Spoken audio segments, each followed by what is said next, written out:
Yeah, it's time. Broadcast live, World Combat Sports in the building. Once again, for this mixed martial arts evening of events, we have UFC 249 coming from Jacksonville, Florida. The one and only, your host, here for live commentary. This is what we've been waiting for. We kind of had some doubts. You know what I'm saying? It was a hiccup. You know, they had one that test positive in Jacare Sosa, Ronaldo Jacare Sosa, and that fight was removed. He was supposed to fight Uriah Hall, so I'm not sure what they're gonna do with that purse. You know what I'm saying? Because it was a risk for them fighters to come over there in the first place, but to come, come to the surface, and you have one. You know what I'm saying? I'm not diluting it, but you have one fighter test positive out of what? How many fights they had on the card? 12. So out of 12 fights, you have one fighter test positive. I don't see it as a lack of protocol being implemented on Dana White's part. That's all I'm saying, people. Shout out to Josh Talks UFC in the building. What's good? What's good with you? We made it, Scotty, after all the council events. We finally made it. It's time. After all the downs and ups, it was worth it. Yeah, man, we here, man. I just have to y'all give me a minute. I have to tap in. The fight's not gonna start the 6, the prelims or whatever. So the first one's just gonna be Sam Alvey and Ryan Spann. So if you look at my thumbnail, those are the fights. You know what I'm saying? I did as much as possible to make it turnkey for y'all tonight. This is one of the first combat sports fight card since we've been in COVID-19 restriction, and the ban has been in place for televised and the gathering, the amount of people that can attend the fight. And that right now, it's still very low, but Florida has pretty much lifted some of those sanctions, man, so we can see this card for sure. So let me get my phone right quick.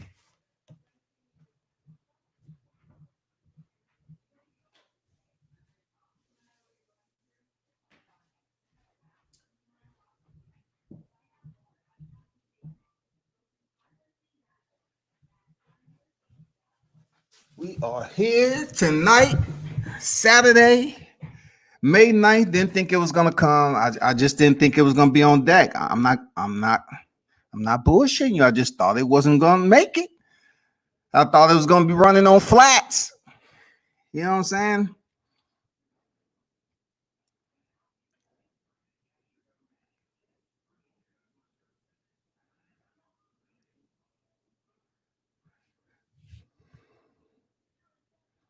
Man, I can't be online.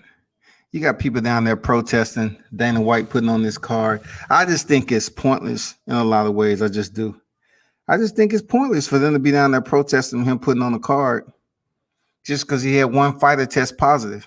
And then when I tell them about the WWE, had the cameraman, they say, "Well, this is not the WWE. That's wrestling entertainment. This is combat sports." I say it's contact sports. Period. It's contact sport.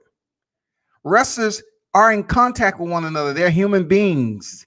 You know what I'm saying? I mean, come on. The anatomy is a unit in itself that operates off a life system. What are you talking about? A virus is a virus. It'll affect somebody in the WWE just like it would in any sport. Jesus Christ, man. Come on with that.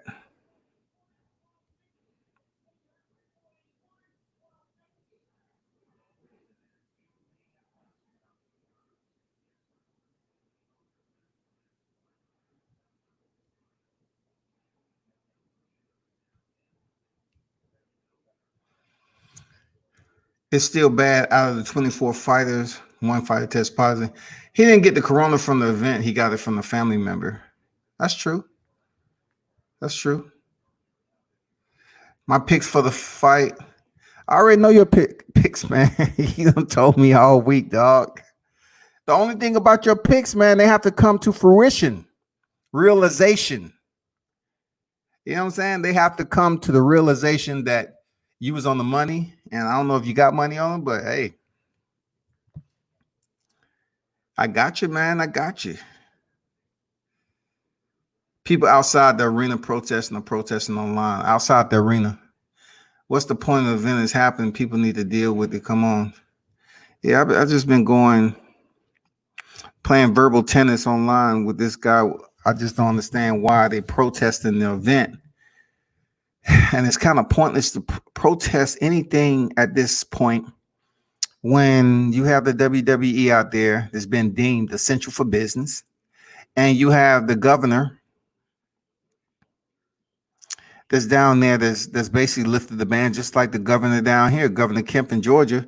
He's allowed the economy to jumpstart. So you had active cases on the books since these bans have been lifted down here in Georgia. So I'm just trying to explain to them, like, they're lifting bans, man. So why are you down there saying, well, he's charging $64.99 for a fight? Who cares? He's trying to goddamn get back to what his position is and what he's being paid to do. And that's the president of the UFC. You know what I'm saying? I mean, what the fuck you want him to do, man? These fighters, they want to fight too. Check. It's not insensitive.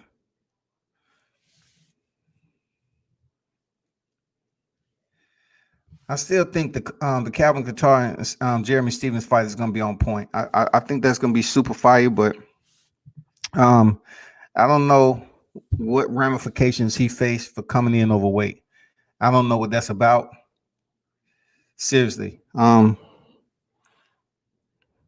really can't make an excuse as to why Jeremy Stevens came in overweight to begin with. I really couldn't tell you because, he was in an Airbnb and he seemed like he was comfortable. He was good to go. All that. But I don't know, man. But really, the first, let me see. What I like about this whole entire card is that you're not going to go too many in between that sleepers. You know what I'm saying? Because you got Bryce Mitchell and Charles Roster. I think that's going to be fire too. I think that shit going to be a stick of dynamite, and it's going to basically pique the attention of the viewers. I think that's going to be a very solid matchup right there. And then right after that, you have Vincent Luque and Nico Price, man. That's at middleweight.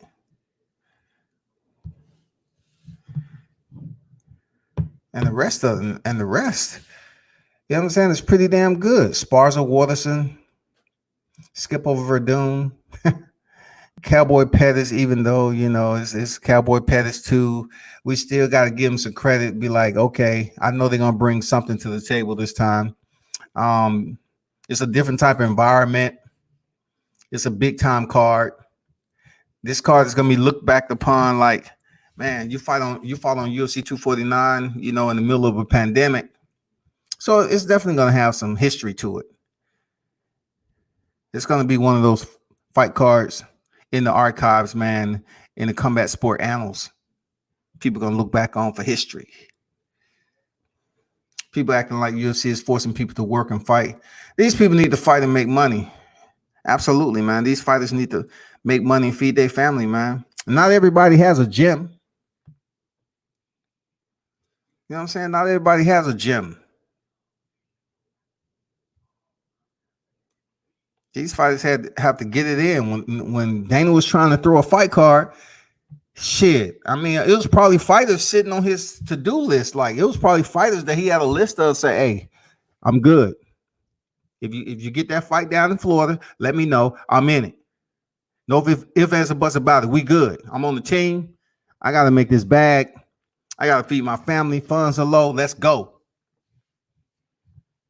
Let's get it. Man, what is going on with this thing, man? That's what happened every time you try to get in on ESPN Plus, man. Especially during this pandemic, more people are gonna buy this fight than people think. Seriously.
I'm still here, people. I'm trying to this is moving just a little bit too slow for my liking. They got to get with it. Everybody who's in the building, man, hit that thumbs up button for me. This will be live commentary, y'all.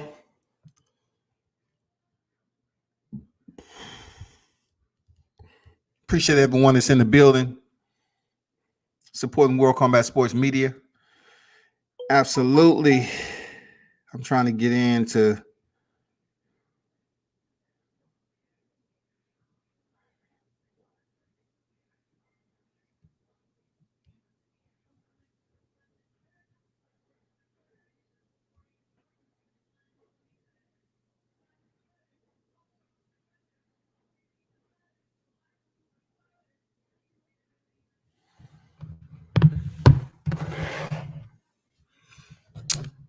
how everybody day going out there, man. This Saturday, what y'all up to?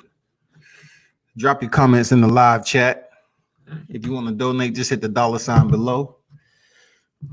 This will be a mixed martial arts affair tonight.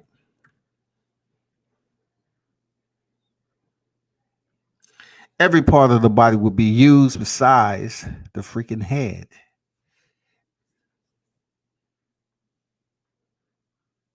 Headbutts are not allowed. Biting isn't allowed. Just so you can understand how that all works.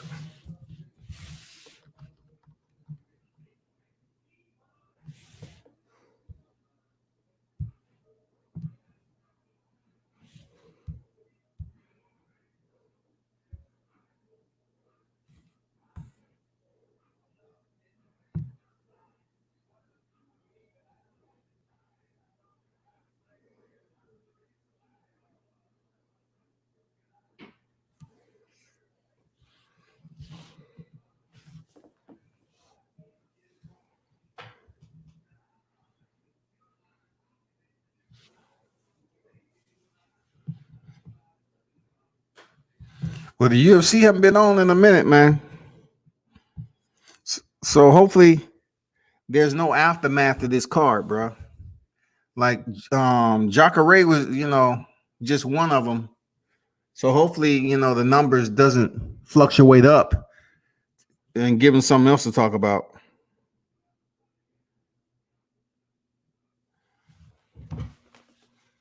You know how that goes.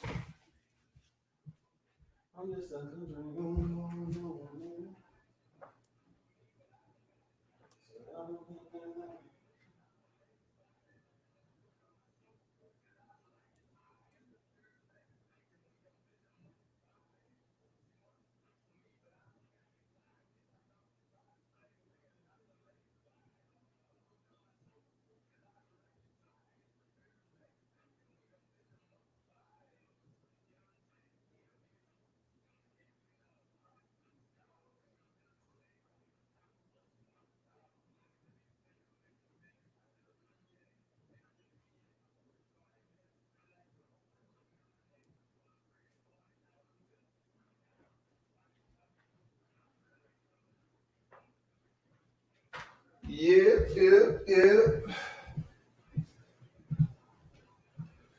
Hang tight, hang tight, hang tight.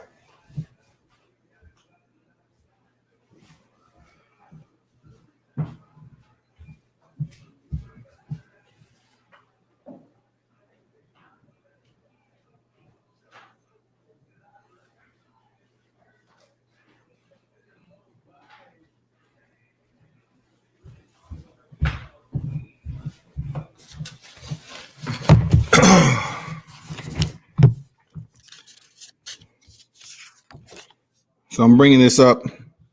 You don't need to rush. I mean, it's nothing really popping. I'm gonna check out something else right quick while I'm on here. I'm just a country homeboy, man.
We almost there.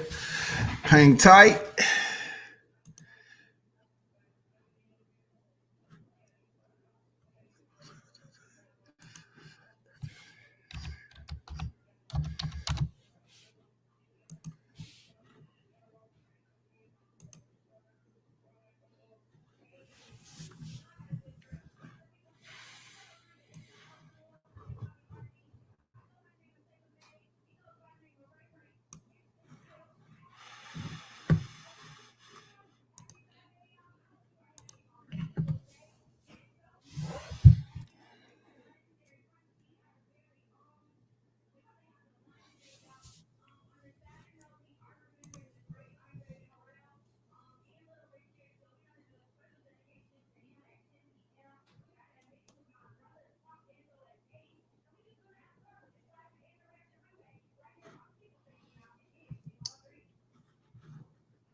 Come on now.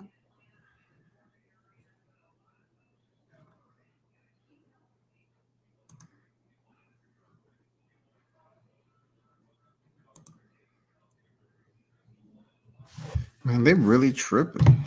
I'm almost there though. They taking forever. God damn it.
better stop playing with me. Damn.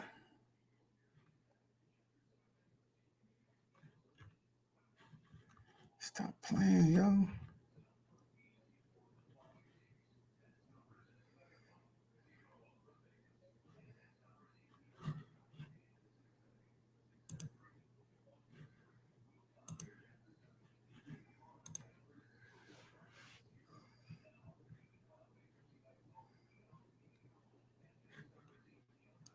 That's what happened when you try to get on during the freaking pandemic, man.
All right. We cooking. We cooking.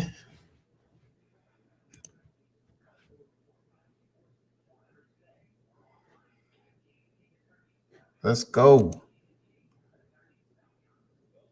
Stop playing during this pandemic. Y'all should have y'all bandwidth already good. Take forever, goddammit. I'm just a country boy. Let's go, man.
Yeah, I'm still here, everybody. I'm just waiting on this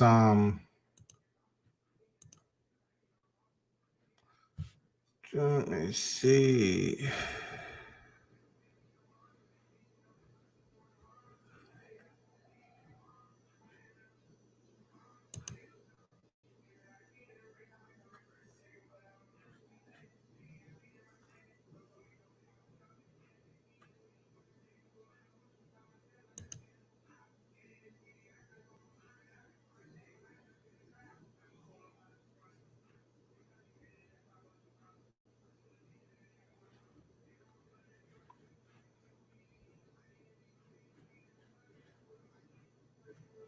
Now the only thing we need to do is make sure it's not any damn, pauses and stuff, delays and everything like it is.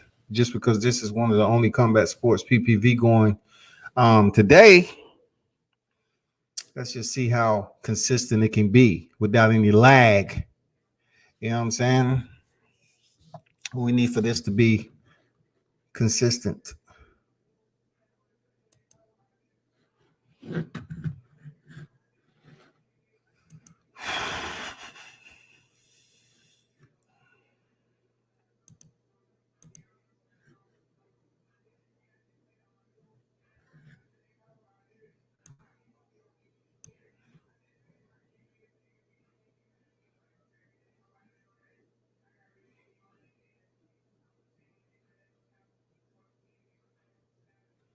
Man, what you talking about?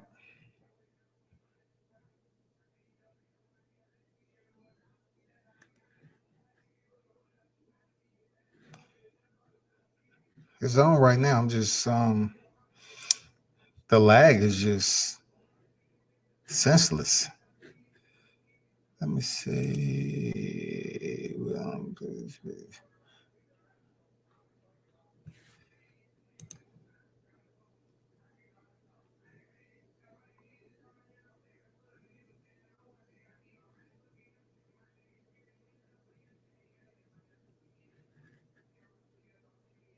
The smarts of Dominic Cruz. I always say he's a master of preparation. That allows him to have that confidence in. So of course I have to watch the volume. I'm currently connected. John Anik, Joe Rogan, and the former two division champion Daniel Cormier are freaking commentating this fight card, which is great. I like the trio. You know what I'm saying? I like what I'm going to get from this, especially DC. You know what I'm saying? And I know a lot of people probably saying like DC is going to be biased because of Dominique Cruz and everything, but it is what it is, man. He won't be the first one to be biased. Joe Rogan, he can be the same way now. Joe Rogan can be extremely biased, but usually he gives you that freaking suspense that you're looking for. The intrigue, very knowledgeable. You know what I'm saying? 10th Planet Jiu-Jitsu student. And then John Anik, he's pretty consistent too. You know what I'm saying? You got to give him his props. He's not boring at all when he's commentating. He's pretty decent.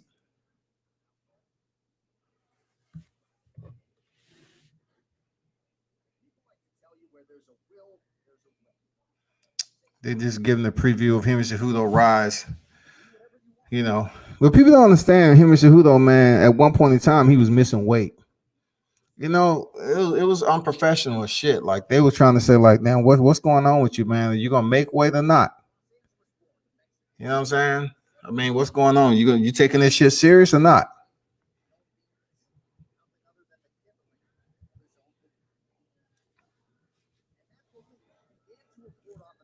I'm doing live commentary. I'm not showing anything live. Any PPVs is going on, especially UFC, is not shown live, man. It's just live commentary. They'll shut the live down easy. I'm not trying to shut the live down, but I'm just trying to interact with the supporters of World Combat Sports and those combat sports fans. I can't do that when my channel shut down, you know? So that's where I'm at right now.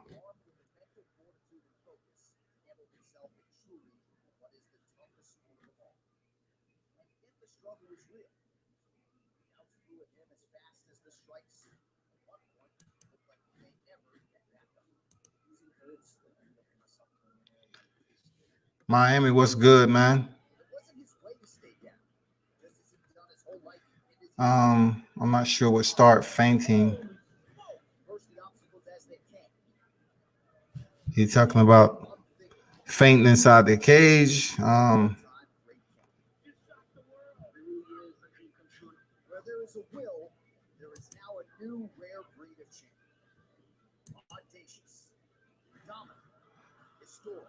I? I mean, did the fight end there? Let me go check some right quick.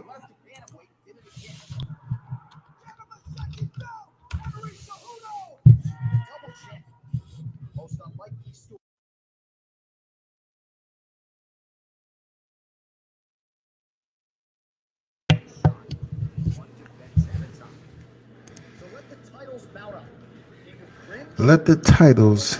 Yeah, I got a video coming out that I'm doing my own play by play like they doing like John Anik is doing right now. I'm pretty good at that shit too. um but I have to write up my own shit. So the good thing about it, when you write up a video play by play, just be a narrator, just a narrator, right? It's much different than just writing an article. You definitely have to write it in a sense of you're talking. So it's a little bit fun. Let me see what we at. Chasing another signature win, but Rogan, how good is the inning? At the voiceover, I mean, he'll get you excited for a fight, only Triple C happens to be the messenger, and he has been a messenger of destruction at every turn. Look, man, I mean, and winners win. And I agree with what they're saying. Triple C, as you want to call it, him and Cejudo. His return to defeat Demetrius Johnson. I'm gonna be honest with you, it is commendable. To go in there and defeat Demetrius Johnson the second time around, of course. Some of you got selective amnesia, man. It's the second time around. This dude came back and was able to do it. The first time he got crushed, but I don't know if some people forgot that they fought first. They fought one time, and them.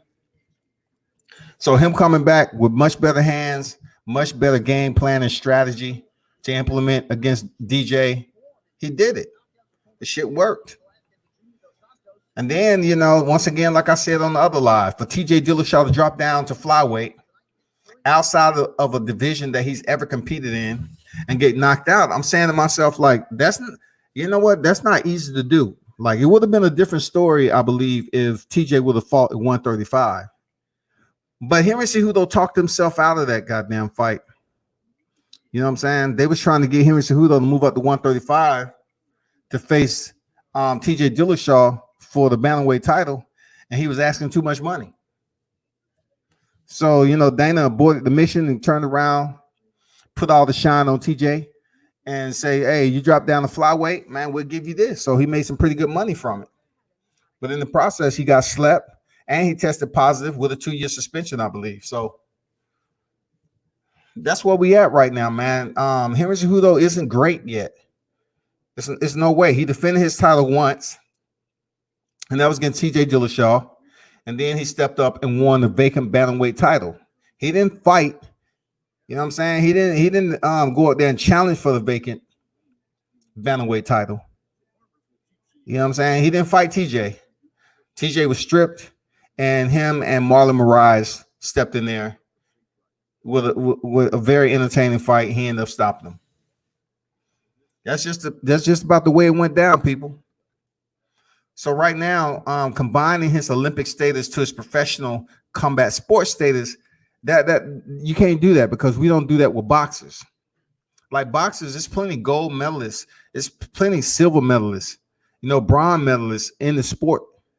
But when you talk about their accolades, you know what I'm saying, as a professional, it's pretty much what they've been able to accomplish as a professional fighter.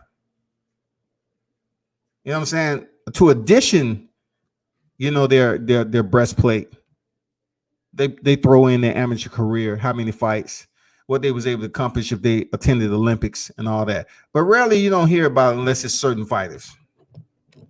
You know what I'm saying? That's real. Dundada in the house. Grosso in the building. Salute to y'all, man. Fam, it's fight night. For sure, it is. And the first fight haven't even started yet, but I'm here to, communicate, talk, chat it up with any mixed martial arts fans, any fight fans that's in the building. Grosso say, peace, fam. Daniel Cormier already on the mic dropping game for his little homie Cruz. Yeah, man, I don't blame him, though. Drop all the game you choose to, man. Why not? It comes a time and a place you got to recognize who's the OG of the game. DC is actually an OG. I'm talking about DC coming out of Strike Force as a heavyweight, jumped into a Grand Prix when he wasn't really supposed to be in there. The way he went in there and handled Josh Barnett, man, Daniel Cormier, man, was undefeated as a heavyweight before he stepped into the UFC. And even when he got into the UFC, he dropped down to light heavyweight because of Cain Velasquez, his good friend. So, hey, man, if he want to talk shit and goddamn just shower Dominique Cruz all night long, he can do that, man. DC is an OG, man. He's a future Hall of Famer for sure. Regardless if he comes back and fights Stipe. And speaking of Stipe, y'all, right?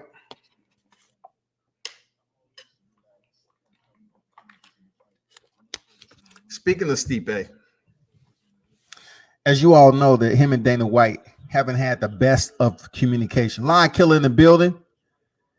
What's good, man? Yes, it's PPV, man. Y'all be sure to subscribe to Lion Killer, man.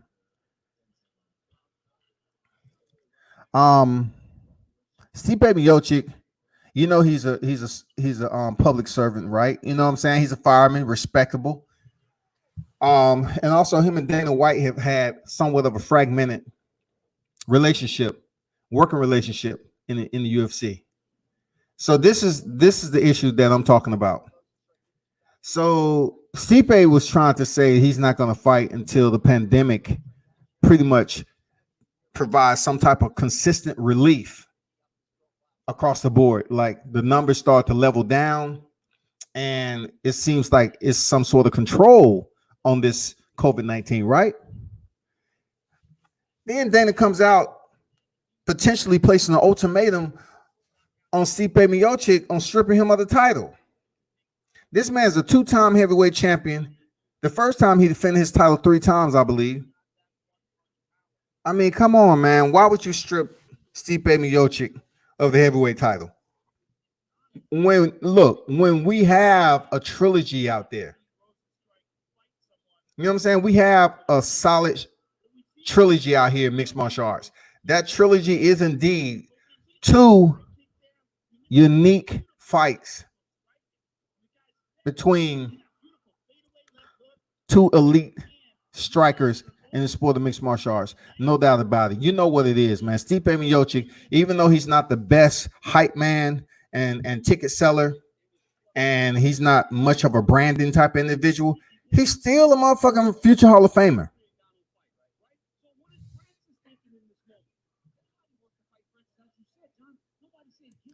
So my reason is,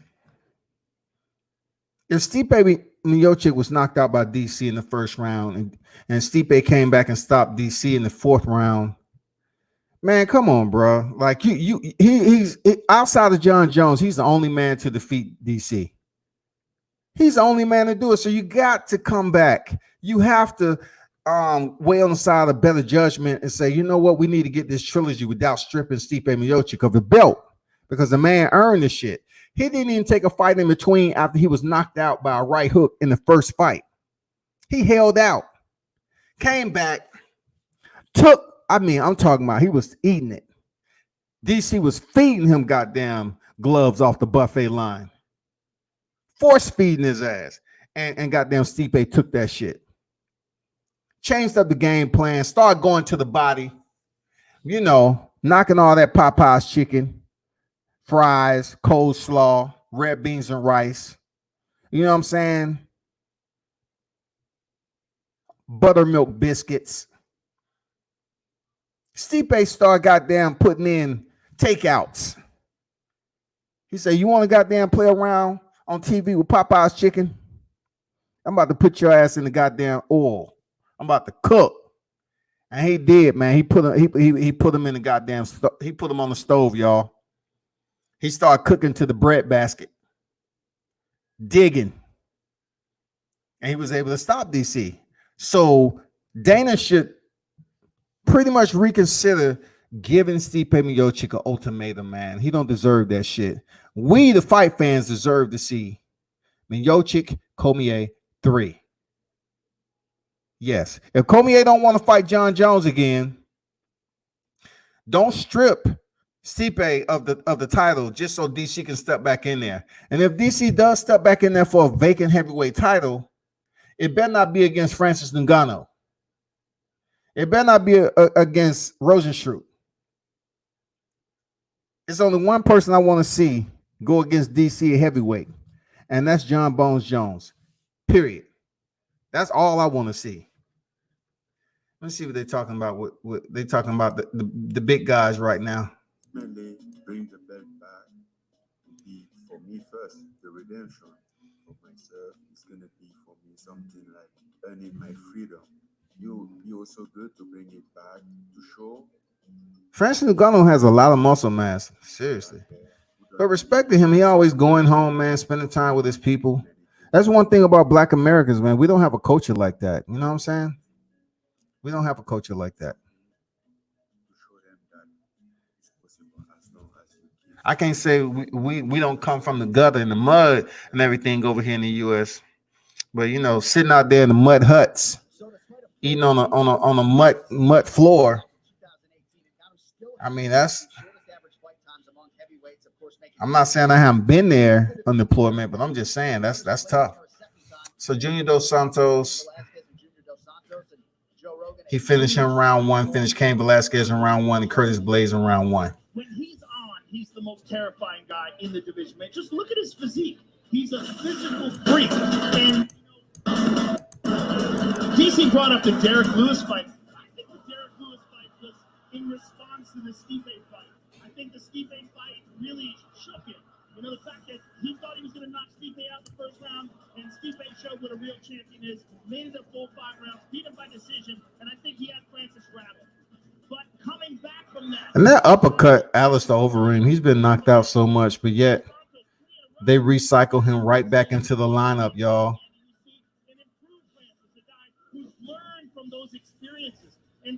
All these people come here UFC talks. Man, y'all sure y'all ain't the same people, man. Why y'all keep do mixed martial arts? The UFC isn't the only organization, man, for mixed martial arts. You know what I'm saying? Come on, man. Hardcore fans up, man. Hardcore fans understand that shit. UFC is just the organization that have contractors internal to that competing in separate weight divisions as combat specialists. That's all that's going on. You have Bellator. You have several other organizations that exist for mixed martial arts.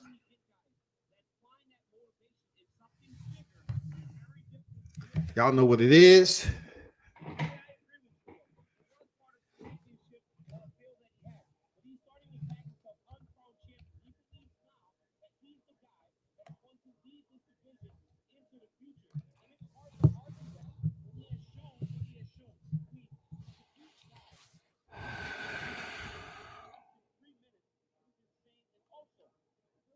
$6:30 already. Where's the first fight? Let's go, man. Grappio. Let's go.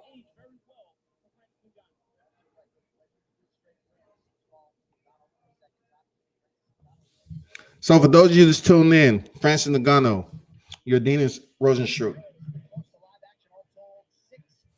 What round and in what fashion? Now that you're on fight night, how do you think the fight going to go? What's your predictions, man? And be willing to explain that shit too, because the fights ain't started yet, but it's about to. I'm just starting with freaking Ngannou and Rosenstruck. How you see that fight playing out?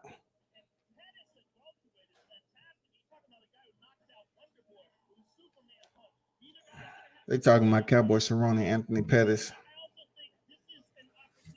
Oh, we don't know.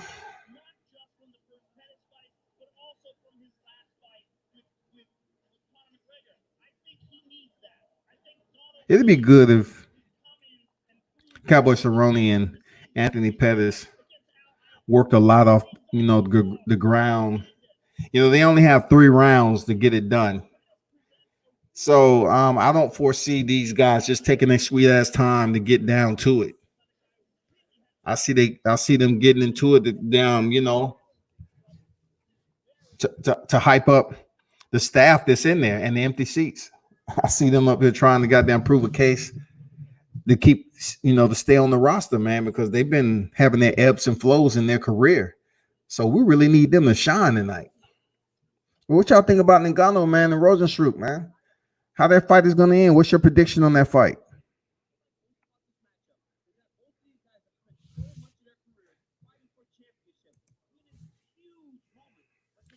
Let me see. Don Dada said, "Welcome back, Sports. Salute, fam. Salute to you, man."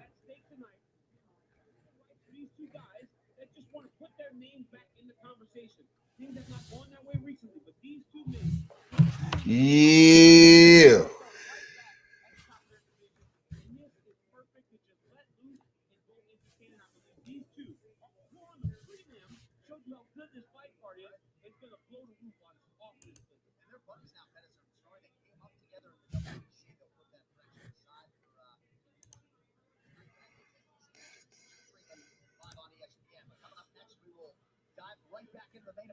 Look at the promoter's dream, Justin Gaethje, who tonight will look to cash in on his first UFC championship opportunity. What's going on, people? Scotty White, welcome at Sports, man. We're just waiting for the first fight to kick off. And salute to everybody that's in the building. This will be live commentary from the one and only. I'm definitely looking forward to the prelims. It's not a wash, you know what I'm saying? It's not like they don't have any interesting fights on there. But most of all, the excitement and the fireworks will transform once the main card is activated. That's real talk. That's when everything's going to start to get temperature orientated. You know what I'm saying? The electricity, the energy is going to change. The barometer. We got some fights potentially is going to set the night off. That's what I'm looking forward to. Got my jiu-jitsu apparel on deck. It's a mixed martial arts affair. Talk say this channel's boring. See, no wonder there's only 5 people. And hey, I knew you coming in the way you did. You're not saying nothing but a word, bro. You're not saying nothing in a word. Just go over there to another channel that appeases you so you can be satisfied and stop whining over here, bro. It's all good. I guarantee you won't hop your ass on this live and talk some mixed martial arts. I know that's not going to happen. So feel comfortable sitting behind your screen and saying nothing. Thanks for that sub there, Grosso. Appreciate that, Grosso. Goddamn changing levels on his ass. Went in for the takedown. Shit. Y'all better stop fucking around with these hardcore goddamn fight fans, man. Talking that bullshit behind the screen. People don't understand. If you're talking about boxing and MMA, your channel is always going to be some type of way unless you have a whole team behind you. Period. I'm not worried about that. Appreciate that, Sniper.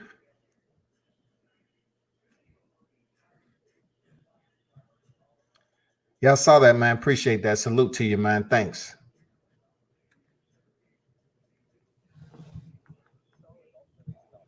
I knew when he stepped in. Whenever people come on here about UFC and all that, I guarantee it's probably one of the same people that's already in the building under a different account.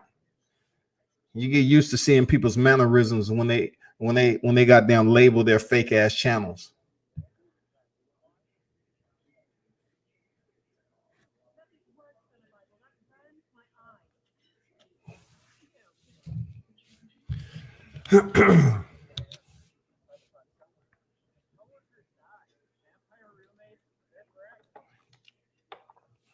They need to hurry up.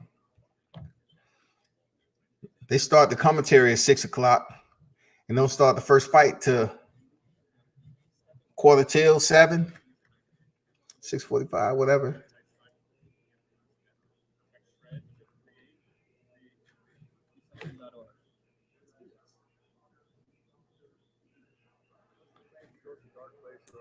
I will talk about other news in the meanwhile. Let me talk about some other mixed martial arts news, y'all. That's very interesting, of course. Look, the big deal is Jacare Sosa, Jacare Sosa testing positive. And what I'm saying is this. It was bound to happen with one fighter. It was bound to happen, man. Something, you know what I'm saying? It was bound to happen. And then if you look online, they show Sosa interacting with other fighters before he came back positive for the COVID-19. Now, those fighters who was tested prior to or after Jacare, I mean, who knows, man? It's just like you can't go around putting a damn swab down, you know, up into someone's nostril, touching their brain cells, and then pulling out for a goddamn test result to come back. The fight has been tested. The format's in place, y'all. And guess what? That's all you can say, man. A lot of people are going to be finding shit wrong with this fight card. But listen, all you have to do is look down here in Georgia.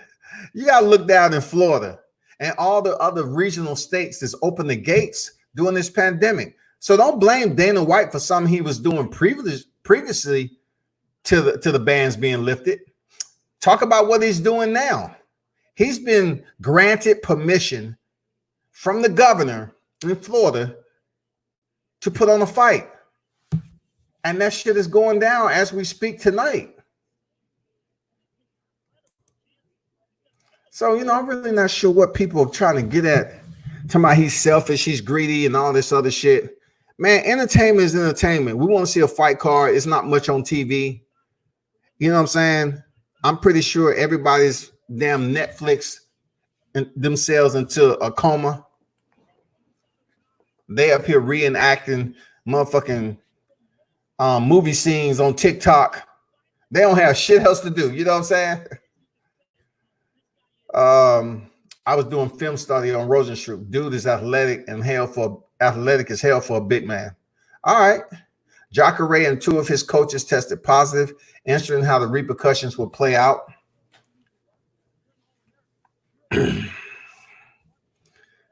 So I'm not sure what the repercussions will be for Dana White. I mean, if that's what you're saying, I don't think no repercussions at all, because he actually caught, you know, he had the format in place, the protocol and everything, did the test came back. He was able to catch Jacare, and the fight is off. So now we have 11 fights on the card. And the only thing we can do is see what else happened throughout the fight card. You know what I'm saying? I mean, we can't stop everybody. You have people in grocery stores, you know, standing 2 feet from one another. We have so much other stuff that's going on where you don't see people with masks, none of that shit. So if there's one fighter that tested positive, it's not like it's a death sentence. He's able to get treatment. And I'm pretty sure Dana White is going to make sure he does. From what my understanding was, he was quarantined. That must have sucked like all to be damn, man. You know what I'm saying? He was quarantined in his room. That must have sucked, man. I ain't gonna lie. I'm pretty sure he can watch the fight from his room, but God damn it, going down there in that beautiful weather, testing positive for COVID-19. Now you have to be quarantined. The shit has to be taken serious, and he ain't gonna be able to enjoy himself. That's real talk. Even the people that's bringing him food is going to have to be careful. You know what I'm saying? Damn, that's fucked up. But back to Rosenstruck, man.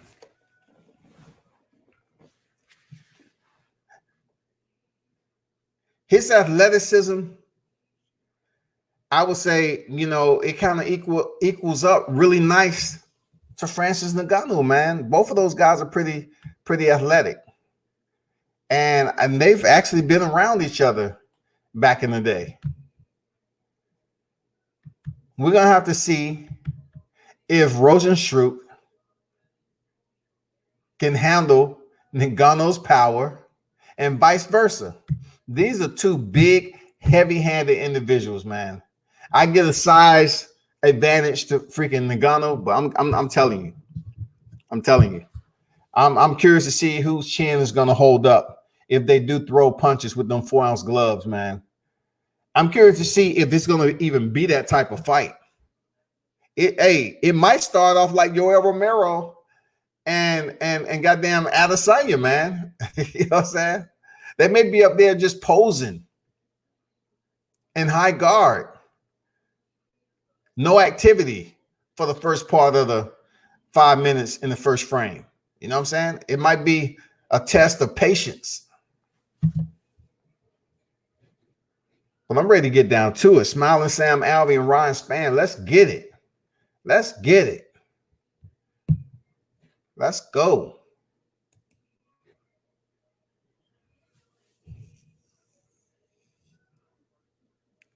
Yeah, there's a lot of people on here ripping Dana White for having this fight.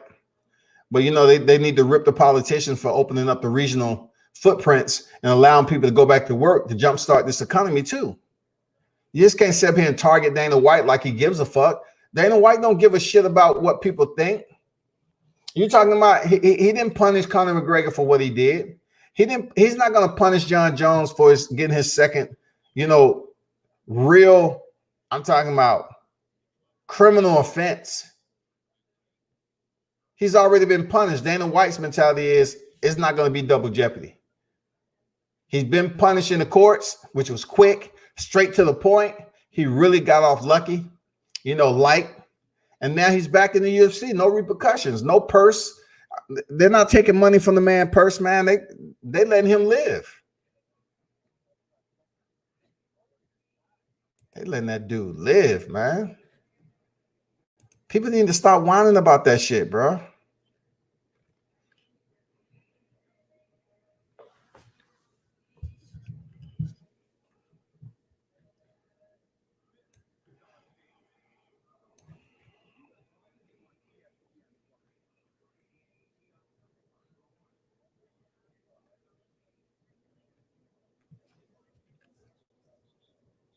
You know, part of this card, you know, you missed the hype that used to go on when Rampage Jackson was on the fight card. You know what I'm saying? Rampage Jackson, Chuck Liddell, Tito Ortiz, Rampage Jackson. Rashad Evans. You know, just when you had some very quality fighters on there that was going to talk that shit. This card, you don't really have that. You know, outside of Jeremy Stevens and Calvin Kattar a little bit. That's about it, man. You know, even there's a respect level, man, on the main event. Justin Gaethje and Ferg, they kind of respect each other. You know what I'm saying? But the only one that's really been trash talking, if you call it, is him and Cejudo, you know, versus Dominique Cruz. That's been one fight out of 12 that consisted of trash talking. And you're on PPV. It could have been a little bit more, you know, entertainment, regardless if you're not up close in the face, you know, half a foot away, inches away, or whatever the case. You still could have made it interesting. Talk that shit, man. Build it up. Okay, let me see what Olivi has to say.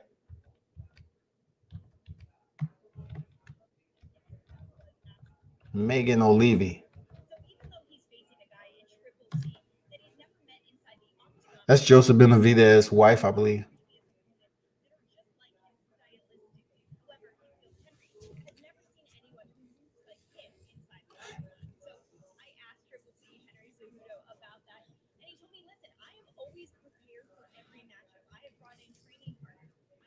She's really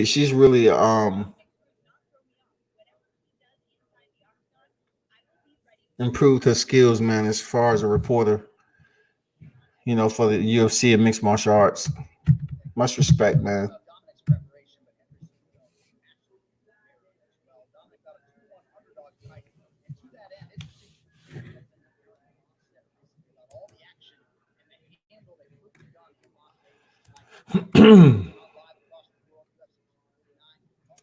Dion Nicholson in the building, man. Salute to you. I ain't see you over there, Equalizer. I was on a whole nother page, man.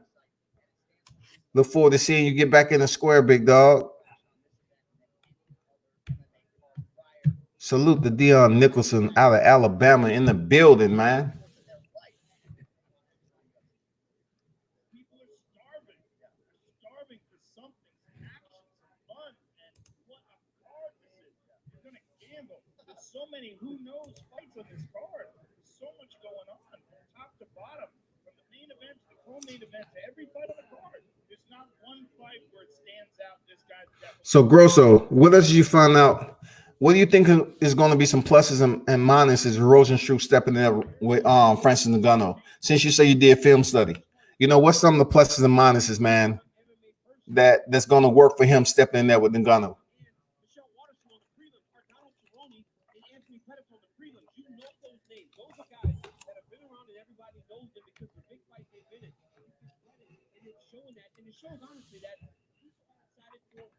It's got to be weird for Olivia to call Dom's fight, being he beat her husband twice.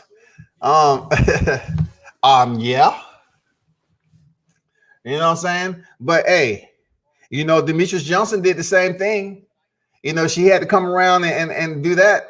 I was really hoping, and not only that, there, girl. So you make a good point, man. Like Dom did beat him in WC, he beat him over here in the UFC, right?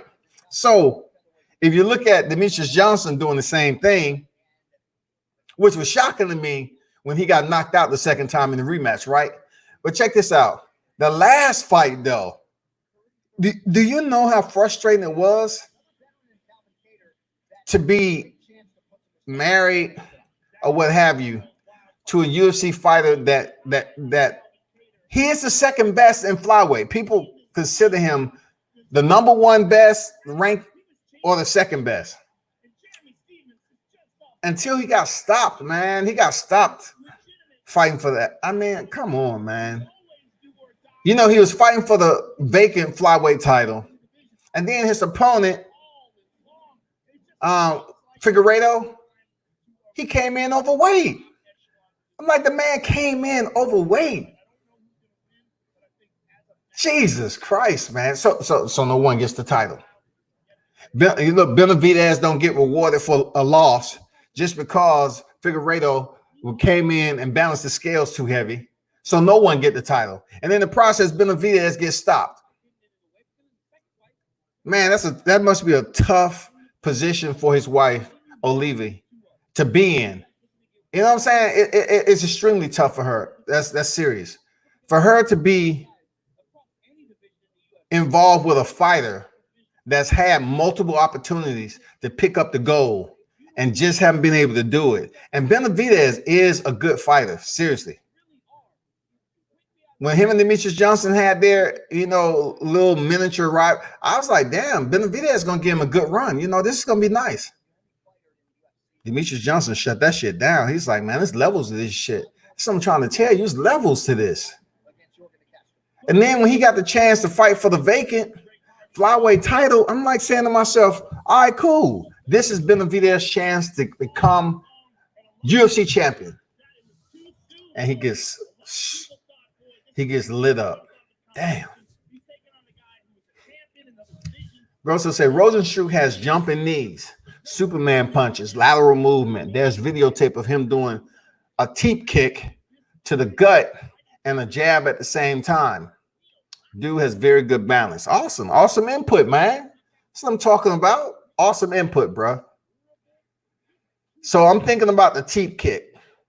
The teep kick could be good versus somebody, I mean, like Francis Ngannou, who love to stand and don't move off center too much.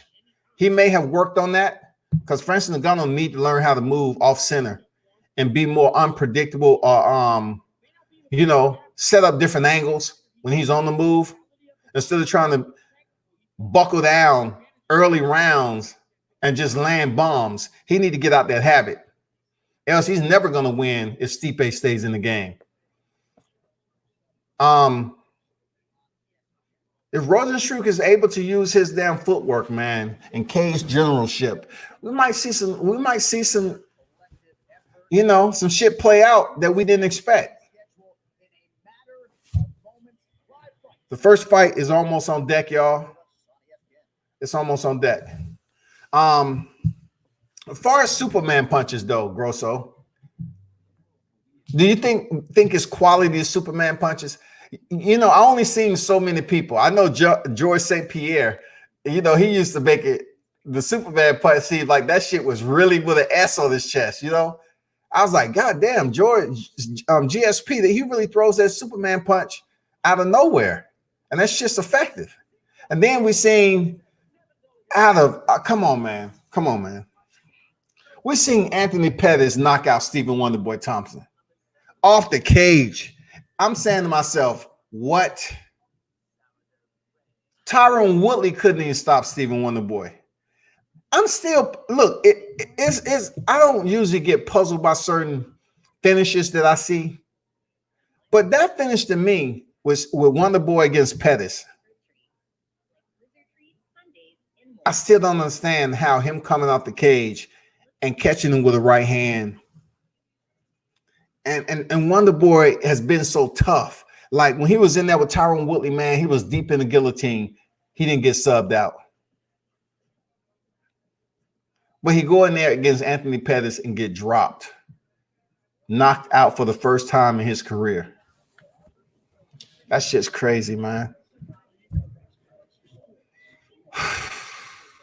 Good points, man. Good points. You know, lateral movement is going to be the key with Ngannou and Rosenstruck. It's going to be the key. Seriously, it's going to be the key.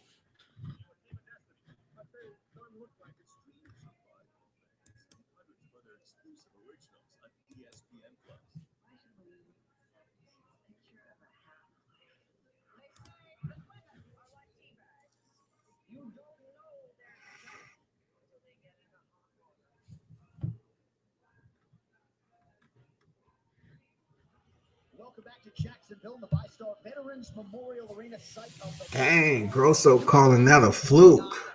Jesus Christ. So you taking away all the goddamn glory of Anthony Pettis, man. Damn. Look, Grosso. If Anthony Pettis would have did what he did against Benson Henderson, I would say, okay, that was a fluke. But his name is Showtime for a reason, man. So I got to be like, yeah, he planned that shit. Anthony Pettis is that unique. He can be magical at times, man. He hasn't been in consistency with his hat tricks. But listen, him coming off the cage, man, if he wouldn't have had them highlight reel type of kick when he knocked down Benson Henderson and all that, then I would say that was a fluke. But I got to give him his glory, man. I got to say you did it at the right time. You caught him slipping, and you shut his lights out, man.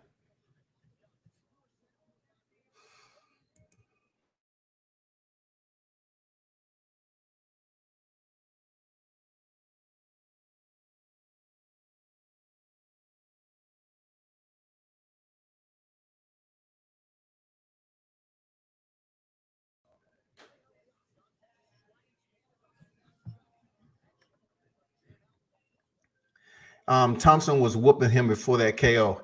Yeah, I didn't say, yeah, you're right. Thompson was getting the better. You know, Thompson was having some success. No doubt about it. When it comes to them stylistically, they match up well as far as their martial arts background. But that punch off the cage, man, knocking him out like that when he wasn't dominating the fight, that shit was amazing, man. That was amazing. Let's go, Ryan Spann and Sam Alvey. Let's go, man. The longer y'all wait, UFC, the more time it takes for somebody to test positive for COVID-19 again. Shit. We don't want an outbreak to happen. We want to hurry up. Let's go, man.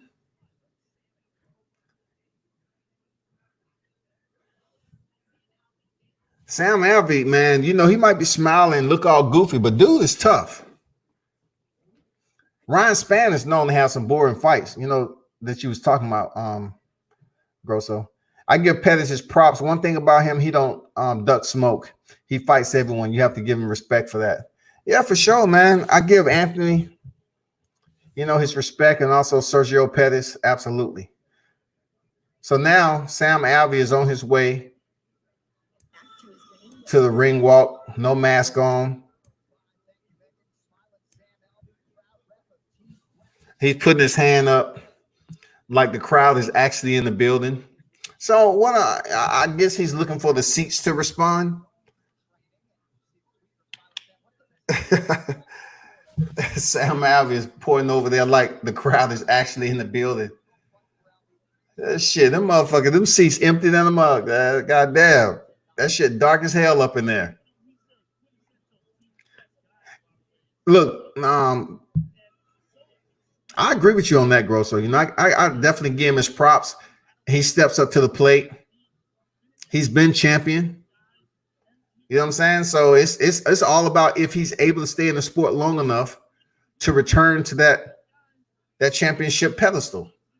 That's my point. Is he going to be able to get better, stay healthy, and keep on improving? Almost like Frankie Edgar to me.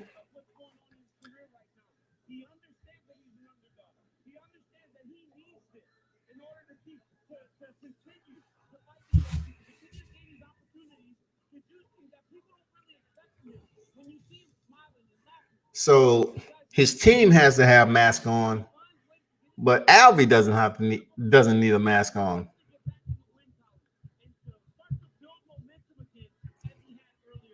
So I guess the mask is just to prevent the fighter, you know, prevent the carrier from spreading it.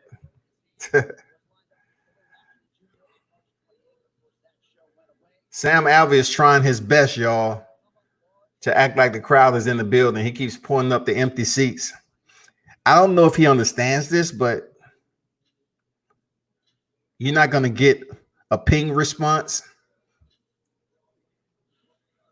Ryan Spann now is making his cage walk. You know, they're trying. You can see the fighters, you know, moving around, dancing to the ring walk music, whatever, you know, trying to make the best of it. A big part of me would say, yeah, Ryan Spann should go ahead and win this fight.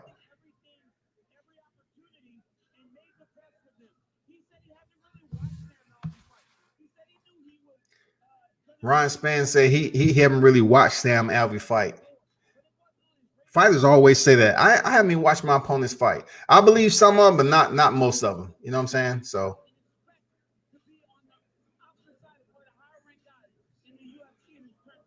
Ryan Spann up here dancing and shit, taking up time, man. Let's go. Man, you're the first card on the prelims, man. Why are you doing all this disco shit?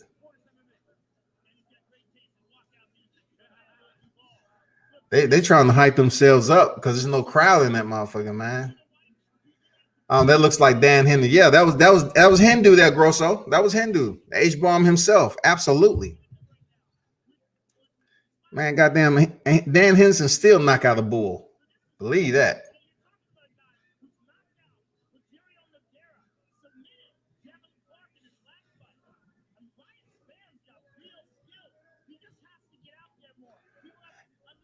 Bob, yes, it's the beginning. First fight of the prelims. Spann is getting, you know,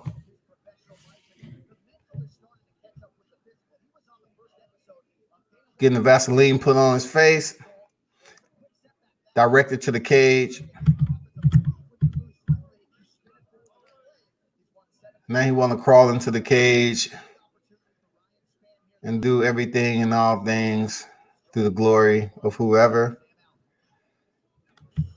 Taking his sweet ass time getting into the cage. You better win. With all that time you're just taking, you better win, man. 6'5" is Spann, 6'2" is Alvey. 205, 206. Spann has a 79 reach advantage to Alvy's 75.5 reach. And of course, the man Bruce Buffer in the building. No one other. The man, the myth.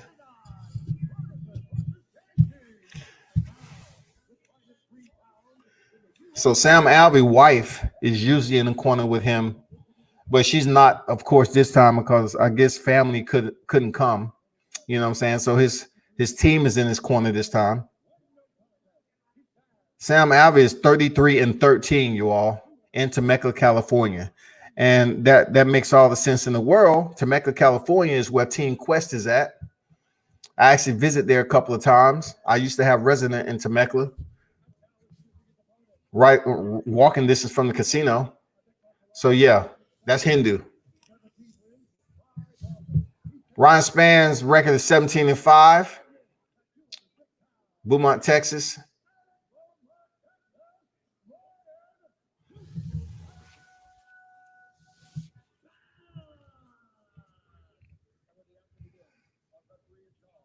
Dan Mergliata.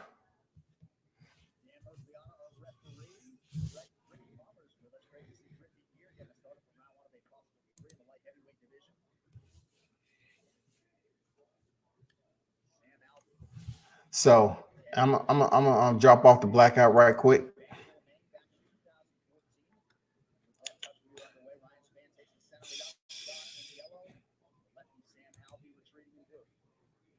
Okay, the introduction was the first time I felt, okay, that was a little bit more odd than no reaction from the crowd. Okay, that was a little bit more odd than I kind of expected. But yeah, that was good. Ryan Spann's got the takedown here. He's got Sam Alvey's legs laced up. Sam's hitting him with some. Man, Ryan Spann already went in for the takedown. He was successful. He's staying close. Ryan Spann staying close. He's working for a single leg right now, while Alvey working for, he has an overhook. I like how Alvey is up against the cage, but yet he's using his right hand to control the head of Ryan Spann. And also there's a lot of hand fighting up against the cage. Very slick by Sam Alvey. Landing some soft punches on the inside, and Spann takes him down again. This time he climbs the ladder quickly, man. You know, to get in on the waist of Sam Alvey when he's seated. But damn, Sam Alvey is doing good, man. He's doing very well with his base, making it back to his feet. But he has an arm. It's an arm triangle attempt, standing arm triangle attempt by Spann. Alvey's gonna have to be careful. I don't know how tight it is. Alvey seems to be okay, but good foot sweep by Spann. It is a bad position. You know what I'm saying? Alvey, he has a pretty good body lock with that standing arm in triangle. And Alvey is turning a little red. It looked like he's going to sleep. Alvey looked like he's going to sleep. That shit is tight. Alvey's breathing. It looked like he's going to sleep. Oh, man. This shit is tight. Spann is tight. And Alvey's smiling in the choke. Shit. Oh, he gets out of it.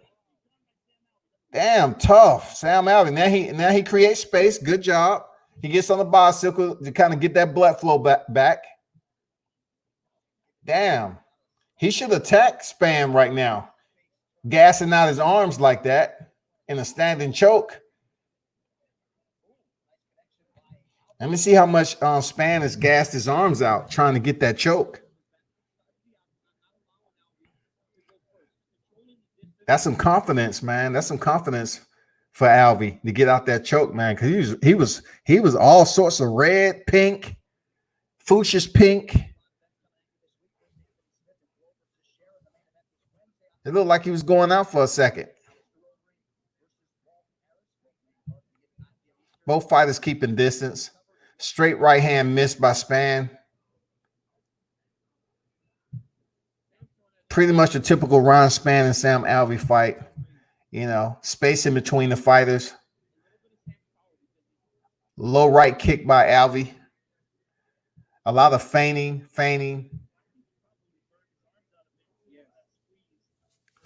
Not much activity.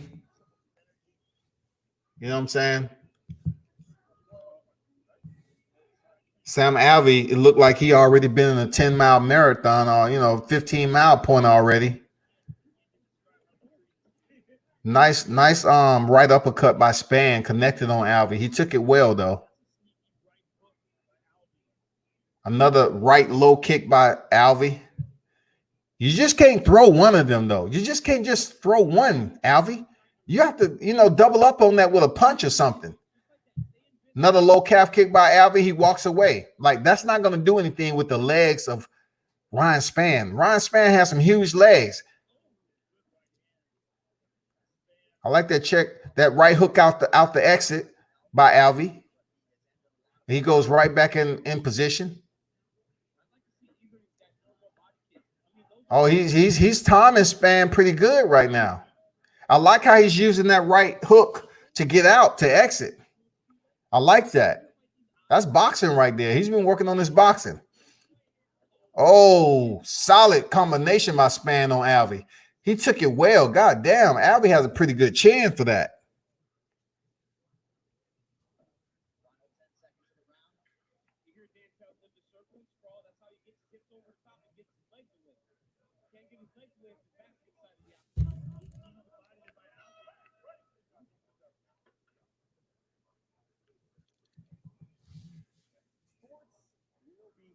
I think Rashad Evans started that crawling to the ring. Actually, John Jones did, really. Well, yeah, Rashad got it from the team Black Zillions. All the Black Zillions did that.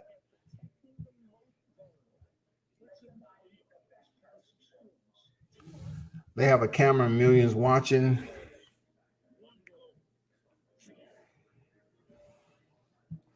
So the first round has ended. I give the edge slightly to Ryan Spann. He was able to come with some combinations. Those low calf kicks by Sam Alvey, they're not going to score as much as as the judges gonna look at those punches that Ryan Spann was able to land. So I got to give that to Spann. 1 round, winning the first round, to Sam Alvey 0. So we'll see what happened in the second round. See if they pick up the pace. Sam Alvey is breathing hard, but he's tough though, man. It's tough. Much respect, man. Tough.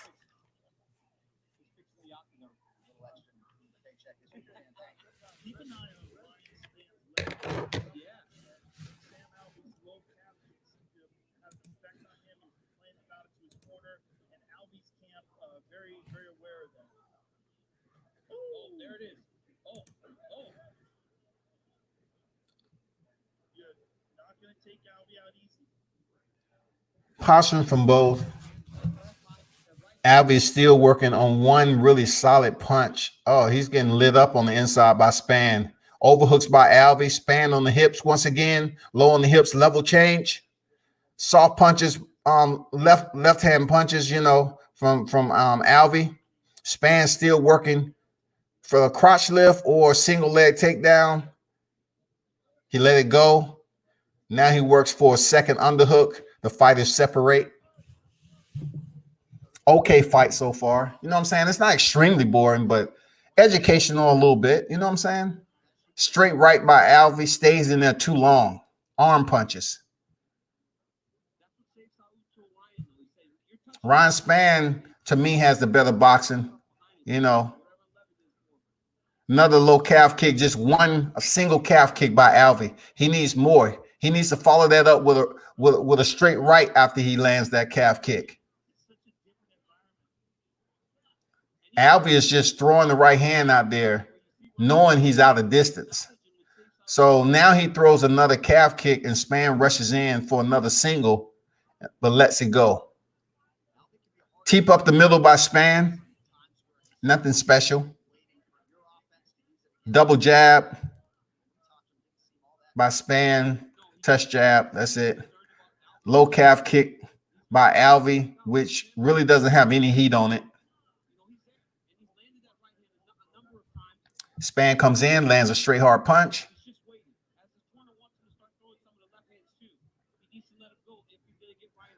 Alvey needs to really work on his combinations. You know what I'm saying? That right low calf kick is not going to do it for someone with the legs of Span. Oh, nice combination by Alvey. Nice. He connected on the chin of Span. Span backing up. He felt that. He said, "Shit, I gotta get on the bicycle." Both of these fighters are striking outside of distance, so that means they're just throwing distractors out there, not really looking to do punishment until they really get in close. Just a lot of feint movement, posturing. Oh, nice. Nice left hand by Alvey. Came off the cage, blitz, and landed it. You know, Span took it well, I guess. Alvey's playing possum a little bit. You know, he's just laying back. You know, he wants Span to come in. Now he's trying to time Span coming in so he can catch him with the right hook or the straight left.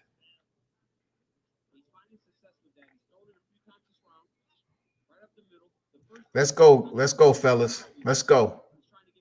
Let's go. Pick it up. This is the pandemic COVID-19 blackout card. Let's go, man. Straight right by Span, misses slightly. Sam Alvey returns with his own right hand. Not really too much action going on here, people. You know what I'm saying?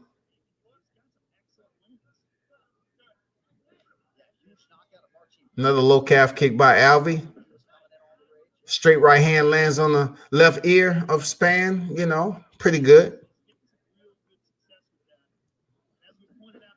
Blitz by Alvey. I like the speed of Alvey when he does blitz, but he needs to commit. He needs to commit to something else. Oh, hard left hand off the head of Alvey.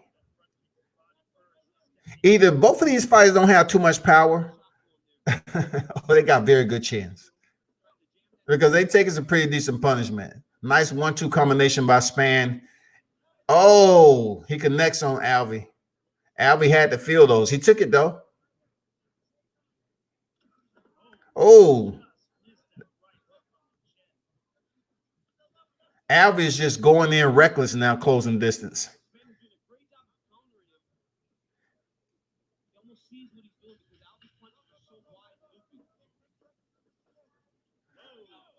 Oh, wow. Span tries some spinning tech. Oh, what the hell? Ryan Span attempted a spinning technique, missed.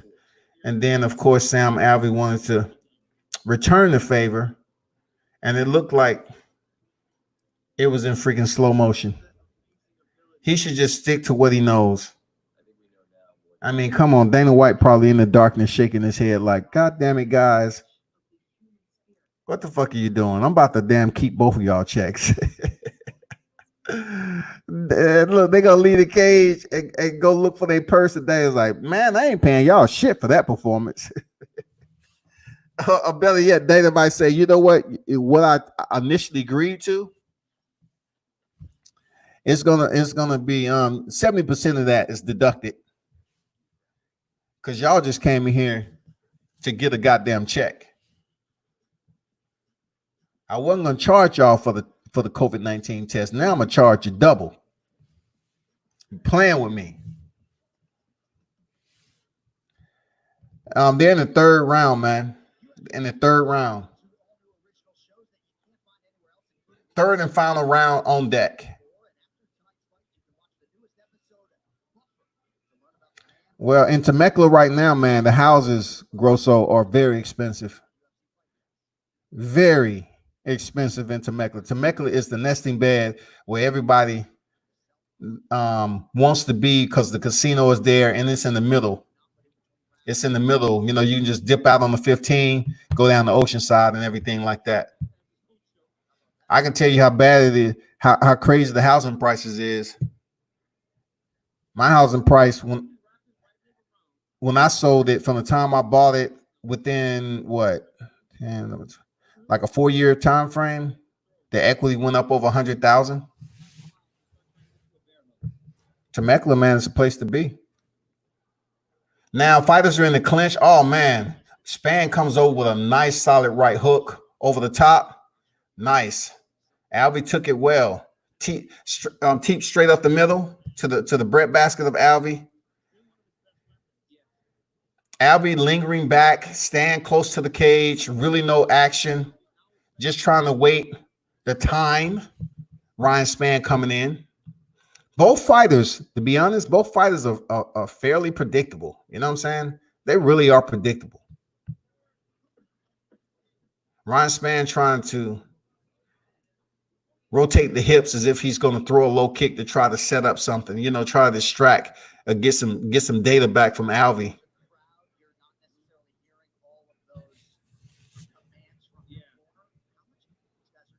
I wonder how Greg Hardy.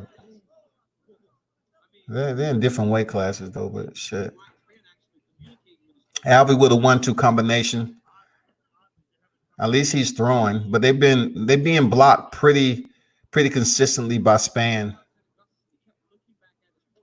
Oh, right high kick. Oh, he lit up Sam Alvey. Sam Alvey is fighting though.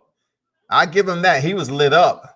He tried to flying knee again, Spann, and missed, but he just lit Alvey up with a 4-punch combination up against the cage. Very nice work. Very nice work. Straight 1-2 down the middle for Spann. He need to let that flying knee just go. He's really lighting into Alvey right now. Alvey's taking it pretty well. Flat-footed, you know. Oh, nice. Nice uppercut by Alvey. Seemed like it stunned Spann a little bit. Man, that would have been a shocker. After Spann taking the punishment he just did, he ended up dropping Spann. Both fighters seem like they're just extremely out of it. Straight right hand by Spann lands. Another right hand lands for Spann. Very fluent. Oh, Alvey just clipped him on the chin. He took it well, though. I mean, damn, they cashing in. They really ringing the doorbell, man. Seriously. But no one's kicked down the door yet. Alvey is fighting, though. I'll give him that. He looked like he's just a turtle with 3 shells. But damn it, he's fighting. Spann comes in again with a right hand, followed up with a knee. These fighters both look like they've been fighting in elevation, above elevation. I'm like, damn. 120 left in the third and final round. Alvey's still throwing. He's still engaging. But it's a very sloppy fight, though. Oh, Alvey catches Spann. He hurts him. Spann goes in for a double. Alvey goes in for a frontside guillotine. He's doing a snap down right now. He's not really going for the sub. But Spann basically dropped to his knees because he was hurt. Alvey hurt him. So let me see what Alvey's going to try to do. Stand him up for a guillotine on the cage. What is he going to try to do? 40 seconds remaining. Alvey needs to get, he needs a sub to win this fight. Alvey needs a sub. Spann recovers, makes it back to his feet, pushes Alvey up against the cage. Both fighters clinch. Alvey just gassed himself like he couldn't do anything. Man, Spann looking bad. He's wobbly. Alvey should just go for broke. 16 seconds left, man. Go for broke. Let's go. Overhand, left or right, overhand, whatever. Almost. Oh, he hurt him again. He hurt him again. Spann is hurt. It's not enough time, though. Fight is over. Wow. Unfucking believable, man. Damn. Just when I said the fight was goddamn boring as shit, man. Damn. Spann almost got stopped by Alvey, man. He's going to feel some type of way about this fight.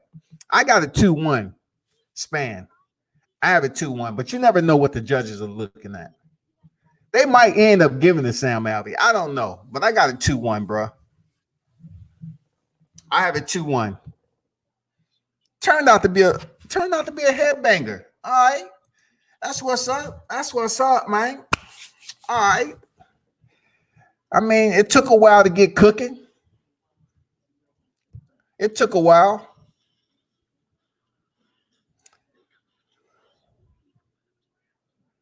Damn. That's what's up, man.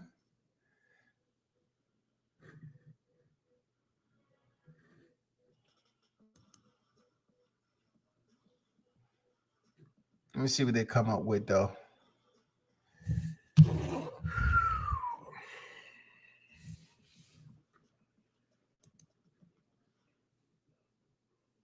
Right back live. So Sam Alvey's corner seemed to intimate towards the end of that fight that he needed a finish. So we'll see if that. Yeah, they talking about Alvin Corner was saying he needed to finish the win. But anything's possible with these UFC judges. You never know. You never know. And these fighters look gassed. You're down in Florida. You're not in Colorado, goddammit. It might be the lack of training, not being in the gym. So I have to give him a little bit of love on that, man. The cardio might not be as good.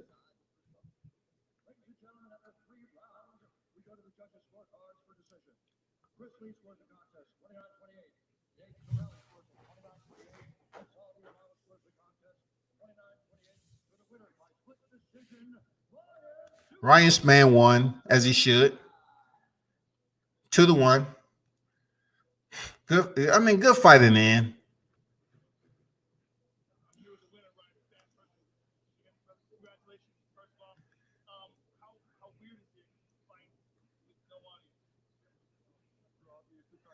Joe Rogan reached out and shook Ryan Spann's hand. Joe Rogan said, "Shit, man, I'm good, man. COVID or no COVID."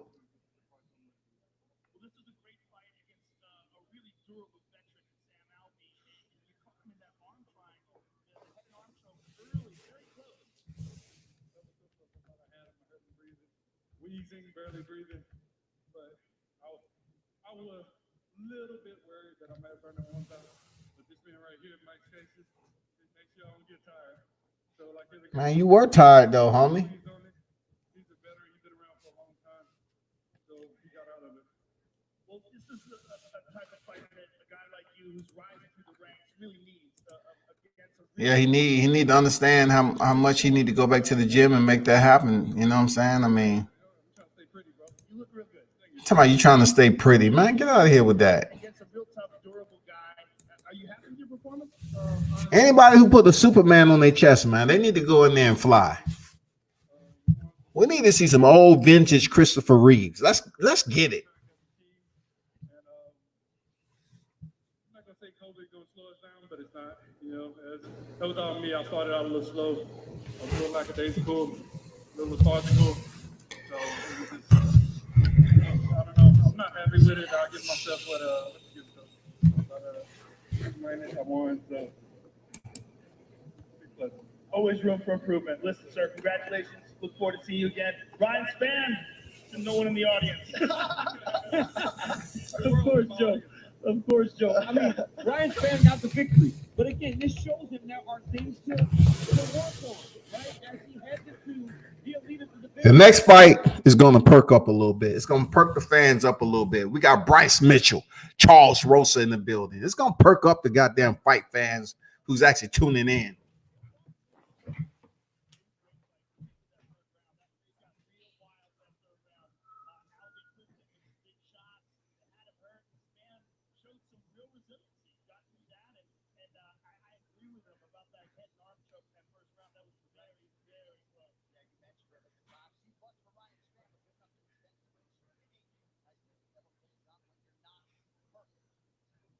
UFC President Dana White and Academy Award-winning actress Halle Berry teamed up to present the ultimate UFC experience as part of the All-In Challenge. One lucky fan is going to win an all-expense trip to Vegas for an experience that includes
Waiting on the next fight.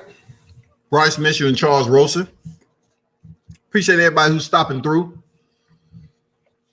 Rogan don't care about no COVID. He out here giving daps, giving hugs to the ladies and kissing babies. For real. You ain't never lied, man.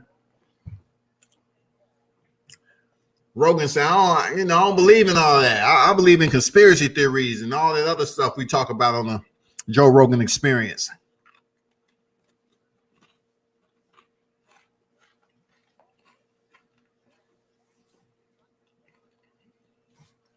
This should be a nice one, though.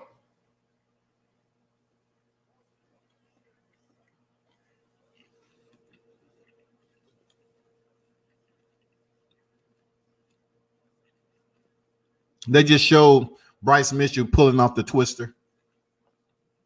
This twister submission. But Charles Rosa, man, he has pretty good jiu-jitsu also.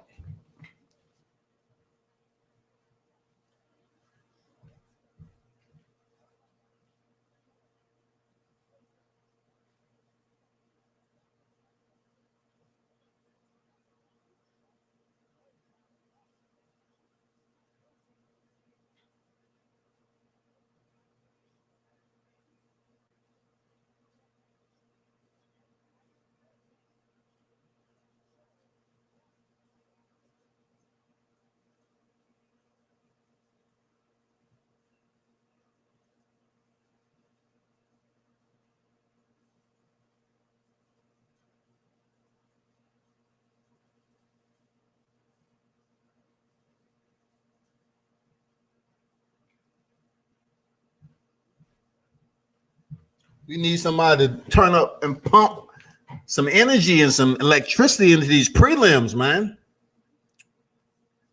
That was a sleeper.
Of course, the UFC take forever in between fights. They got to pay the bills, sponsors, and everybody else who's supporting them during the pandemic fight card prelims.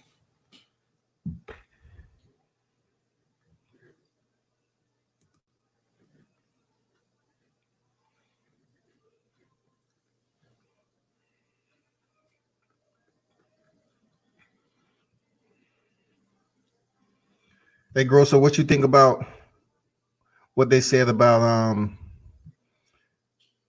Paige Van Zant and Rachel Ostovich? You know, how they on the card, how they still attached to the UFC because of their looks, but yet they're not even performing inside the cage. I don't put too much emphasis in that because they have hundreds of fighters. But, you know, I haven't really seen any of them in some fights that's been memorable. You know what I'm saying? But I do see them on IG, though.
We're still waiting, people.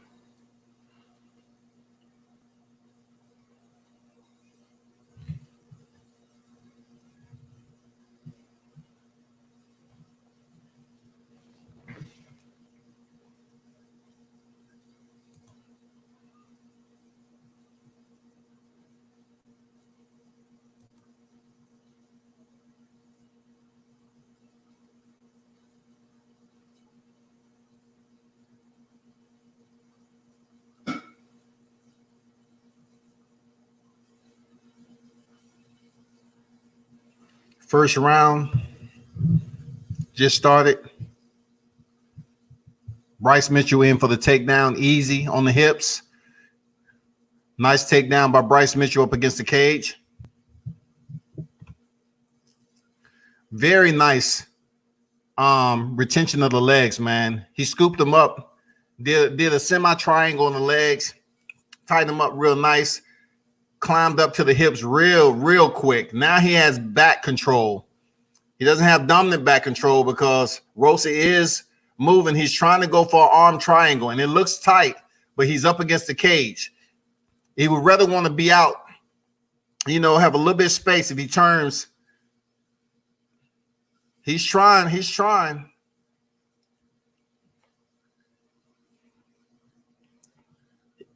Rosa is turning red. Now Bryce Mitchell creates space from the cage. So now he's going to go back over there. He's gonna hop back off to the left. Now he's going to full mount. Back to the back. Very nice fight, man.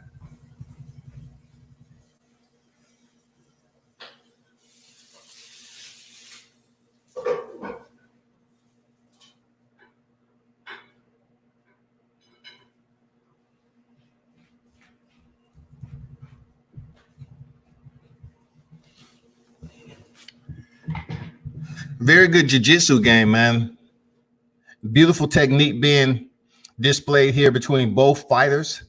Charles Rosa has been in the less advantage position, but he's still showing that he's able to work off his back. Bryce Mitchell just seemed like the stronger grappler right now. He's back in full,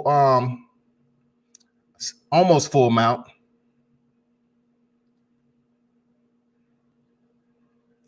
Nice control, man, by Bryce. Nice. But look at Rosa roll out of that, man. He's trying to put him into a submission. He has that lower half wrapped up again. He has the arm. Man, Bryce Mitchell is going for the twister again. He's going for the twister again, y'all. I just don't understand how he was able to allow Mitchell to gain access to his arm like that. And the only thing Bryce Mitchell's trying to do is run his right hand behind the head of Charles Rosa and then come around, lock up, and pull Charles Rosa's head toward him, somewhat like a neck crank.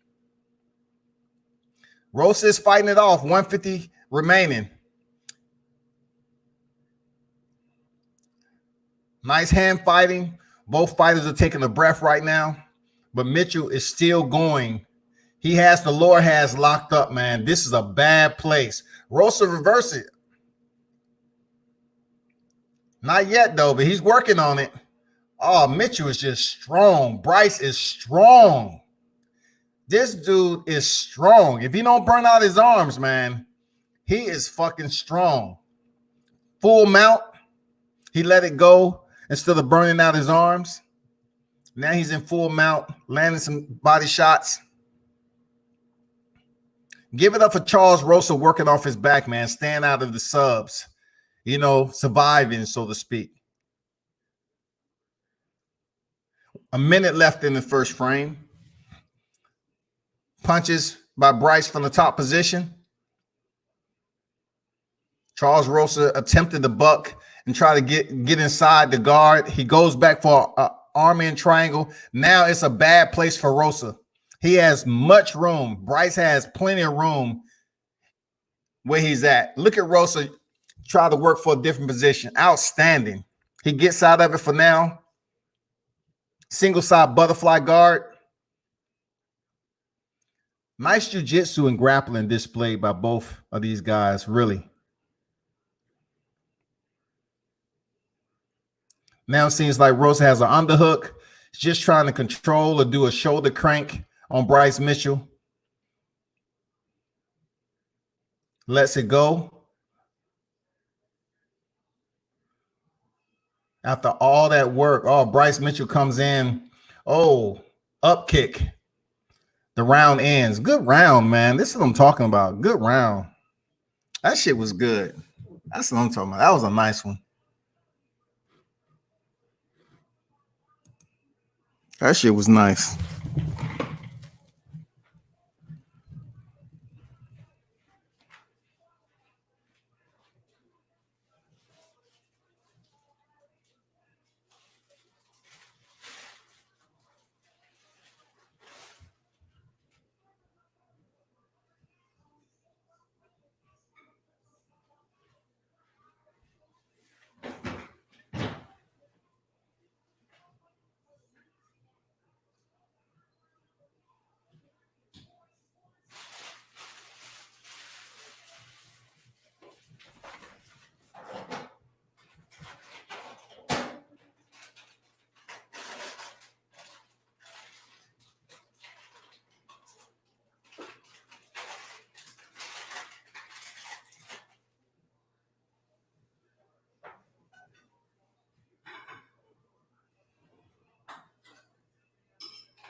Start the second round.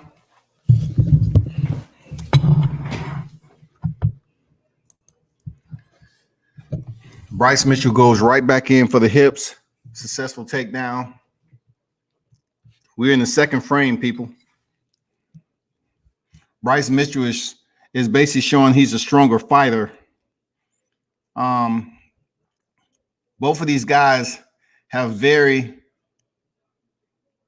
solid grappling. Their ground game is pretty solid.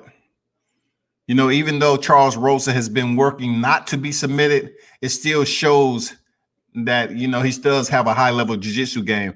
But Bryce Mitchell is just a step ahead of him right now.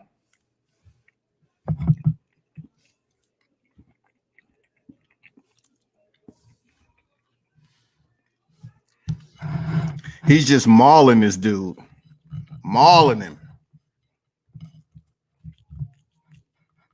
Bryce Mitchell is relentless.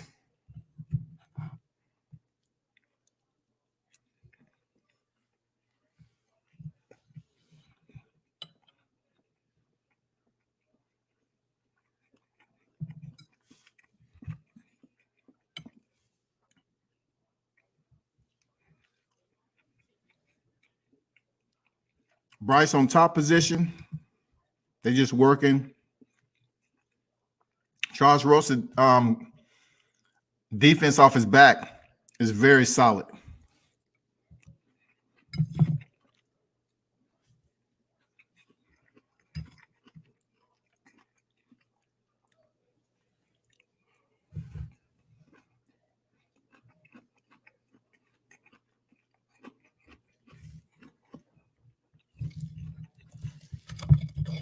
Bryce Mitchell has had the full mount for over a minute now, and still Charles Rosa haven't allowed him to do anything detrimental with it. He's been in the arm in triangle.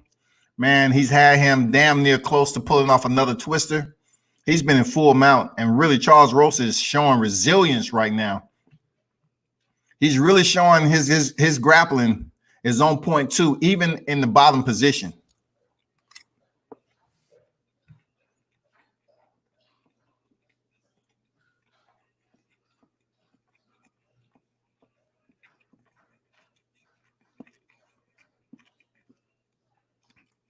Hammer punch by Bryce Mitchell. Still staying alert.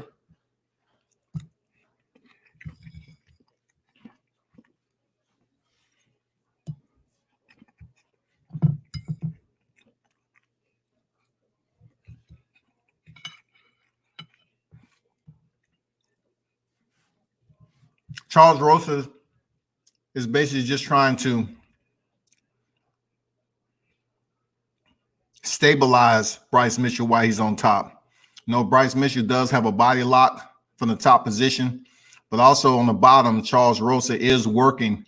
I'm trying to find a way out, trying to find a more suitable position. And Bryce Mitchell gets the full mount once again. This time he's going for the triangle. Charles Rosa is answering the phone, you know, trying to fight off this submission once again with a minute left in the frame. It looks tight. Rosa is turning red, but, you know, we're talking about two jiu-jitsu guys. Nice by Rosa. Answer the phone, you know, did what he had to do. Nice. For a minute, it seemed like he was giving up his back. But once again, Bryce Mitchell is trying to go for another triangle. Has dominant back with a single hook in. He's working for the second one.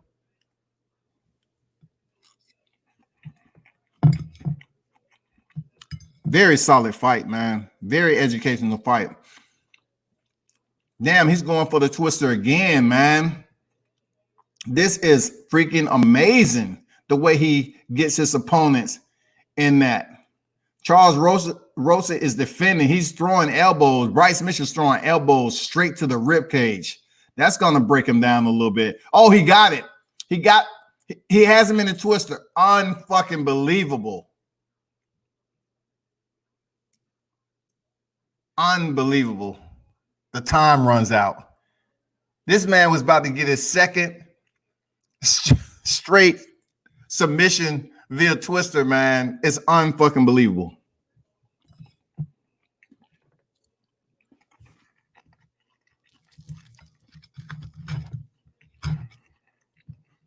Wow.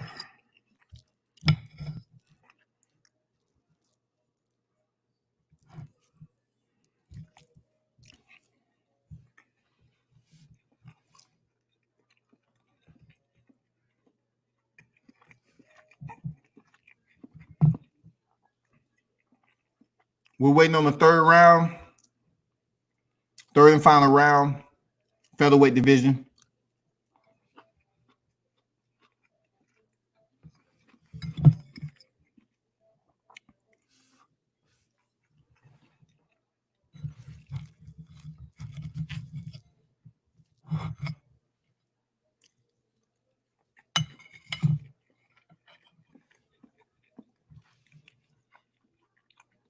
Third round starts. Bryce Mitchell get in close, gets the takedown.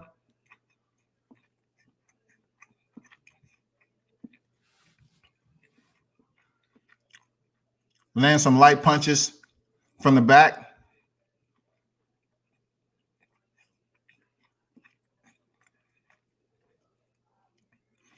This has been one of those fights. Usually you don't get this much quality activity when they're on the ground this long. But obviously both of these competitors are very versed in their grappling science. But Bryce Mitchell, even though he have had success to get the full mount and lock in some submissions, Charles Rosa also have shown that he's also a quality jiu-jitsu practitioner, preventing himself from being submitted.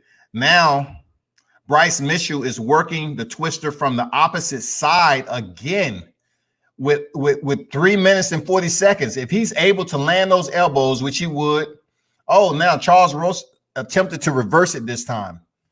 Awesome. That's good shit. Bryce Mitchell is just relentless, man, in his scrambles. Relentless. Give it up to Rosa, though. Damn.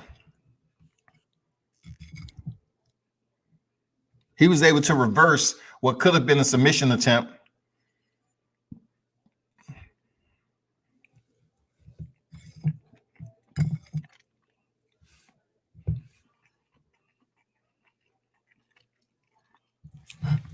I don't think Bryce Mitchell is going to be going for any more triangle chokes in the third round, just not yet. You have 2 minutes and 50 seconds approaching.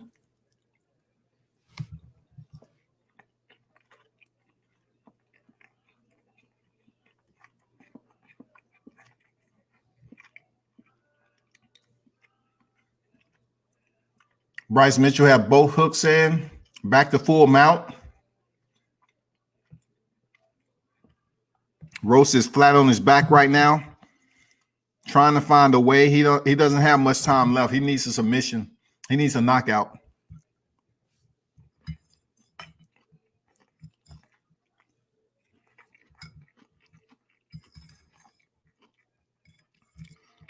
Damn good fight.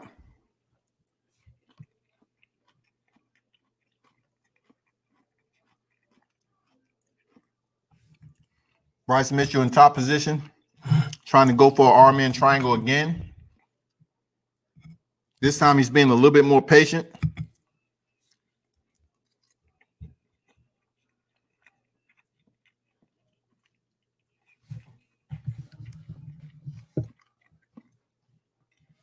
A minute 40 remaining in the last and final and third and final frame.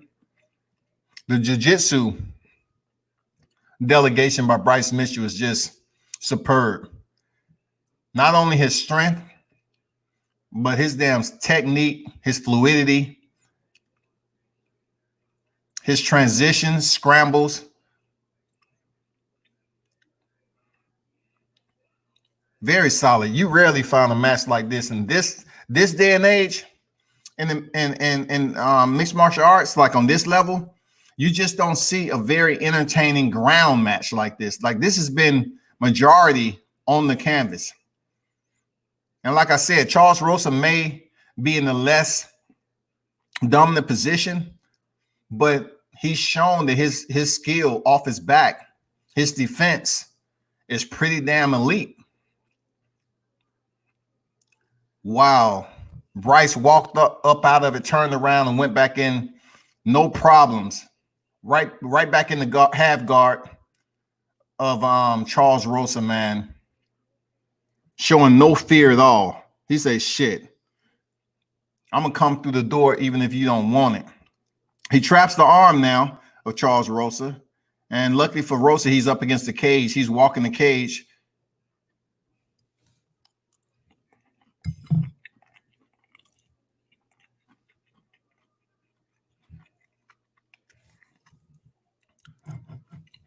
Wow, give it up. Bryce Mitchell right back in on the hips, body lock. Man, good fight. That's a dominating performance by Bryce Mitchell. I ain't gonna lie. Very dominating.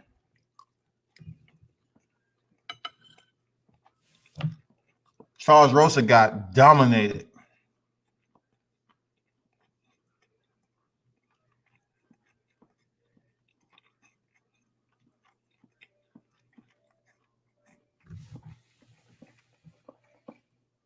Damn.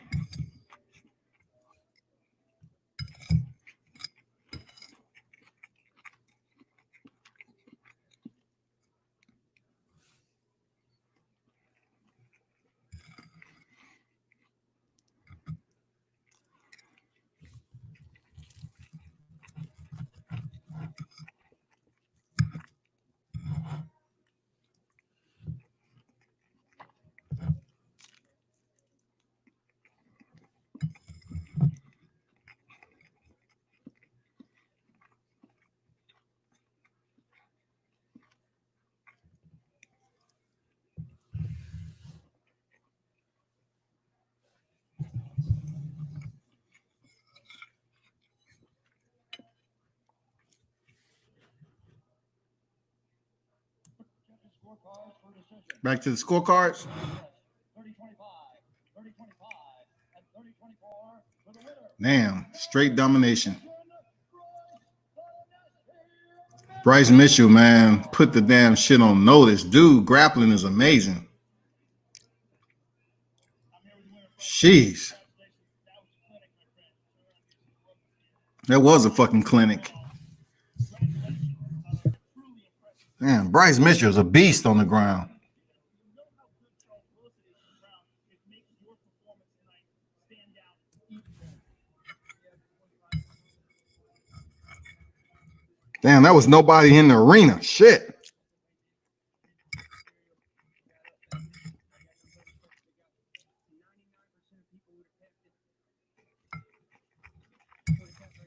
Oh, I believe I got nothing but to say. I was pissed off at first, but we just shook it off. And all I want to say is I love my family, I love my friends, I love my teammates, I love my coaches, I love God, and I love Arkansas. And Rigot, I ain't going nowhere. You're not going anywhere. Camo shorts ready. Listen, I'm incredibly impressed with you. Thank you very much for an awesome performance. Bryce Mitchell, let's go. Well, I'm happy to update the camo short situation. Dana White called the shot. He said after that performance, Bryce Mitchell is getting those camo shorts. Man, that was one of the most exciting ground fights I've seen in a while. This goes to show you how much the game has evolved.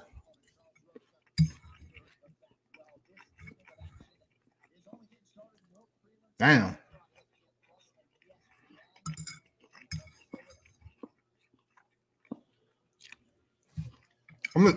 I just can't wait to see him in there again. That shit was exciting.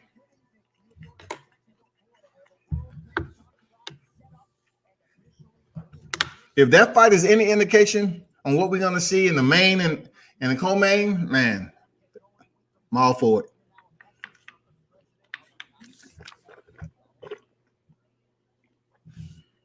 Standing in a very important spot, right outside the Oval Office, and you're looking at the White House behind you.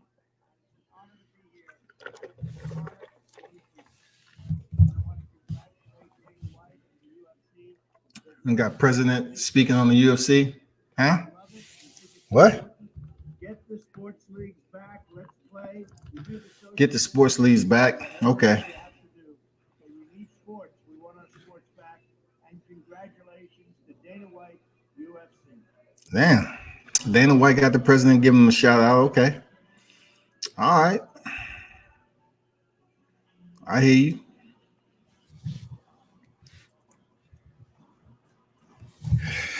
That shit was entertaining. Cool. So that was the second fight on the prelims, everybody. Next is Vincent Luque and Nico Price, man. Bryce Mitchell just dominated Charles Rosa. Just dominated him. It was a jiu-jitsu clinic. Very, very educational fight. You could have took a lot from it. The way he set up his submissions, the transitions, the ground defense by Charles Rosa being in a less dominant position, but yet still defensively sound and aware of what's going on. Even when he was in an arm triangle, he knew what to do, preventing himself from being subbed out. But I think if the second round would have lasted any longer, it would have been any more time, and he had him in that twister, he would have ended up tapping. Just an amazing matchup, an amazing fight, and what a great way to get the sport back rolling again. You got Justin Gaethje, the human highlight, who's one of the most exciting guys to ever compete in the sport. And Tony Ferguson, El Kakui against the highlight, Justin Gaethje. I don't know, man. It's gonna be interesting. I think with what that fight, you know, how that Bryce Mitchell, Charles Rosa, we might see Tony Ferguson test the ground game in jiu-jitsu of Justin Gaethje. Seriously. A lot of us is thinking this is going to be a stand-up war and maybe a ground game. It might be, you know, Tony Ferguson working the takedowns and trying to infiltrate what we haven't seen too much of in Justin Gaethje. And that's him being placed on his back, you know, fighting takedowns up against the cage. It might in fact be that type of fight.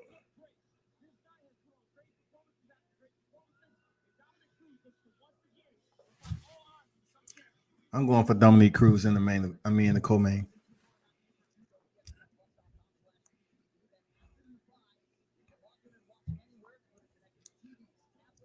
Wow, that Bryce Mitchell performance, they're unbelievable. Get the man some camo shorts and a top 15 tank. Man, you ain't never lied on that shit, Grosso. I mean, Josh, you ain't never lied on that, man. Bryce Mitchell, man, showed his ass tonight. That is what you call a jiu-jitsu clinic. And basically, he demonstrated he's a much stronger fighter, the much more well-rounded, educated grappler. And the way he was going from submission to submission, very, very solid. Beautiful transitions. Beautiful transitions. Wasn't sloppy. They was tight. Even when he was in the full mount, he took his time. You know, if he was going to land punches, he did. In the process of landing punches, he slowly transitioned to the next step and what he was trying to lock in, you know, if it was submission or work for a different position to lock in that next submission. Yeah, man. Very, very beautiful display from Bryce Mitchell, man. Salute to him.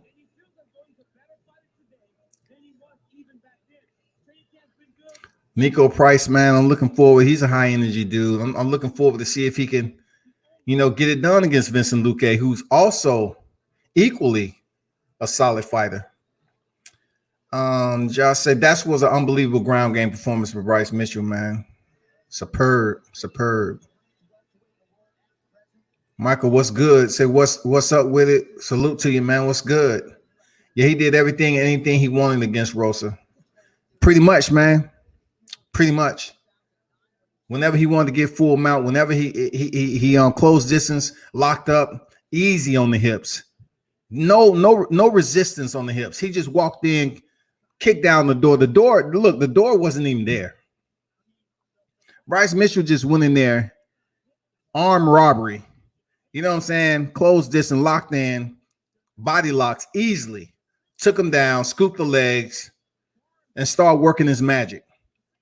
Very educational fight, man. I like seeing fights like that because the fight for 3 rounds, 95, 96% of it was on the ground, but not like the old Johnny Hendricks and the older GSPs, you know, some of these guys who are strictly wrestlers, man. The fight was on the ground and it was sub attempt after sub attempt. If we was in between subs, you're working punches to the rib cage, elbows to the rib cage. Man, that shit was beautiful. Seriously. Doing that to a black belt jiu-jitsu fighter, Rosa ain't a bomb on the ground, and Bryce just dominated him. He will be a problem for the featherweight. He will, man. He'll be an absolute problem. And you have to ask yourself, like, how will he be able to get in on Volkanovski? Will he be able to have success with a fight like Volkanovski?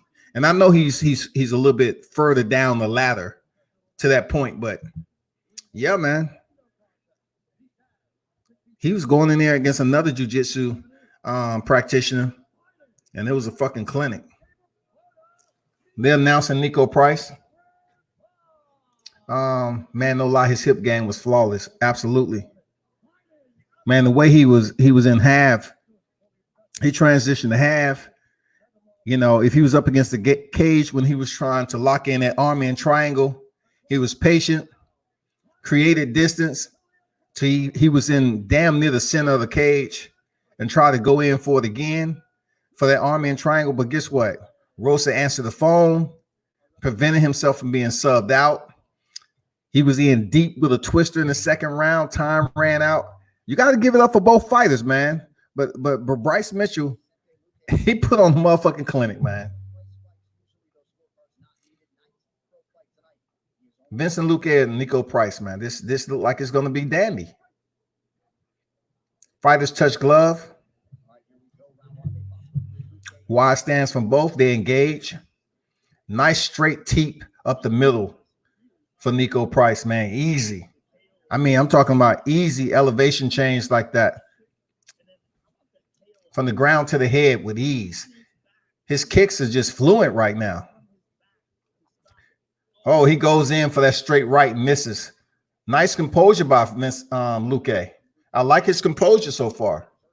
Oh, nice low calf kick, knocked Price off balance, man.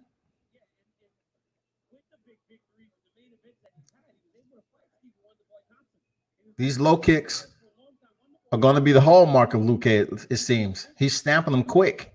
He's stamping them up quick on the lead leg of Nico Price. So Nico checks the outside kick, and then Luque goes right back for an inside low calf kick on the same leg. They're thinking in there, man. Nico's checking the leg kicks now. Another one on the outside. Nico goes up high. These guys are really out just outside the distance of a phone booth. Neither fighter is given distance and is still technically sound. 1-2 combination by Price, answered with a left. Oh, Price landed with a straight right on Luque.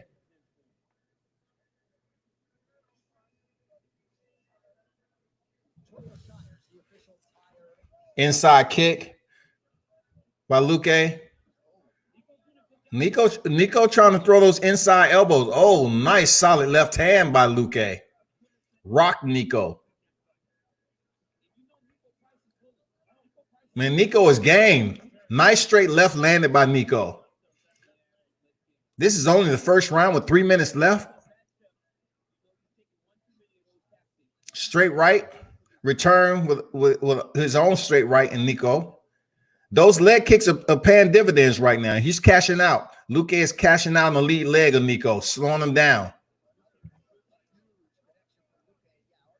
Luque is being very meticulous about his striking, man. He goes low, middle, up high with the hands.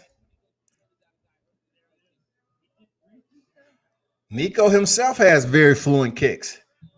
Oh, nice right hand hurt Nico a little bit. Oh, nice. Both fighters exchange. Flurry of exchanges, man, from both fighters with kicks and punch. This is the stock exchange.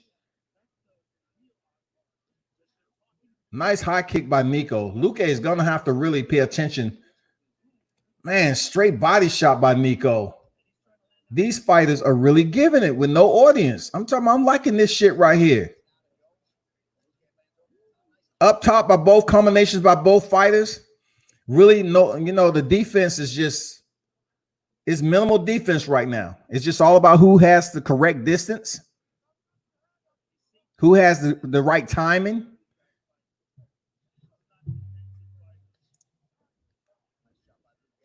Oh, nice kick up the middle. Hurt Luque. Oh, he hurt him. Nico hurt Luque. Luque up against the cage. Nico move into the hips. Luque goes in for a frontside guillotine. Nope. He still has the head locked in, though. He's still trying to work that guillotine. Nico pops his head out. He's in top position. Half guard. Nico is going to work for a Darce, it looked like. He came.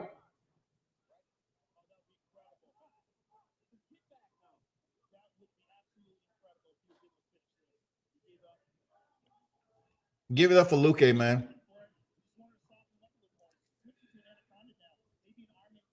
Yeah, and that was an anaconda, not a Darce.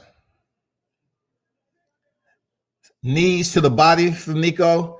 He tried to change to the back position, but Luque saw his opportunity. He exited. Good job. Back to the center of the cage. Luque trying to get that get back. You know what I'm saying? Very exciting, solid, competitive fight.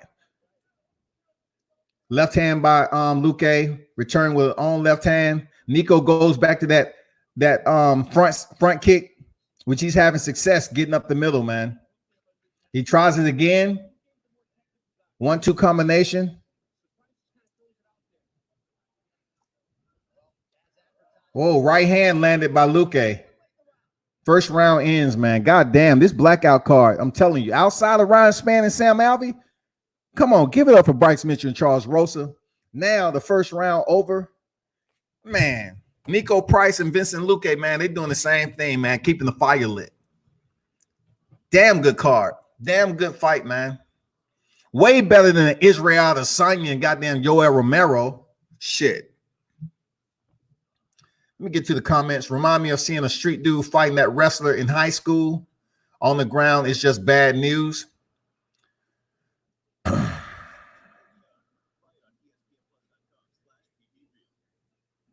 Is this live any good, guys? The card is the thumbnail, man. So you look at my thumbnail, that is the card. It's just live commentary. That's it.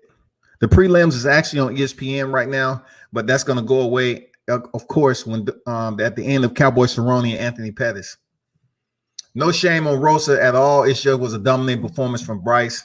Absolutely check the box on that. Agree.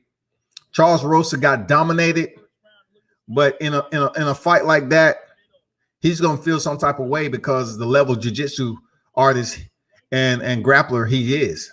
You know what I'm saying? He got dominated. Second round on deck. Luque versus Price. And these fighters right here, give it up to Nico Price, man. Shit. Very fluent. Both fighters. The pace is going to pick up in the second round with these guys. They pretty much felt each other out in the first. Luque's timing in on those front lead leg kicks again, low calf kicks, while Nico is coming over the top with the right hand. Straight up the middle with the left, lands off the front nose of Luque. Both fighters are having success with their punches up top, though. Very nice. A low blow. Nico, takes a kick to the cup a little bit, walks it off.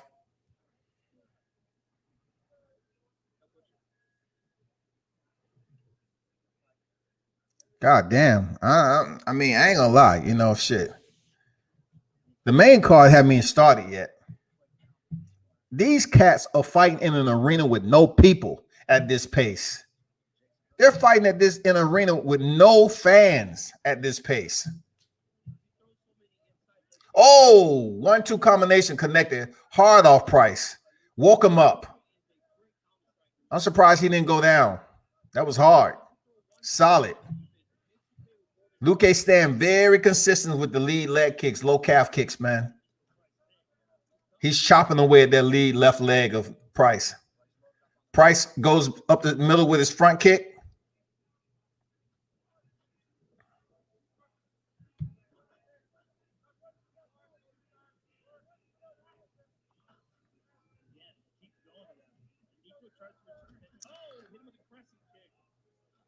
Man, that crescent kick he just threw came out of nowhere. No wind up, no nothing from Nico Price. But the hands of Luque is much more fluent in the second round. I will say that. Nico is just a step behind the setup of Luque, but he's still in the fight, though. Oh, Nico is just closing distance, put him up against the cage, lands a right elbow, another right elbow. He's trying to say, you know what? I'm going to get in close to where I know success is. Oh, he drops Nico Price. Nico drops and then do what is natural, try to go in for the double, comes up with a right uppercut. Wow, Nico is hurt. Nico Price is hurt. He's cut up on the right eye. He's hurt.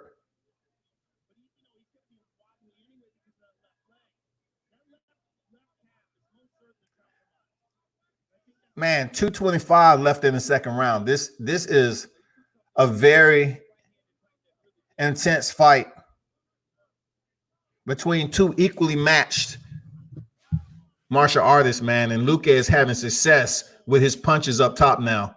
Now Nico is desperately, closing distance, pushing him up against the cage, trying to slow the pace down. Body lock by Nico. He thought about throwing a knee to the thigh, changed his mind.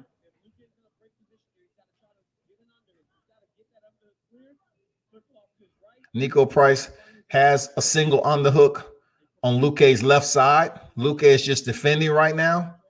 And it seems like whenever he chooses to turn him out, he can. But Nico has his head in the jawline of Luque, just throwing some left hands up top.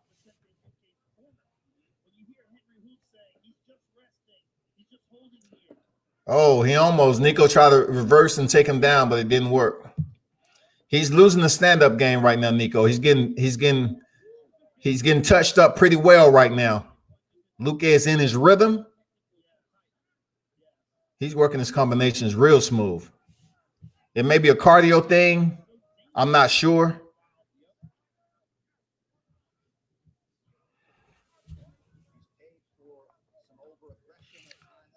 Those low calf kicks on both legs of Nico.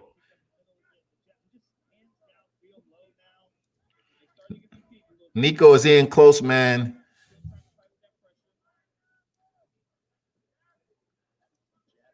Luque is so fluent in his strikes. Look at that lead leg. Man, that low calf kick is just chopping the left leg of Price. Step in left hook, landed for Luque. He tried to come with that straight right counter on the way in and catch Nico in, but thanks Nico didn't just rush in, though. Both fighters are landing and exchanging very well, man.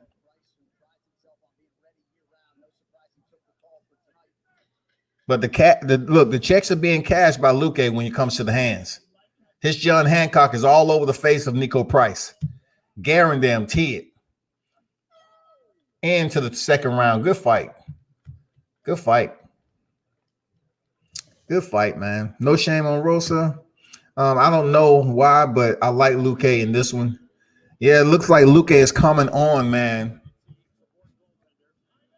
He's coming on.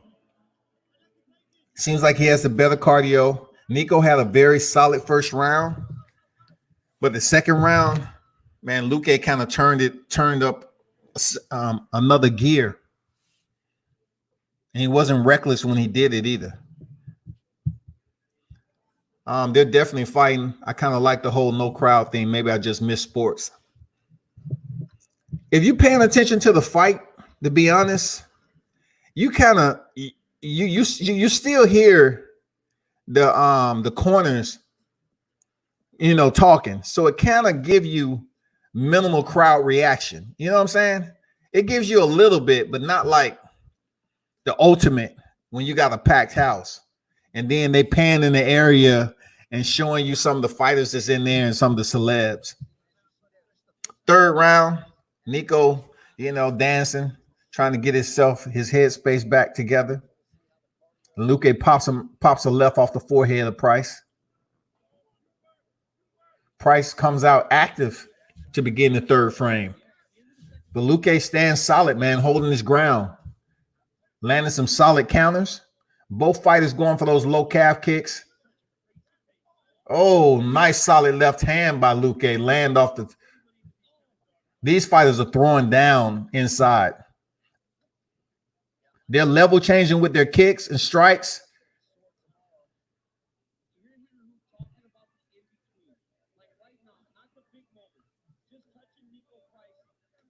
Oh, he goes up top again, Nico, with the head kick. Luque blocks it pretty damn nice. And Nico is like he called his second win so far. You know what I'm saying? He's very active on the inside. Using his jab more. But he's getting tagged, man. He's still cashing out on Nico's face. No defense. Both fighters stand on center. Easy targets. Very good fight, though. Very good fight. Damn. Nico is looking the worse for wear right now. He's wearing every bit of the 8 ounces that's in front of him. Jesus Christ.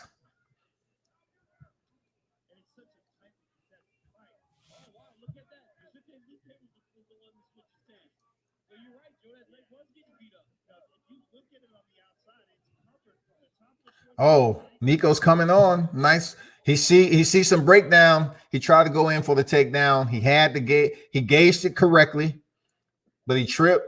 Luque seemed like he's doing a snap down, let it go. Nico goes back with a straight jab. Tripled up on his jab is Price. Man, the traffic. Look, both of these guys are driving through traffic right now. And they steering pretty well, man. It's punch traffic like no other. All you see is freaking left, right, left, right. Both lanes are shut down. These motherfuckers driving on either lane. It don't fucking matter. Unfreaking believing. It's like a pendulum effect. One fighter throws, the other one throws. It's a crash course in the middle, man. 2 minutes approaching in the third and final frame of this middleweight fight. Man, these fighters came down the floor and they ain't playing. Right now, get an edge to Luque. He's landing the more solid punches. And Nico seems to be gassing out a little bit. Oh, he knocks him down. He knocked Nico down. 148 remaining.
Man, that right there, that finish, that shit was on the freaking money. On the money. Look, Luque checked in on that left hook. Checked in on it. And the stoppage was, in my opinion, warranted. You know what I'm saying? I mean, it may not have looked bad considering what we've used to seeing in the UFC. Like, we've seen Diego Sanchez have a cut. We've seen Robbie Lawler lip hanging off, and they still fought to the damn end until he was able to drop Rory. You know, we've seen Tony Ferguson on many occasions just be bloodied and battered. So, like I said before, man, it all depends on who's in there. Because I done seen fighters with way worse damn injuries than that. I'm going to be honest, man.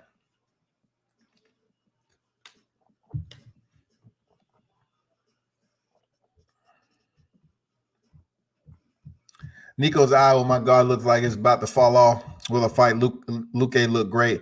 Yeah, man. Luque, man, he's a solid, smooth operator. Seriously. Luque, man, his skill, the way he's able to execute his striking, man, is so fluent. The rhythm from which he has. No wind up. You can't tell if he's going to kick you, you know, do a low calf kick, a punch. But he really picked up and shifted gears, man, from the second to the third round. Look at that eye. Yeah, they was right to stop that. He must have blew his nose, though. Oh my God, his eye look bad. Oh my God. It reminds me of Cowboy Cerrone, man. It reminds me of Cowboy Cerrone. But Cowboy Cerrone blew his nose, but Nico must have blew his nose, man, or something. I don't know, but ooh, that eye looked bad.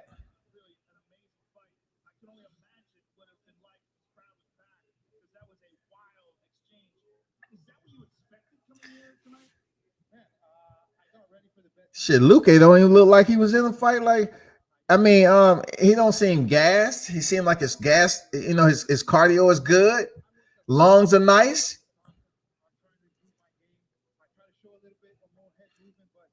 Damn, I'm impressed, man. I'm like the second and third fight on the prelims, man. Absolutely, man, impressed. It's well worth it, man. The free fights, man, during the pandemic. Hopefully, this takes people's mind off, the negativity that's going on in life. You know what I'm saying? Seeing a card like this for the combat fans, because we're talking about some quality fights so far, man. This with no fans. God damn, that left hook that shit had a motherfucking goddamn anchor on the end of it.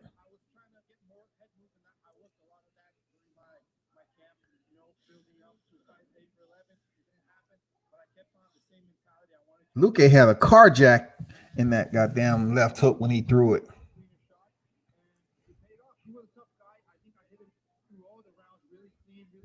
Most finishes, Luke 10, Matt Hughes 11, Matt Brown 13. Wow, Matt Brown 13. Unbelievable.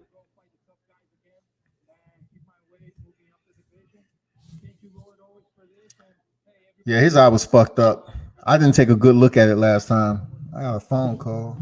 But his eye was fucked up. They should have stopped that.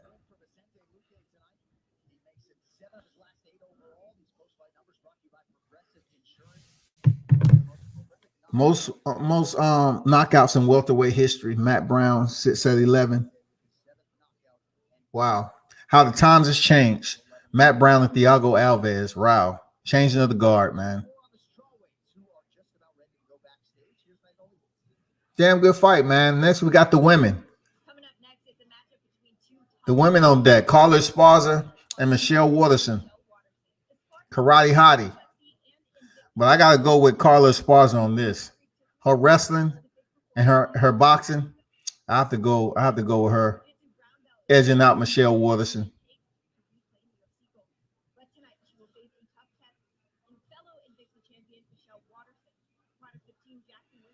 If Michelle Waterson don't catch her with one of those high kicks, you know what I'm saying? I mean, it's possible.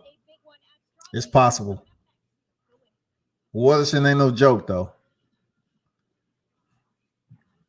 People can't complain about the stoppage. Pretty good stoppage. His eye looked like it was about to fall off. Luca is a very great technical fighter, and he's still young, great welterweight fighter. His eye, WTL. Yeah, I think he might have, kind of blew his nose a little bit or something like that, because his eye was swelled shut like it was the goddamn second half of a Rocky movie. Adrian, my shit, that eye looked bad. It looked like goddamn Michael B. Moore when he was up there fighting. Who was in there with in that fight? Was it Tony Bellew? When his eye was fucked up, had all the makeup on and shit. One eye was all the way open and the other one was shut, just like Nico Price. Man, we give it up, man. It was a damn good fight, man. Close quarters, striking. Very active, output from both fighters. So you got to salute them for that, man. You got to salute them for that. Real talk. I'm impressed, man. I'm impressed by the card. Dana White's probably impressed after that damn paint sweeper first fight that was on the card, that Ambien. Now that the caffeine has been injected, we got Bryce Mitchell going there, putting a clinic on Charles Rosa. And then we just seen Vincent Luque get a stoppage versus Nico Price. Yeah, it was Tony Bellew. Yeah, appreciate that. Yeah, Tony Bellew had his eye looking quiet.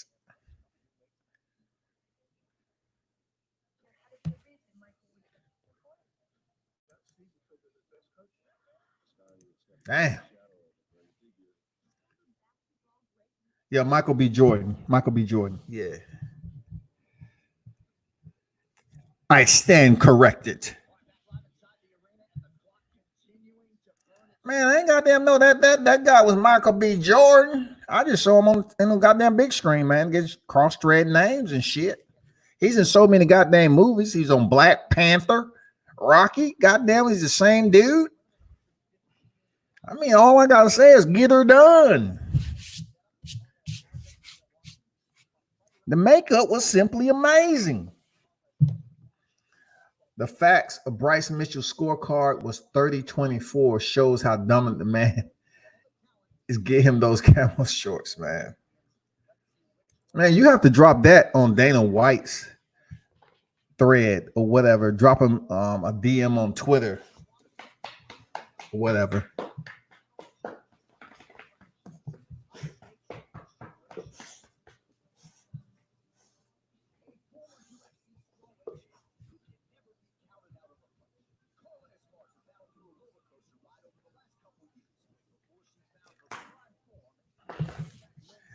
I feel like Bryce Mitchell is going to become a fan favorite. He already is. I think people like Bryce Mitchell already, though. I mean, he's a hard-nosed country guy. Old Town Billy. Straight out the Piccadilly. I mean, people like Bryce Mitchell already, man. You know, he's a hard-nosed type of dude, man. He got the country accent. Strong. He's an enforcer in there. And I'm going to tell you, his performance he just put on with Charles Rosa was entertaining, to say the least. If anything else, that shit was entertaining. And look, I'll say 96% of the fight was on the ground, and that shit was entertaining. For anybody who want to go back and look at some grappling, some jiu-jitsu, and try to pick some bits and pieces out of it for educational purposes, you can do that. You can do that with that fight. It was very educational. Just so you can kind of understand what you was actually watching. I know I am. I recorded that shit. But I agree. I agree with that. You know, the fans, once you start to move up, you know, the fans may tune in just a little bit more to see, you know, how he look against top-ranked opponents. I'm gonna check out that. We're gonna go down to his weight class right quick. We're gonna go check out Bryce Mitchell's weight class and see who's next in line in the ranking system.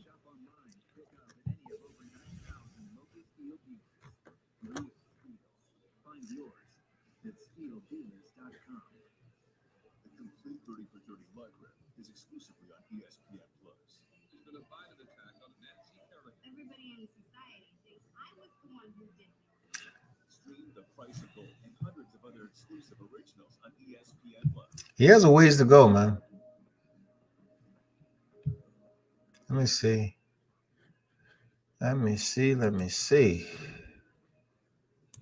First up is this exquisite bowl of French onion dip. I'm going to start the bidding at $5. Okay? Looking for right here's $7 in the front, $7 going once, going twice. Sold to the onion lover in the front row. Next up is lot number 17, a spinach and artichoke dip, usually set in a hollowed out loaf of sourdough bread. Don't get mad, get E-Trade and get more than just trading. Investing, banking, guidance. Congratulations. 42 years of age, emergency support goaltender. I'd like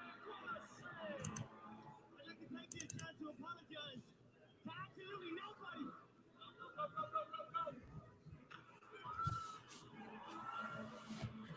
Yeah, he has a long ways to go, man. He has a tall ladder to climb. Not saying he can't do it. Not saying he can't do it. But let me see who in the hell he can. Ryan Hall, man. He's ranked number 14, leg lock specialist. He's very good on the ground, too. I'm wondering, can he keep up with the pace of another ground tyrant as Bryce Mitchell? Jose Aldo, even though he's dropping down to the bantamweight, he's ranked number 11th in the featherweight division. Josh Emmett, Jeremy Stevens.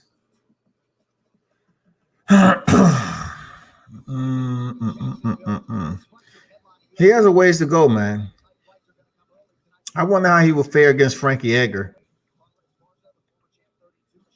Yair Rodriguez, that'll be a good fight. Him facing Yair Rodriguez, that'll be a good fight. I think he'd do damn well up there. Chang Sung Jung. And then you have Brian Ortega, number 2, still ranked number 2. It's just funny. The women on deck now, Michelle Waterson being announced. Don't y'all go anywhere just because there's women on deck now. Show the women love too now. Karate Hottie.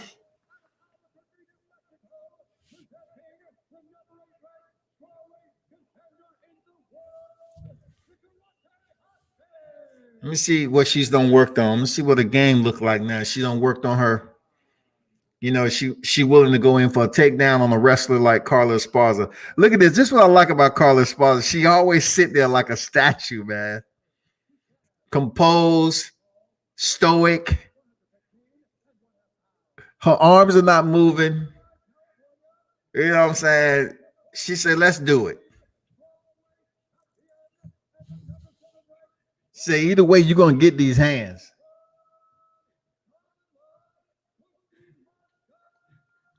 Cookie Monster.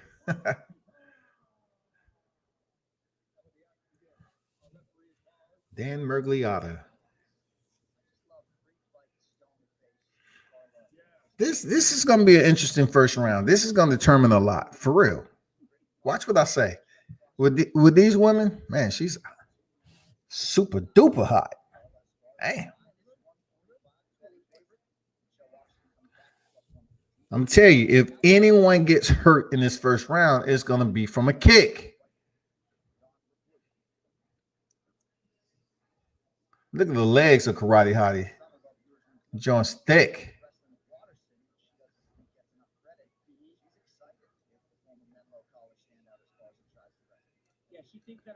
Come on, lady. You way outside distance. Carla thought about it, but she's too far out. I mean, come on, man. You got 4 feet in between you. Did you see who just fought previously? Y'all come out here posturing, fainting. Feint out the feint. You're not even in distance. If you want to throw a strike, you're not even within distance. And neither one of you can close distance that quick if you wanted to go in for anything. Side to side movement by Esparza. At least I can say she's using her lateral movement early. Throwing some hard head feints. You know what I'm saying? First kick by Karate Hottie.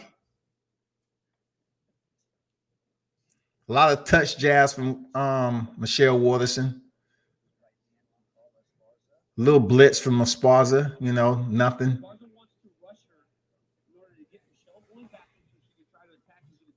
A lot of head feints from Esparza. You know, just trying to get that data. Trying to see, you know, what she can get out of Karate Hottie.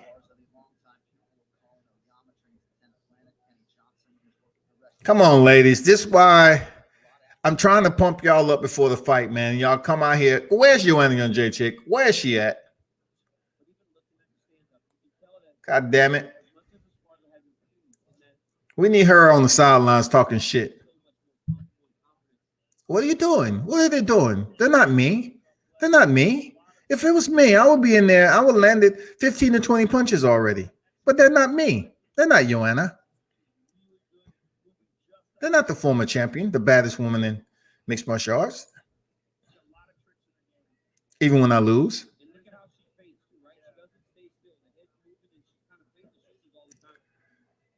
You're not going to land a kick that far out. You're not going to land a hook that far out. You all need to get into the goddamn phone booth and dial up, period. We're going back to dial up connection. Y'all at Wi-Fi right now, goddammit. We need dial up.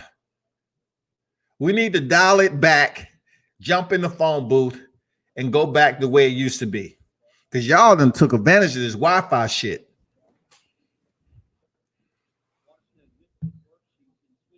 Y'all fighting like two cell phone towers.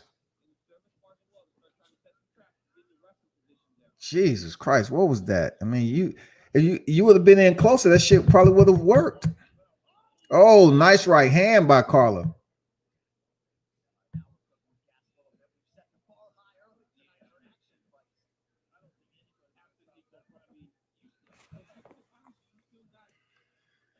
Oh man, I'm still saying it's gonna be a kick, man. I just think it's gonna be a kick, man, to change it. That is. She's trying to switch it up on the sly. It's only a matter of time before Waterson starts to go for those head kicks. That's the one thing I don't understand about her. Why she don't ever try to chop down the lower leg with her kicks. Most of her kicks are up high, karate style. I mean, people pretty much know that's what your striking is about. That's how you go about delegating it. You need to switch it up a bit. There you go. Right to the low kick, then up high with the left. That's what I'm talking about. Stay consistent with that. It's there. Oh, nice. There we go. What I tell you. Carla Esparza in on the hips on the takedown. Waterson predictable.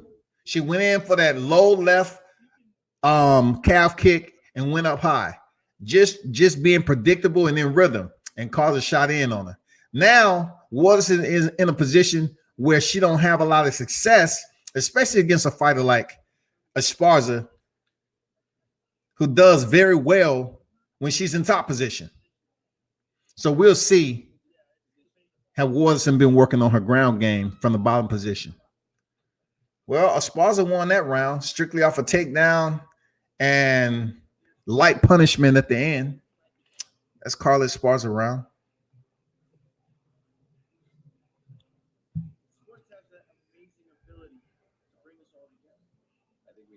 Michael Lewis said, to be honest, they both hot. Well, I didn't say anything other than that. You know what I'm saying? I mean, hey, I'm in concurrence. I give the edge slightly, I give the edge to Michelle Waterson for sure. Like when she cleans up, shit. Michelle Waterson is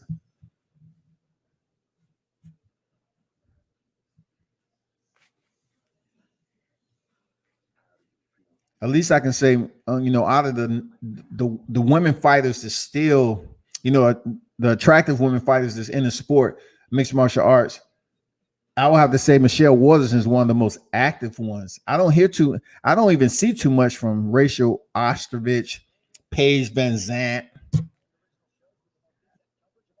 even Valentina Shevchenko.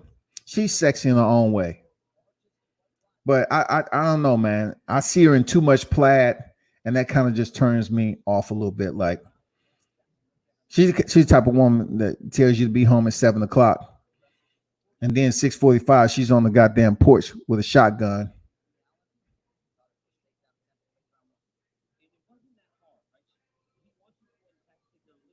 I'm the bullet.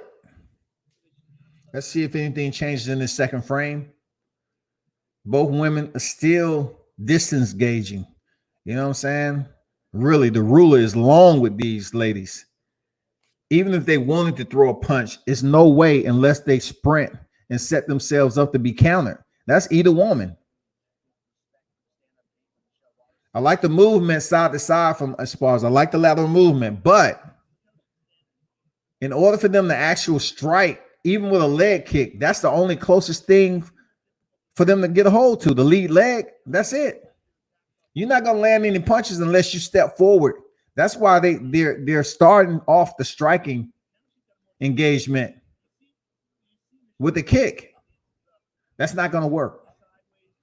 Esparza's gonna end up getting laid out if she keep on blitzing like that. I like the feints from Esparza though.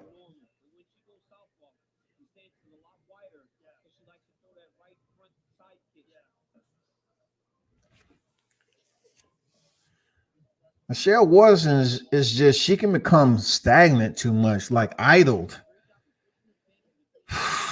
Like why throw a thigh kick, a front thigh kick like that when you out of range?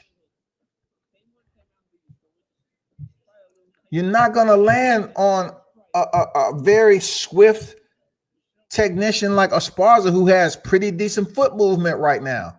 I even like her feints. Now she's doing foot feints. You know what I'm saying?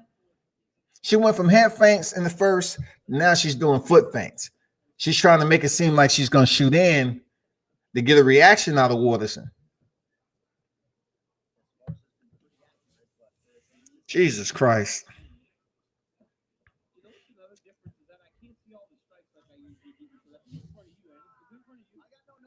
Okay, that was a nice thigh kick by Waterson. Very few and in between, very limited. That's another one. Now she just did it twice already, so I can guarantee you the data's been collected. And Esparza's like, do that shit again. Okay, she switched it up the middle. She almost caught Esparza rushing in, though.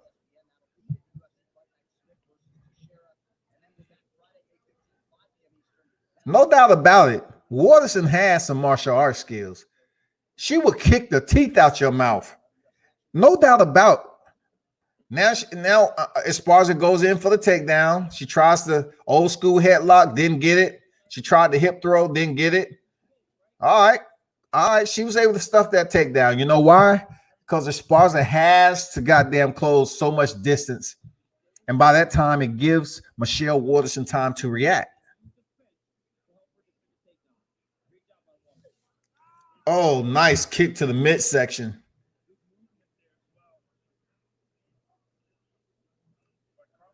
Waterson having some success with her kicks.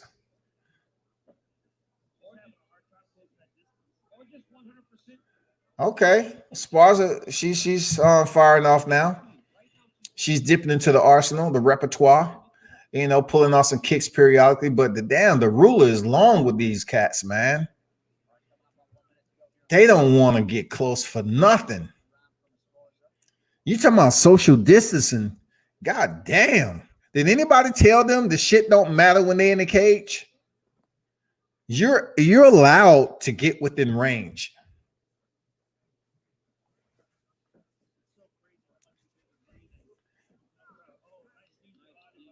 Esparza rushes in again from too far out. It really gives Waterson time to react. It really gives her time to set up for the counter, whether it's to stuff a takedown or to shoot a knee like we just seen. She has enough time, even in that small window. Nice combination by Esparza. I like Esparza's hands, though, man. I like her hands. Stupid. Why would you do that? Nice stuff, though. Good. Oh, wow. She's going to stay on the ground. Okay. That was a close round, man. I have to get an edge to Waterson, though. I have it 1-1. That was a close round, though. She wasn't able to get a takedown, Esparza. So I have to give her that. I have to get an edge to.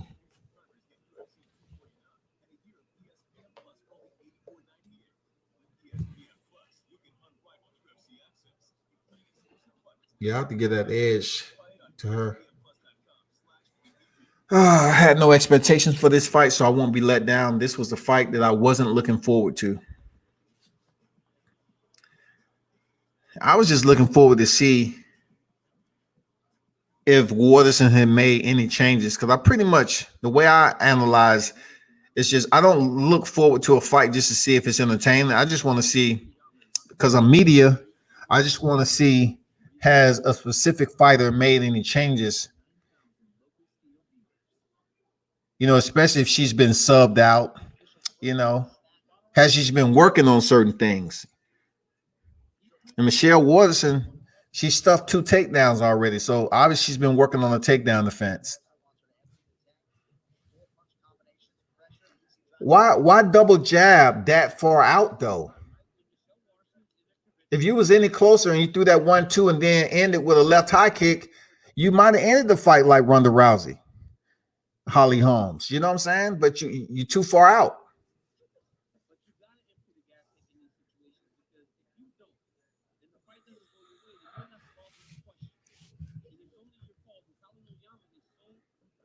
Wow, look how far Esparza was out with that shoot. Man, that shot she just did, god damn. She had both hands out running in, no defense to protect her chin or nothing. Nice right hand by Waterson, nice straight right. I mean by Esparza.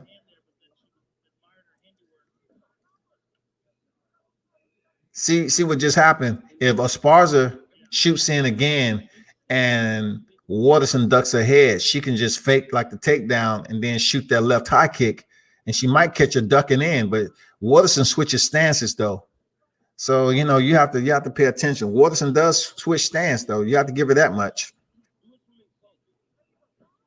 Oh, nice. She almost did it. She almost did it just then. She almost hit it with the left high kick. Because now she's retreating. She don't want to get taken down in the 3rd round. 3:20 left in the round. She thought about that check left. Come on, Esparza. You got better hands than Waterson, man. Come on, get in there. Get in there, girl. Let's go. You got better foot movement, all that shit. You can't start fainting and everything and you 50 yards out, god damn it. Holy Jesus. Come on, women. The shot is too far out. Oh, 2 nice knees, though, to the body. Those scored. Oh, nice straight right. More of that, Esparza. Get in. More of that. Nice. I like how Waterson switched that up. Right, left. I was just about to say, Waterson getting a takedown on Esparza? Wow. But it didn't happen. There you go. Acting like you're going for a takedown, come up top with the hook. Waterson switching stances again.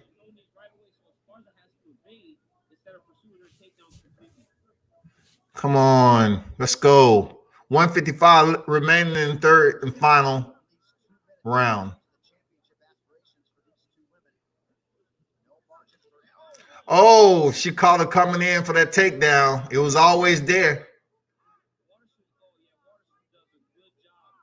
It's been there. When you shoot from that far out over and over again, what you expect? Come on there, Esparza. You know better than that. You're gonna allow her to score in the last round just from you shooting too far out? Get in close, man. I know she's trying to stay outside. Look, she's trying to. You have a kicker like Waterson. Why don't you get on the inside? It'll work to your benefit.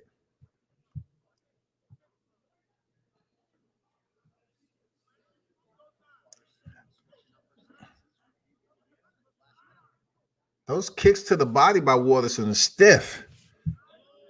Nice overhand right by Esparza. Nice. That scored. It's very close round, man. 46 seconds remaining. Come on, man. This is not point scoring karate. Waterson, let's go. Get him. Jesus Christ, man. 28 seconds remaining. Esparza is chasing her around. She just say, fuck it. She just say, fuck it. I'm tired of you running, man. Let's get it. Do it again. 15 seconds left. Do it again. There you go. There you go. You won the round. There you go. You won the round. That won the round. Period.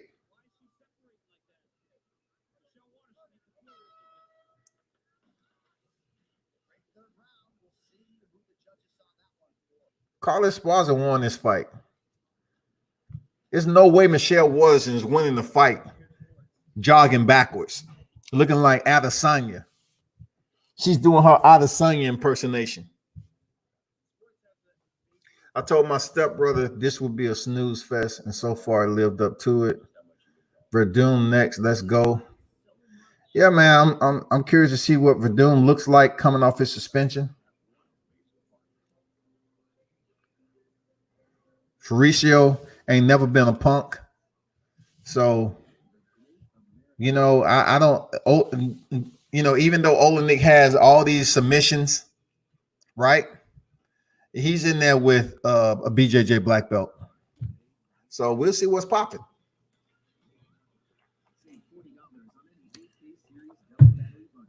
We'll see.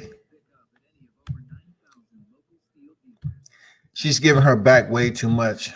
Man, absolutely, man. That is just, there's no way that you can land, man, that far out.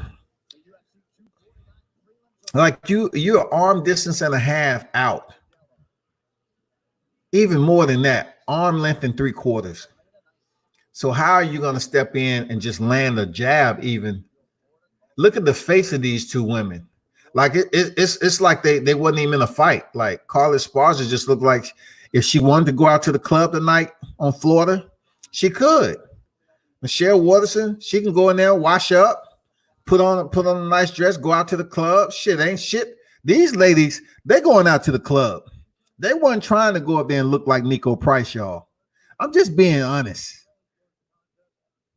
They came in here so they could put some makeup on and go party. What?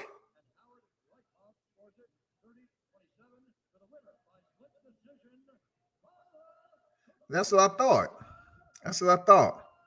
Congratulations there, Carly. You deserved it. Michelle up there running all backwards and shit. Man, no women about to go to the club. They about to get right, get cleaned up. Shit, man. They barely got a scratch on their face.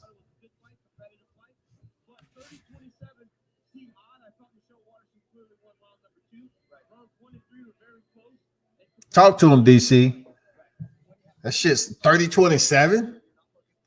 What fight you was watching? The fuck? Don't start doing that shit. So we're on so-called on the prelims, the co-main, if it's anything such, the co-main on the prelims. Olenek against Verdum.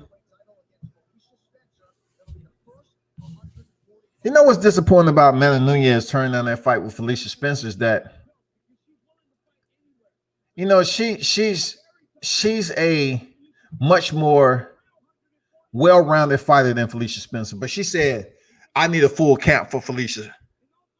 I mean, Amanda Nunes is a champ, man. Last fight she turned down, she said she had sinus problems and shit. I don't know if she's just being a prima donna or what, but damn. She can fight Felicia Spencer. She's the much more well-rounded, skilled fighter out of the two.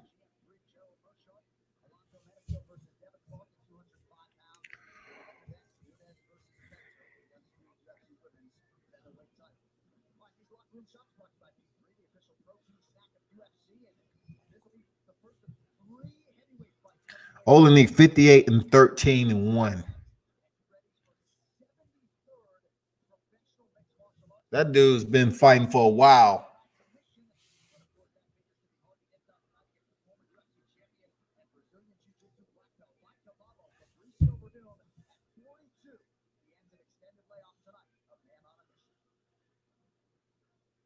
I like how they say he had an extended layoff. That's being nice.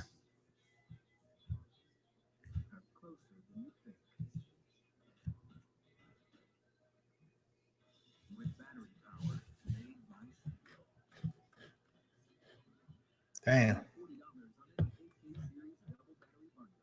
Shop online, pick up at any of over 9,000 local steel dealers. Real steel. Find yours at steeldealers.com. UFC 249. Fight on ESPN+.com/PPV.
Back for the first time in more than 2 years, Fabricio Verdun wants to make up for lost time. He's quest to regain the title, and a win over Alessio Riddick will certainly qualify as a good start.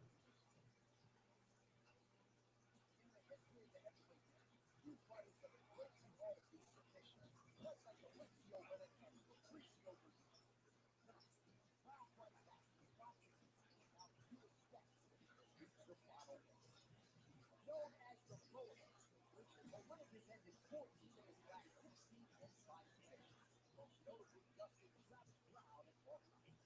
Now he will face perhaps his biggest challenge, former world champion Verdun, one of the best heavyweights of his era, and one who is hungry for John championship gold once again. A quest that begins in a hurry. Brazilian superstar here tonight.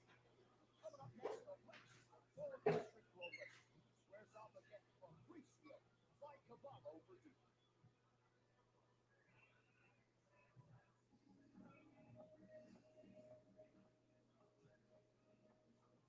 The Chicago Bulls have confirmed that Michael Jordan will announce his retirement.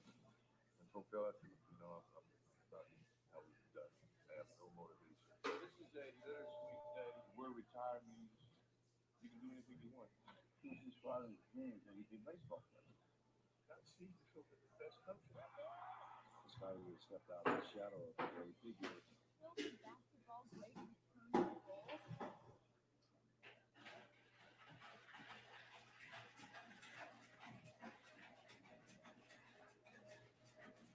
The great American outdoors. Closer to nutrition. Choose steel and save $40 on any 8K series double battery bundle. Real steel. Find yours at any of over 9,000 local steel dealers. Congratulations, Woven. 42 years of age, emergency support goaltender.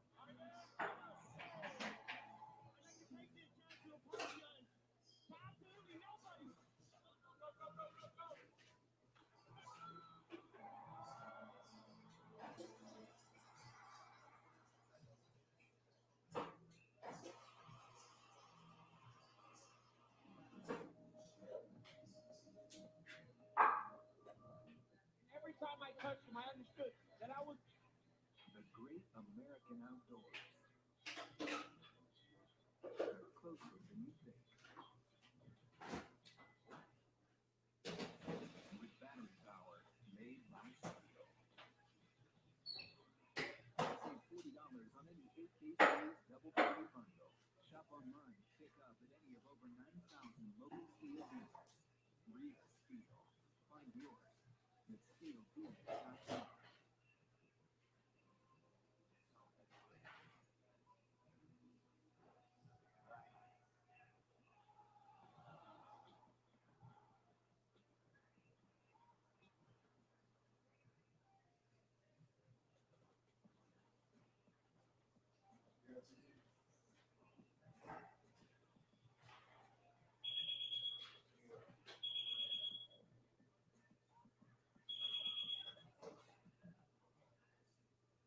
I'll start from the beginning. She used to be a society cop, and then she met the wrong man. She's tough, but, you know, we're girls. Okay, Mom, let's go back to fake you, fake smiling. Yeah, no, nothing. Revolutions are messy. I'm not afraid of a war. What comes next? The great American outdoors are closer than you think. With battery power made by steel. Save $40 on any 8K series double battery bundle. Shop online, pick up at any of over 9,000 local steel dealers. Real steel. Find yours at steeldealers.com. The heavyweights just about ready to go. Two big men here, long on credentials. Both 42 years of age. 12th ranked Alexio Lenik, the returning former heavyweight champion Mauricio Verdun. Verdun 2 inches taller. You see the discrepancy in weight. Let's go. Hurry up and bring him to the ring, man. Hurry up and bring him to the cage. Let's go. Below that threshold. And Alexio Lenik will have a 3-inch reach advantage tonight. See if he can maximize it for the particular now.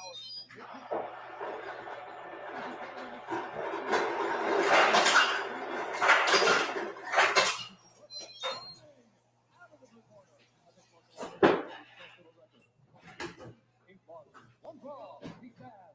64 inches tall, weighing in at 223 pounds. Pilot out of Los Angeles, California, for the Poco Electric Reserve, presenting the 3-time World Jiu-Jitsu Champion and the former UFC Heavyweight Champion, Mauricio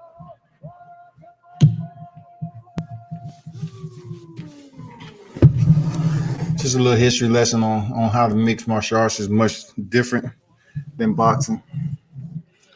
You can go on suspension and come back. They put you right on the roster. No matter how many losses you got.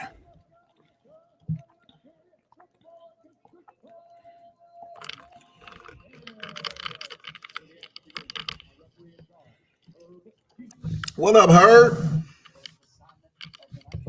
Herb Dean on deck.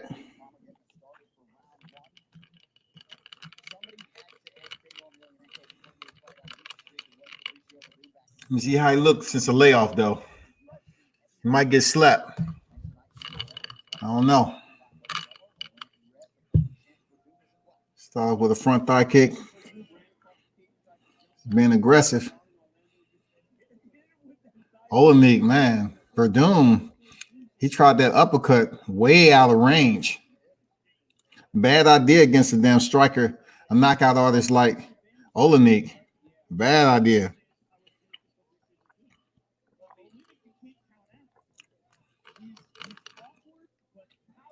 Nice defense by Verdun.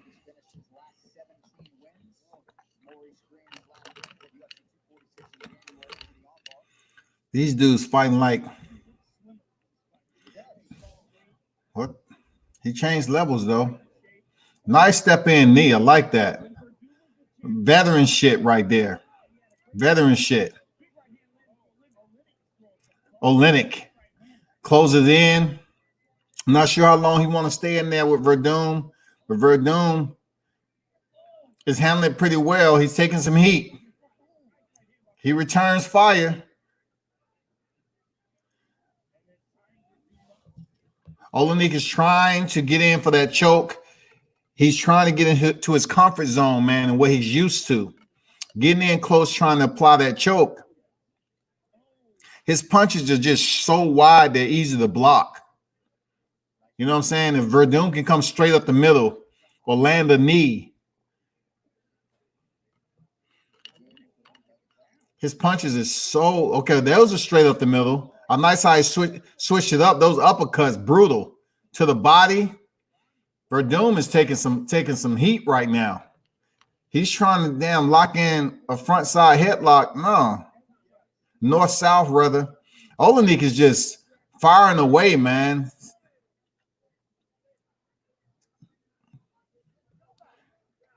Okay, step in, elbow. I see you.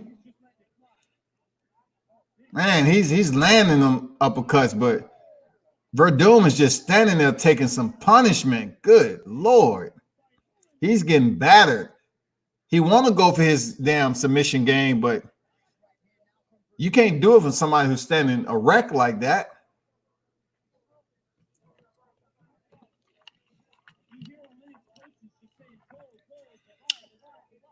He's shooting those knees up the middle, though. That experience, man. Shoot boxing. You know, he's shooting those those knees up the middle, man. Only better watch out he don't tire out, gas. Damn, nice jab out, Olenek. Some of his shots are wild, some are straight up the middle, to the body, uppercut.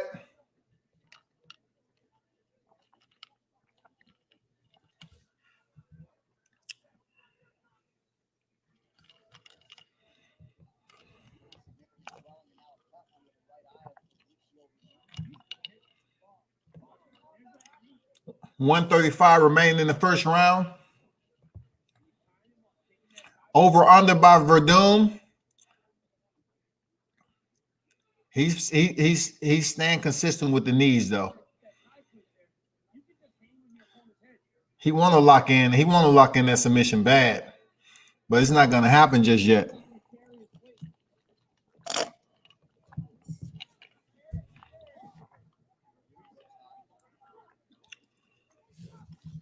This is a high-paced fight, man, for the weight class they in. Seriously.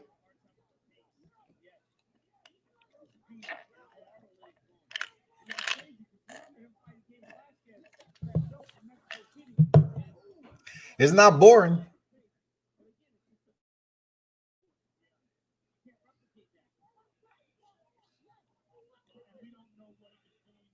Verdum is cut up.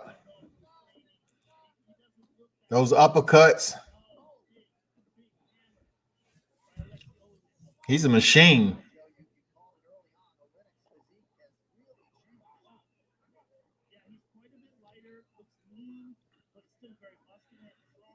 He's sticking to, you know, his striking.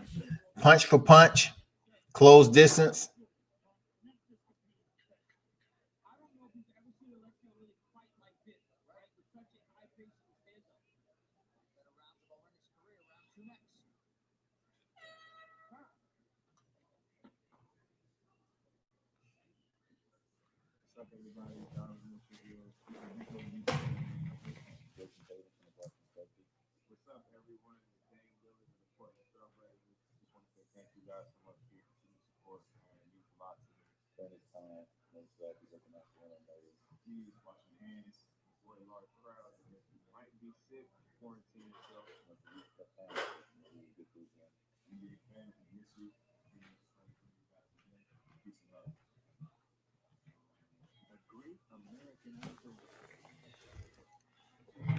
Who y'all have winning that? Someone is going to gas out next round. Yeah, they gas out and get knocked out. It's not a bad fight. It's just reckless. It's just sloppy a little bit, but still effective.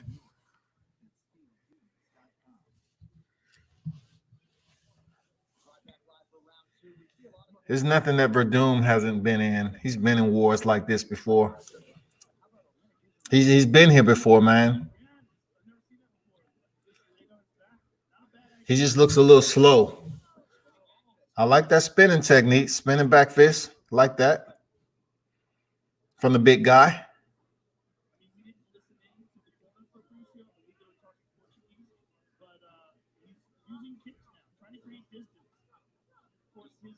Verdum want that damn guillotine, boy. He want that shit.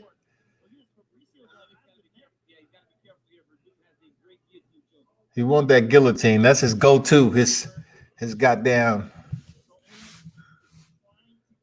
That's his dessert right there.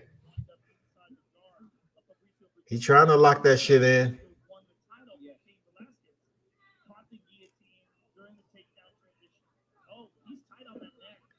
And for all the success Olynyk had in the stand-up in round one, Olynyk better watch out and back his ass up out of that trap. to start round number two. I think he was just trying to close the distance. Fabricio. He's good. It's not even that tight as it was before. He's not out of trouble yet, though. If he snaps him down, then he might be. He tried the outside trip, though. Let it go.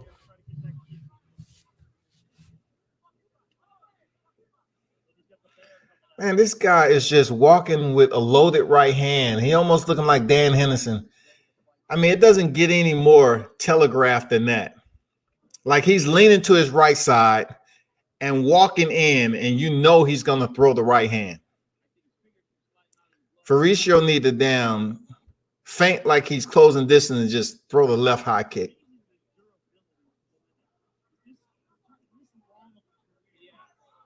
Nice knee, though.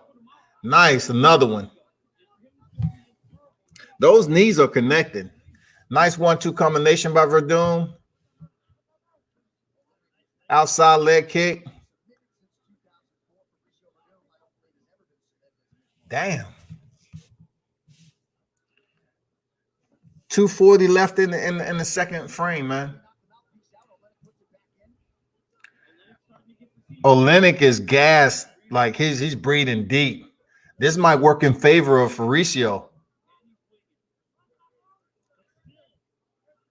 Damn, he's still pushing forward though, man. He might be on diesel. Look how he leaned his head to the right.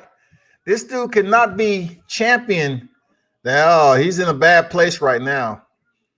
Outside trip. Fabricio's been working on now. He's in his world. Both of the guys can grapple a bit, but Fabricio, there's no way that he's better than Fabricio on the ground. He's already going. Okay, he let it go.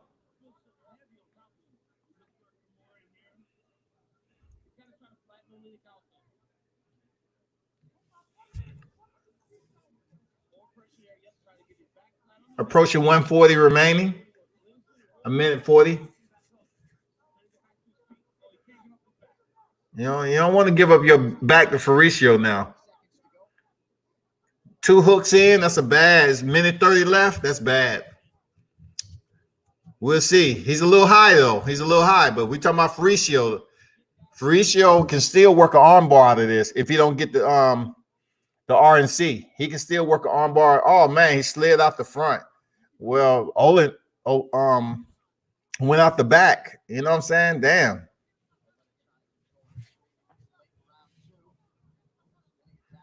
Wow. I would have thought the fight would have been halfway over, you know, him taking the back. Damn, it looked like he hurt Fabricio with that left, that overhand left. Ooh. Olynyk is tough, man. He's huffing and puffing and chugging away, man.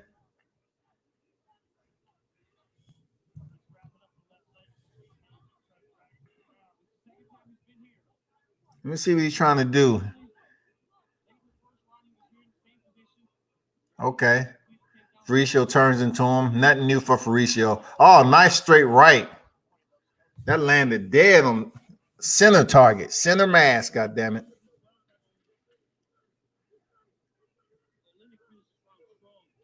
Olynyk, man, I'm impressed with him breathing and huffing and puffing like that and still able to push the pace. Damn. This dude's a machine, man. This dude's a motherfucking machine.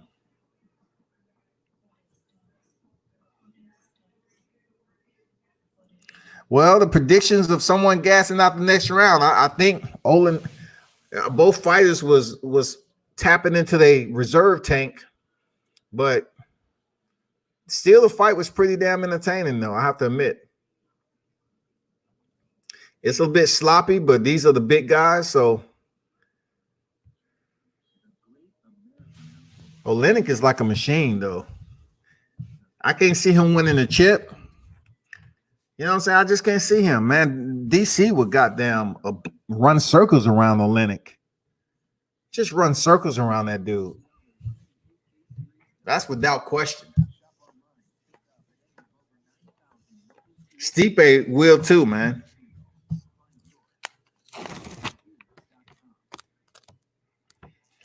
But the good thing about this fight, there's only one more fight left on the damn prelims. That's a good thing. It's in the third round. Let's go. Finish him.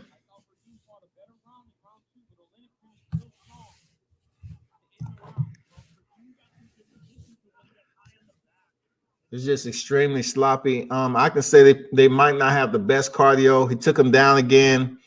That's a plus for Verdum, of course. He's taking his time, not really trying to rush for a submission, just taking his time as Verdum. See how he's not trying to put the hooks in right now?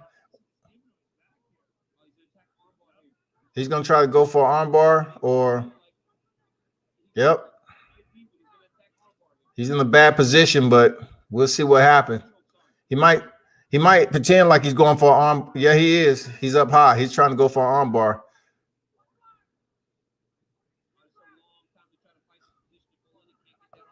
Olenek is defending well. Defending well. Good job. Good job. Has a single butterfly. Now close guard.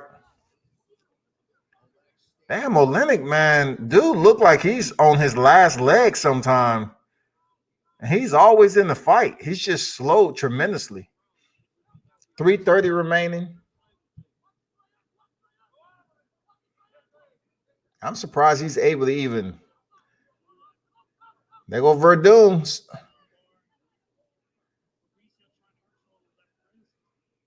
Shifting the hips. How quick. Come on now. How quick he shoots for that Kimura lockup too. He has closed guard. And Olenek is basically probably holding on to his shorts or. Yes. He's holding on to the inside of his shorts. Oh, nice snap out. Nice. This is bad. No, he's straightening it out. Damn, Olenek strong, man. He's not out of trouble yet, man.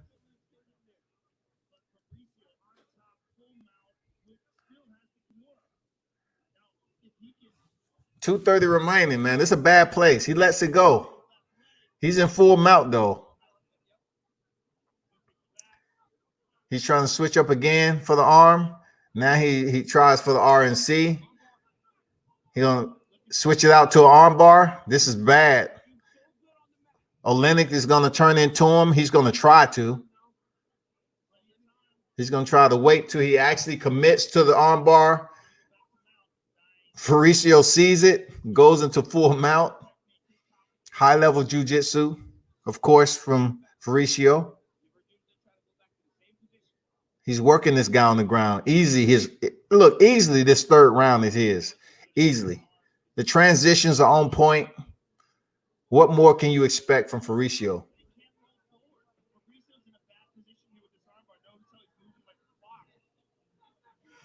Slips out the back again, man. Damn. Minute 30. Fabricio round right now. Olin need a knockout. A submission or a knockout.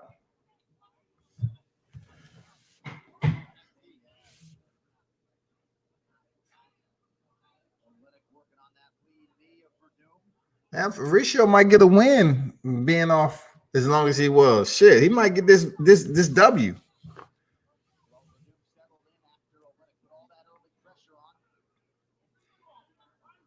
Damn, Olenek is a goddamn Terminator. This is not the dude you want to meet in the streets. You crack him in the head with a bat, and this dude just keeps coming. You try to run him over with your goddamn scooter. That shit don't work. You pick up the scooter, crack him over the head with it. He still keep coming.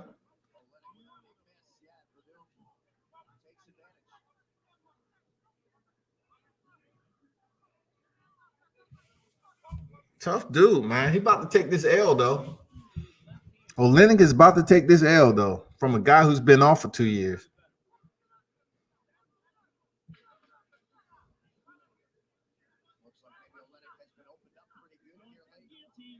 A guillotine. It looks deep. Does he have enough?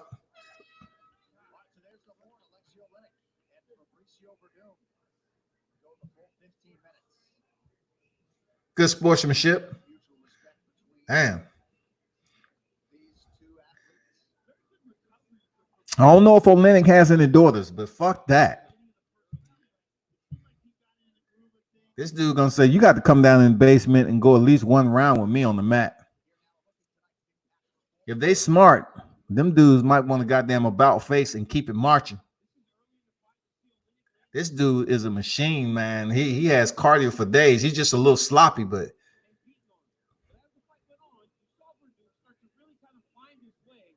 look how he took them knees, ate them.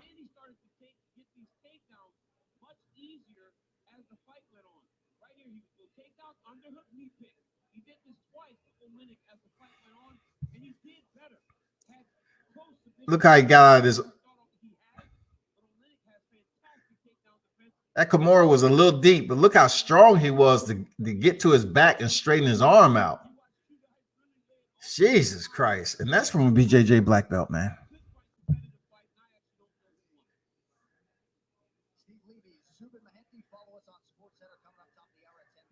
Well, people, public announcement. The next fight is Cowboy Cerrone. I hope he's 2 days before this fight. He wanted to be here. He'll be in there against Showtime Anthony Pettis. I'm really looking forward to this fight. It should be very entertaining. Unfortunately, the fights that followed, you know what I'm saying? The fights that followed after the Nico Price fight and the Bryce Mitchell. I mean, they've been trying to put the fire out instead of keep it going. God damn it. Let's go. Jesus. 29-28 Olenek. And Chris Lee scores the contest. 29-28 for the winner by decision.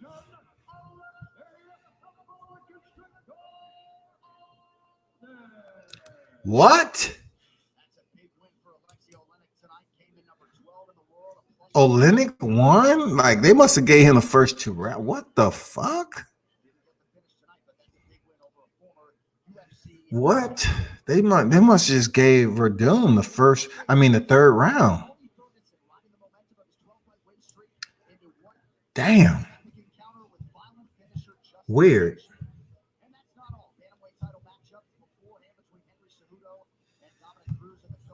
Weird.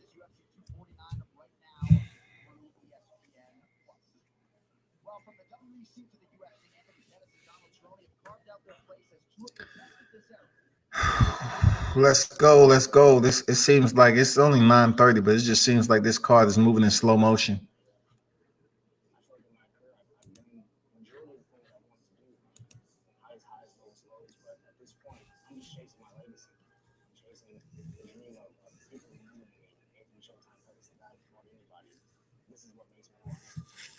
I don't want Anthony Pettis to turn into a Cowboy Cerrone. You know what I'm saying? I don't want him to start just taking 1 win to 2 losses, 1 win, 3 losses, 1 win, 1 loss. I mean,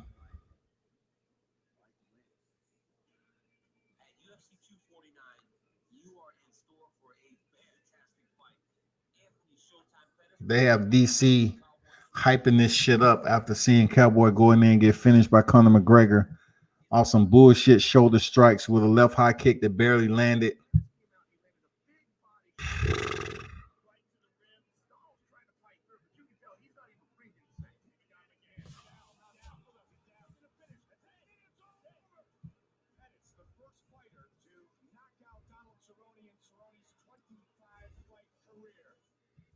Let me see if this fight going to be any different than the first fight. Or he say he's fighting a whole different Cowboy. I mean, which one? I mean, you just came off a loss to Conor. What are you talking about, man? He's fighting a whole different Cowboy. Like, man, you just look really bad in there against Conor McGregor, for real. But Cowboy, in these type of situations, man, sometimes you don't know what the card, what his hand is. You know what I'm saying? You can't tell. Cowboy look bad in one fight and come here and shines in the next, man. You just don't fucking know, dog.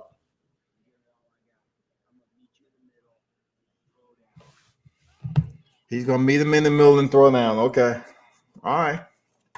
All right. Don't be playing with us. Because we just seen Nico Price and Vicente Luque throw down center of the cage. So don't come in here making promises and shit.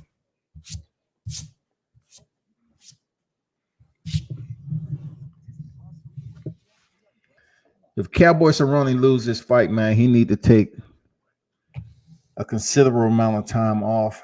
And Dana White don't need to put him on another card down here in Florida just to do it. He shouldn't do it.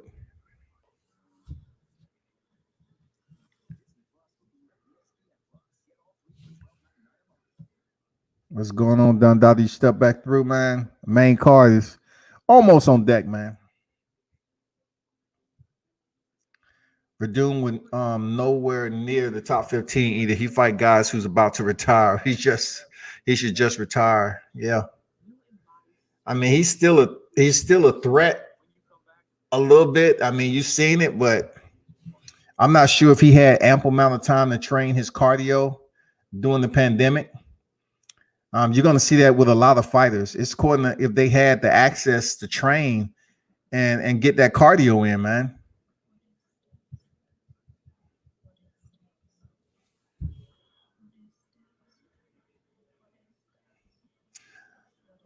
Michael said, agreed about Pettis not being another Cowboy. Yeah, I don't want that to happen, man. MMA has a awkward type of acceptance when it comes to their fighters just losing several times over, and then you see them on main cards. You won't see that in boxing. Like, you're not going to see a promoter keep on recycling fighters that's losing and they're in the double digits with their loss, and you being on a televised card. It's just not going to happen. But in mixed martial arts, that shit happens all the time. It happens all the time. We're about to see Alistair Overeem on the main card again, and he has like 18 or 19 losses. You know what I'm saying? How many times this dude, like, I'm older than Alistair Overeem, like, how many times this dude is going to get put to sleep before he thinks about his post-career? Like, this dude's going to barely be able to goddamn know what day it is once he's out. You keep on being knocked out. Shit. How many is enough to say, hey, it's time for me to stop recycling these fighters? And that's just the one bragging right that mixed martial artist has over boxing. It's more people passing in the ring and in the heat of battle in boxing than it is mixed martial arts. And primarily that's because they have larger gloves. So they're able to throw their punches with much more velocity with a larger glove on. And you taking that impact from a punch that's 8-10 ounces, whatever. And we're just talking about competition wise. We're not talking about what goes on in sparring with headgear. If you look back on the Olympics, you know, they end up determining that headgear causes more damage with the larger gloves than no headgear. So you know how it is, man. Let's get to this. 33 years old is Pettis, 37, Cowboy Cerrone. A little height advantage for Cowboy 6'1", the Pettis 5'10". I just want to see this fight get on the way. Let's go. Let's go. Cowboy versus Showtime. Let's get it. Last fight on the goddamn prelims. About damn time. Cowboy Cerrone looking all upset, you know, goddamn looking like he ready to come in here and throw down. I'm glad it's not a crowd in here because they'd be like, boo, boo. You just got beat by Conor, boo. Let me stop, man.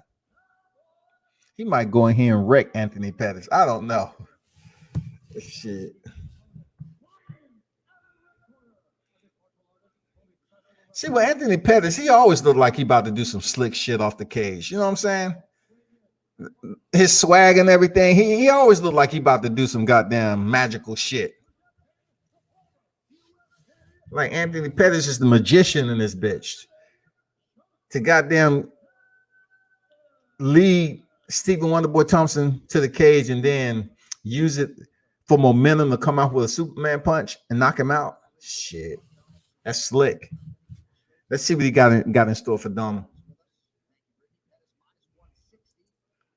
Let's see if it's 3 rounds. So okay, all right, okay, all right. What? Anthony Pettis look loose though. He looked loose already though.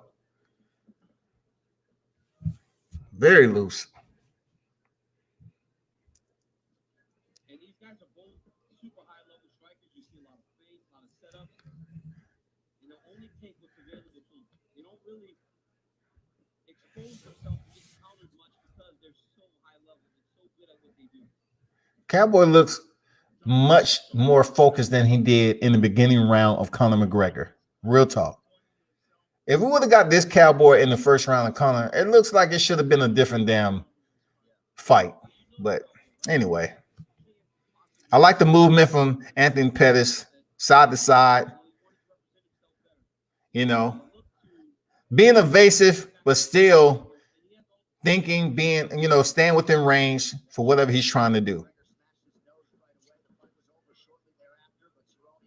Well, neither one of these cats are throwing punches yet, you know, really like.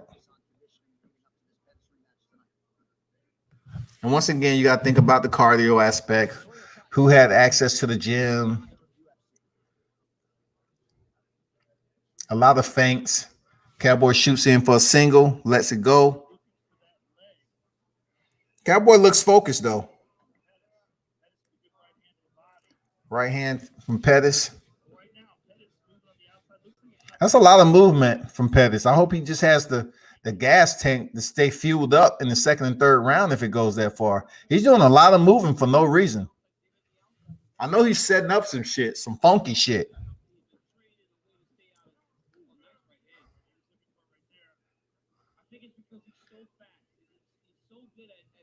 He's setting up something. It's only a matter of time, goddammit. 250 remaining in the first frame.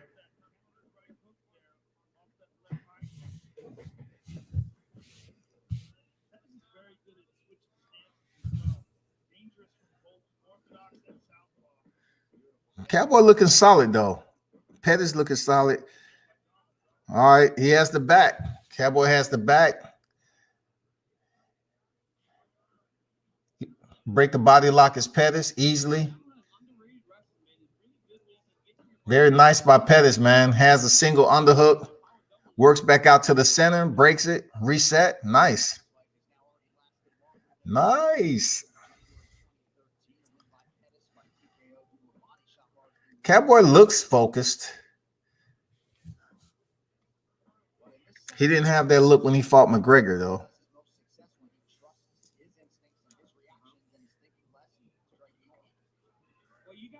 I can't really call any punches that's landed so far. It's just been grazing attempts. It's only a matter of time, though. Oh, nice.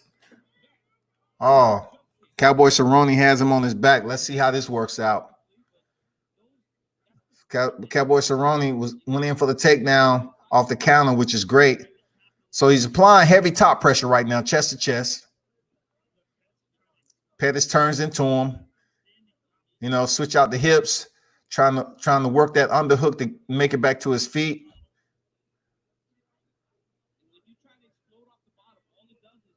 You see how Pettis has Donald. He let it go. He's going to try to work for an arm bar, pushes him away with his feet. Cowboy might back up and let him up. I don't know. He's not afraid to be down, on the ground with Pettis. I know that. Them heels to the thigh, that shit hurts. Back up now. Yeah, 45 seconds remaining. Anthony is going to try to do what Anthony tried to do to close out this round. You know what I'm saying? He's going to try something fancy. There it is. Spinning back kick missed badly.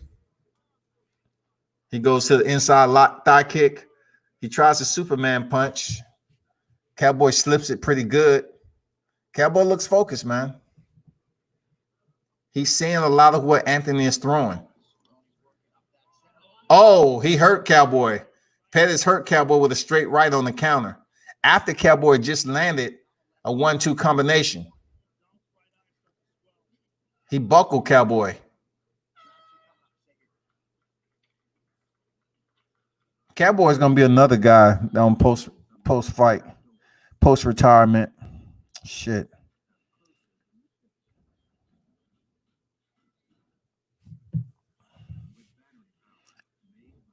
This is all right first round. Nothing like that Vincent Luque and Nico Price fight, though. Shit.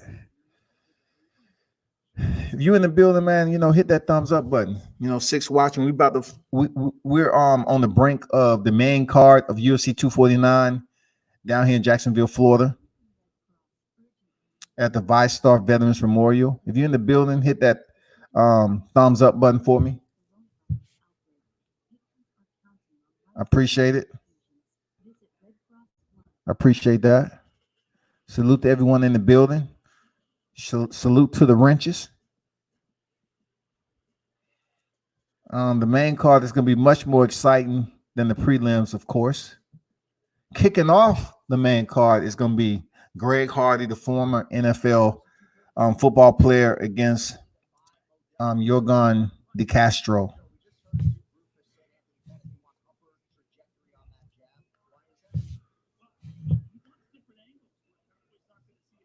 They come out exchanging. Pettis is being very aggressive to start off the second round. He's staying close. You can tell it's only a matter of time before something. Nice left high kick landed for Pettis. Very slick how he set that up too. He just landed a straight left hand on Cowboy. He's staying close, man. Shifting gears, man, with his pressure. He's really closing down on Cowboy.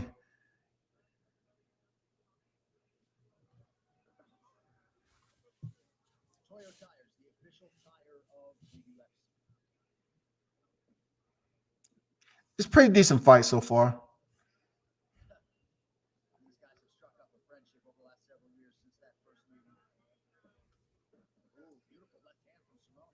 Yeah, nice left hand for Cerrone.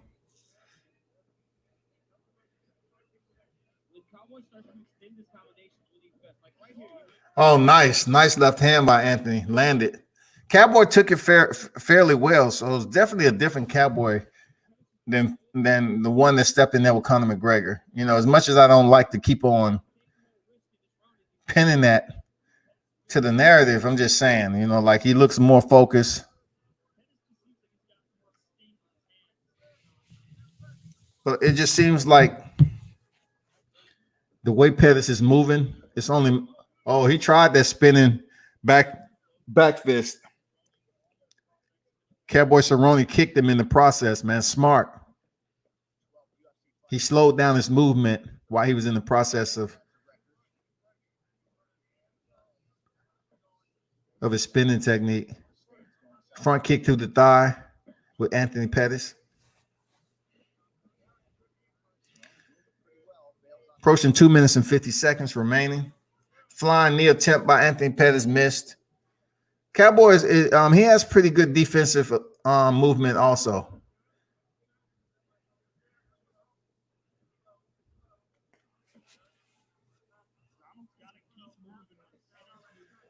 But you can see Pettis is setting it up, man. He just seems like something is there. Like he's working. He has a more stationary Cerrone, but Cerrone, give him credit.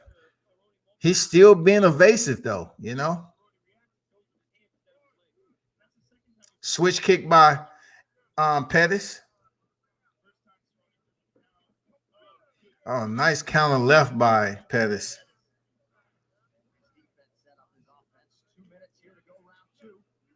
Both inside, outside leg kicks by both competitors.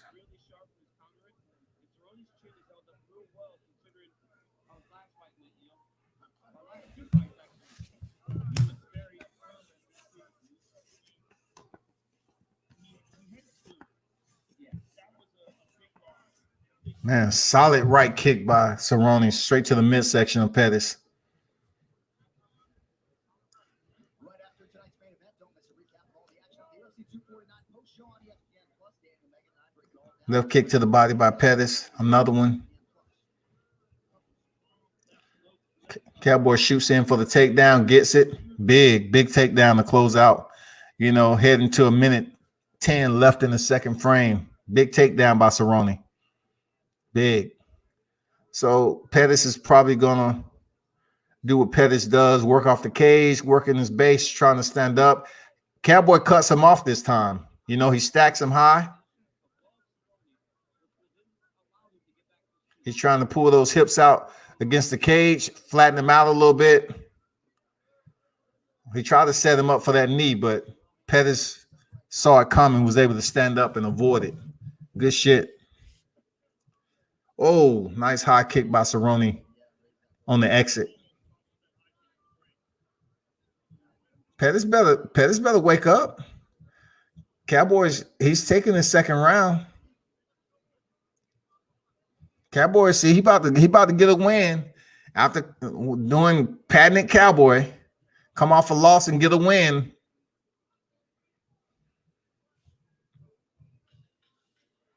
Waning seconds of round two. Cerrone nicely done to the body. Pettis is getting outworked right now, man.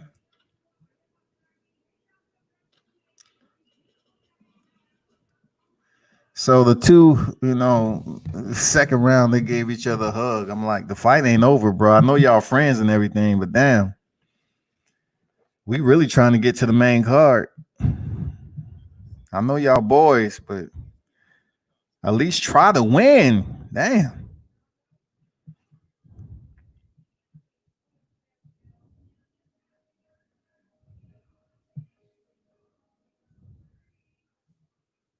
Through this, connecting you with business and opportunity.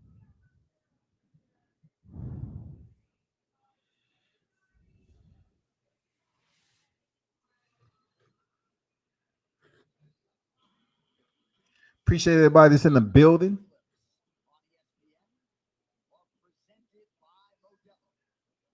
A taste that's pure gold. Modelo brewed for those with a fighting spirit. And of course on E3, the official protein snack of UFC. Third and final round, man. Anthony Pettis, Cowboy Cerrone. Cerrone starts with a kick to the body. I believe he's winning the fight. He gets in close again on Pettis to separate. Cowboy is fluent, man. His appointments, his striking appointments is on time, man. He's staying active. Straight left landed by Pettis. Right now, it looks like he's going to avenge the first time they stepped in there. You know, Cowboy was right. He said, "You fighting a different Cowboy." Shit. The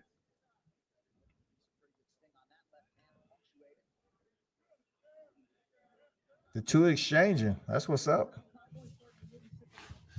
Cowboy's in his rhythm, though.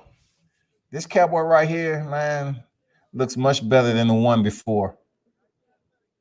And it's not just because he's in there with Pettis. I'm just saying, like,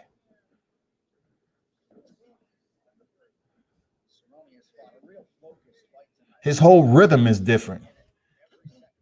Nice. Straight kick to the body is Cowboy. He's making Pettis miss. Catching Pettis coming in, going in, changing levels, man. He had the single, he let it go.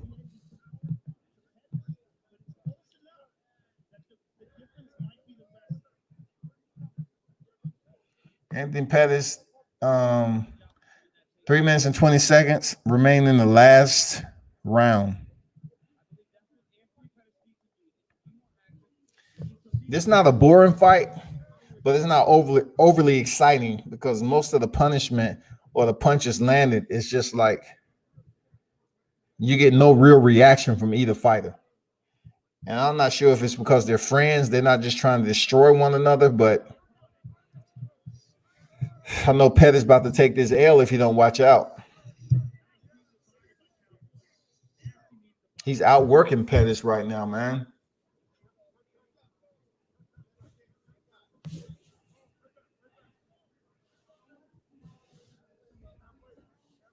Pettis staying in that southpaw stance as advised by Duke Lucas after round 2.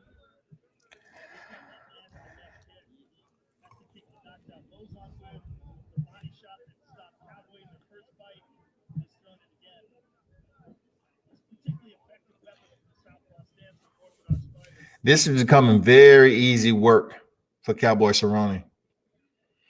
And I thought I wouldn't be saying that. I know the fight isn't over. We're approaching 2 minutes remaining. But he's being able to move, pick and choose what he wants. He's not uncomfortable. Cowboy is in control of this fight. Oh, he stunned him, and Cowboy is like a thumb in the eye. Oh, the fight has changed now. Anthony Pettis hurt, or Cowboy tried to act like something happened with his eye. Anthony Pettis just kept the pressure on him. But now he stepped off the gas for some reason. That was his moment. Oh, shit. He just kicked Cowboy in the freaking head.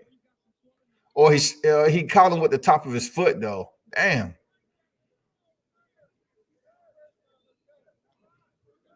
Did he really get scratched poked in the eye? I don't know. Oh, they throwing down right now with a minute, approaching a minute.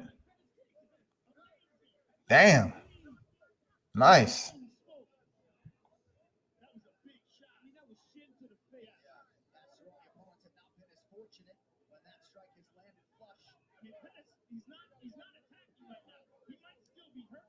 a little rock from that kick. That was a beautiful high kick by Cowboy. 40 seconds. Pettis is in need of something big. Yes, it's about to be 1-1 between him and Cerrone. I think it'll be his second loss in a row or whatever. I'm not sure, but he need to get with it. 20 seconds remaining. Man, Cowboy Cerrone is on time tonight. Sharp. He's working Pettis right now. He's working Pettis. Oh, he's going to be back on the card. Cowboy Cerrone is probably going to be back on another card down here in Florida.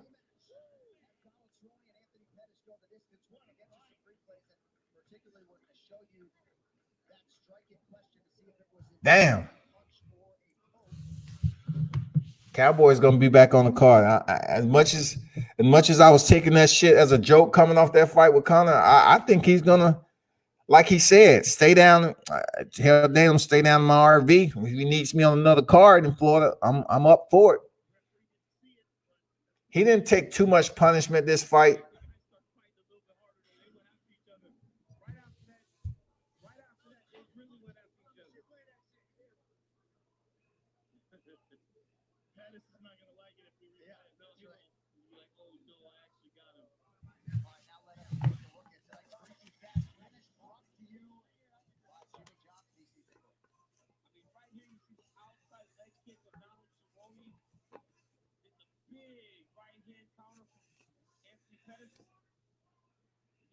Yeah, Anthony Pettis, he lands in Superman punches, man.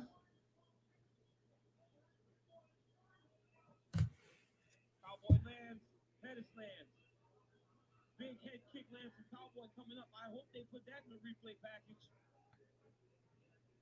have no idea how Anthony Ooh, Anthony Pettis took Shin to the jaw and stayed on his feet. Shit. Maybe it wrapped around the temple and didn't hit the temple, and that's why Pettis Damn. didn't give it so much as a reaction. All right, Bruce Buffer now with the official decision.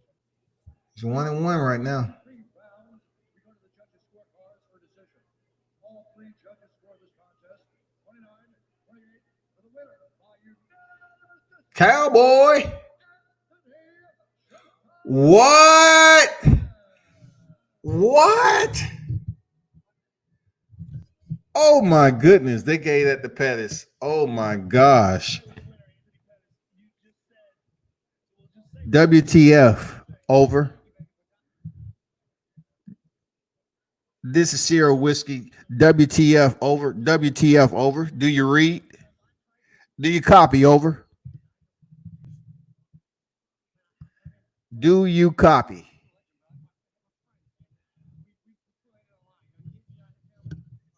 How is that the case? Somebody explain that shit to me.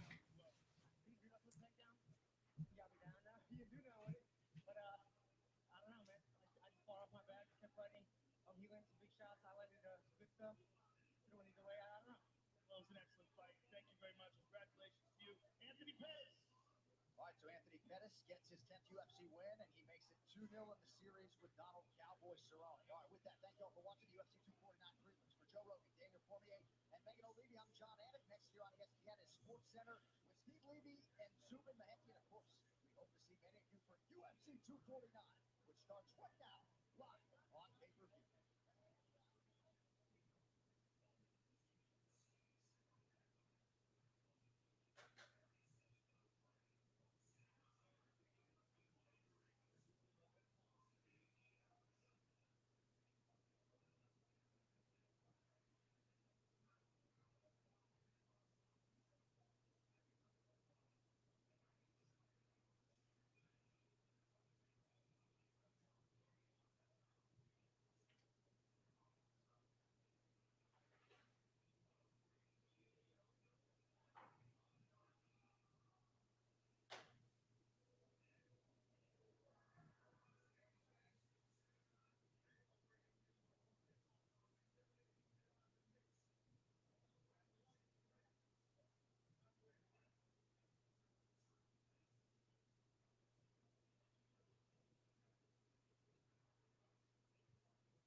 What's up? What's up?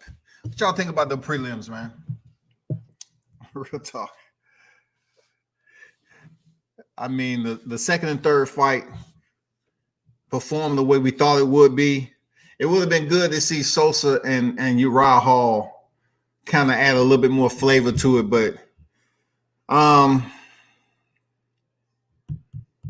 don't know. Verdum, Olenek, it was okay. Cowboy Cerrone and Anthony Pettis, okay. Michael, I agree. He said bad decisions. I agree, man.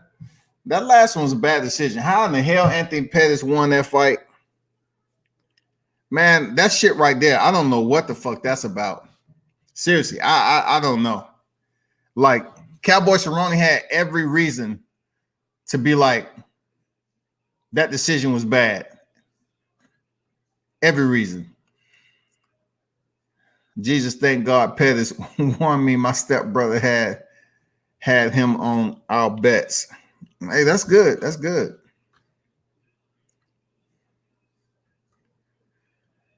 Pettis won the third round. The first two were close. Can't complain.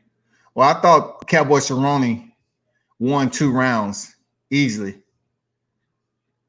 I thought he won 2 rounds, but I'm not the one in there judging, real talk. I'm not the one in there judging it. But I could have sworn Cowboy won 2 rounds. Pettis should have knocked him out, had one eye. It's not that easy to knock out somebody like Cowboy Cerrone. It's according to how he's feeling, man. That's an extreme athlete right there. So it's not easy to go in there and just do what Conor McGregor was able to do. Seriously. It's not that easy. But the good thing about it is the main card is on deck. That's the good thing. That's a good thing we have to look forward to.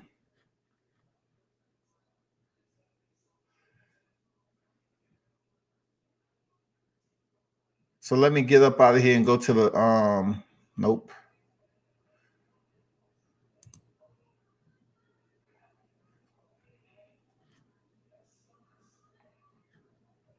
Go to the main card.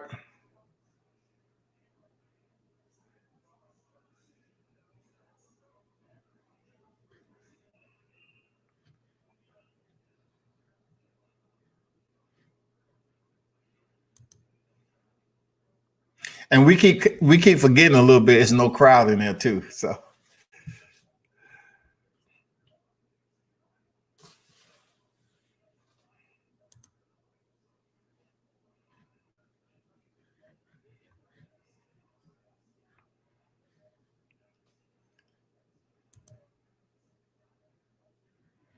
how y'all like this card so far? Is it all right for a pandemic card, for a COVID-19 intervention? I mean, is it something that you can look back on and be like, shit, I appreciate spending my $64 for this shit? Well, y'all still in, the jury's still in. You know what I'm saying? They still deliberating. It has its highs and lows on the prelims, but it's just didn't set the spark off that's needed. So maybe the main card would just make all that go away. Just smoke it out. Give us the fire that we've been looking for. It's only 5 cards on the main event. So we have that to look forward to. That's all we can say. That is all that we can say about it. Let's get it on. Greg Hardy up. Let's go. Let's go. Everybody good. We don't have to wait for everybody, take a break, get a hot dog and shit. A tall glass. It's time. The quicker we get the card rolling, the faster we get to the co-main event. Period. Well, I got to give Ngannou and Rosenstruck a little bit of light. Give them a little bit of shine, though. You know what I'm saying?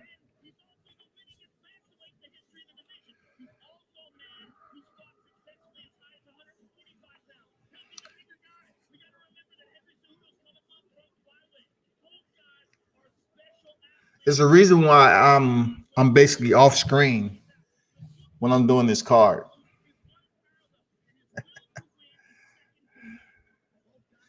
And anybody who's trying to watch a fight through small ass shades, come on, man, you're reaching. You're reaching with that. What you gonna do? Get a magnifying glass, hold it up, and keep on doing this shit right here? Like, okay, okay.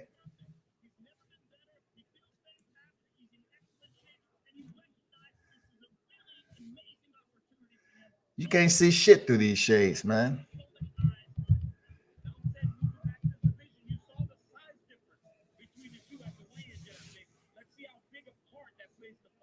Well, there's no overstating it. We are just so excited. We trust that you are too. Here's a look at what else. Let's go, Ferg.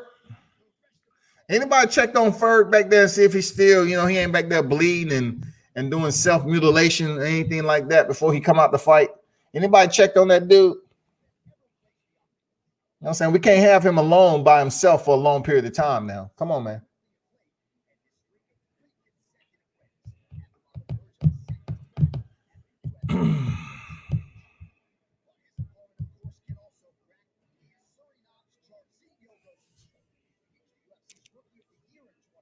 Let's kick this card off, baby. Let's go. Let's get it.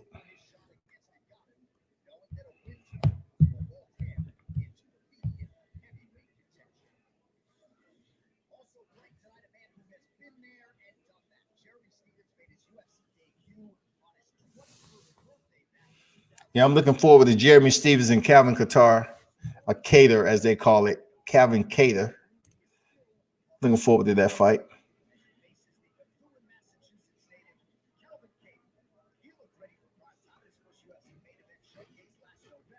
But I will be dipping back out.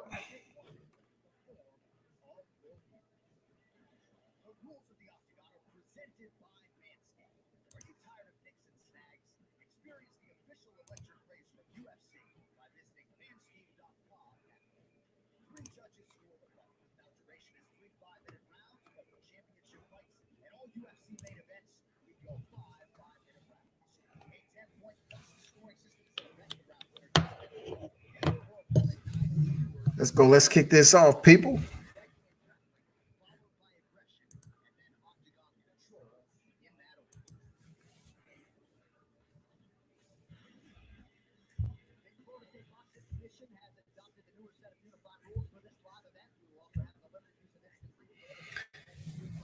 The main card is on deck for UFC 249, Jacksonville, Florida.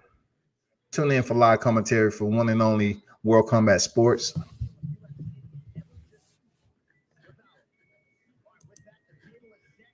If you're in the building, hit the thumbs up button. Show your support.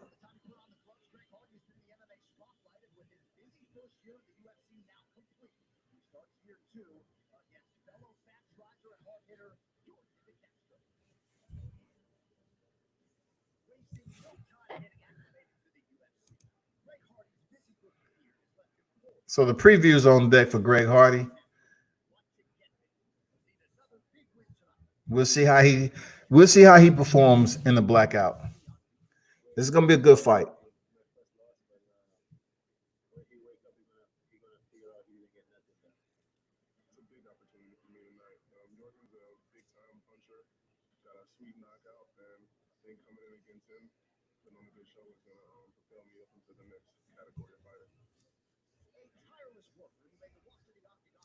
It's gonna be a good one.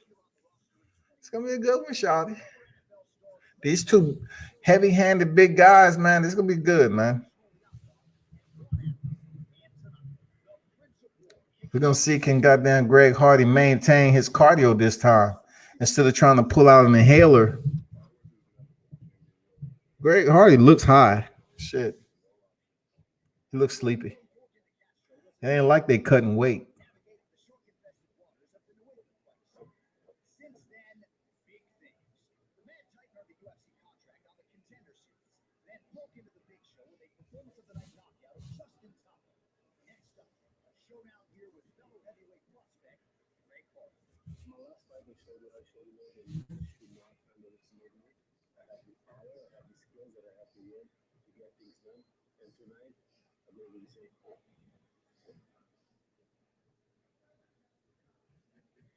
Kate Erde's undefeated Morgan De Castro isn't coasting off the momentum of his massive UFC 243 win. In fact, he told me he feels like he'll always be fighting to prove that he belongs here in the heavyweight division. Well, if you go ahead and knock out Greg Hardy, you will belong here in the UFC. You know what I'm saying? You go ahead and get a win, period. So the Castros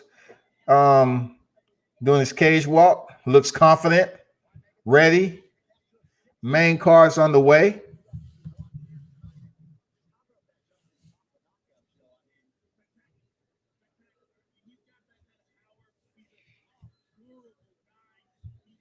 Yeah, it's about time. Let's get it.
Shit, Greg Hardy, man, Greg Hardy looked high. He look in shape though. He look in shape, but he looked like he just got off the hookah.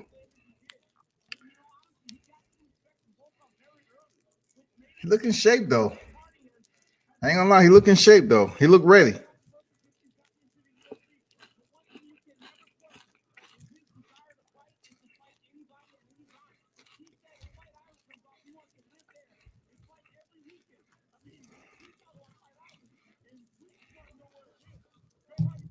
Let's go.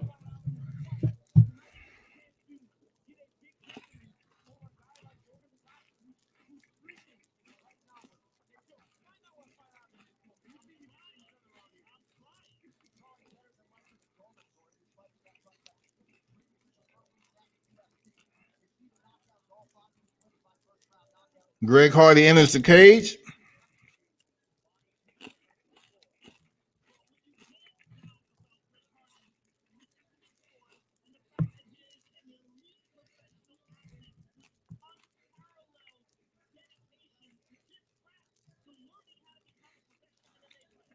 This ain't going out the first round, it seems. This is a storm waiting to happen, goddamn. It's already precipitating.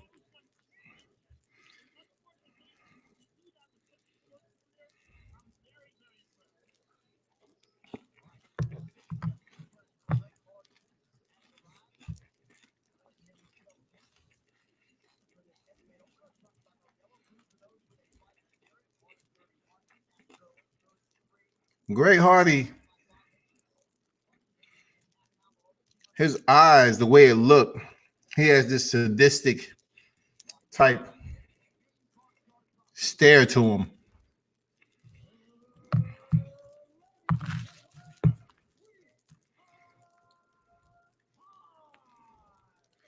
We live. Main card on deck.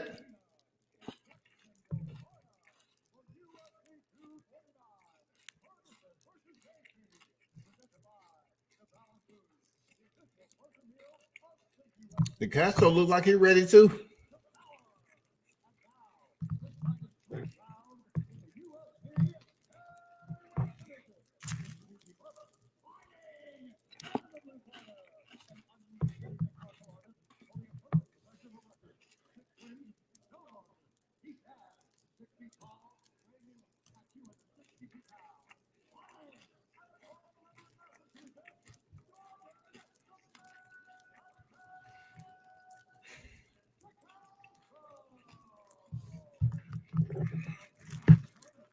Introducing Greg Hardy now.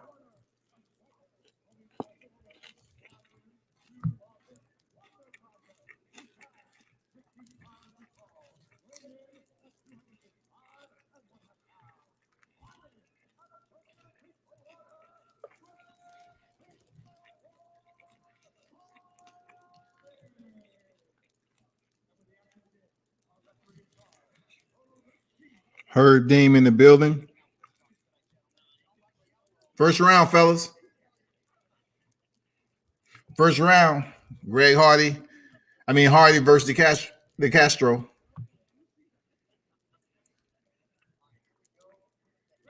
I don't think it's going out the first. They touch gloves. Immediately, Greg Hardy inside leg kick. Right hand by Hardy. Oh, wow. You're going, the Castro landed a blistering overhand right. These guys are dropping bombs. Brutal leg kick by Hardy, man. He's showing he's been working on his kicks too. The Castro returns the favor with his own right kick. These fellas throwing some bombs in the first round.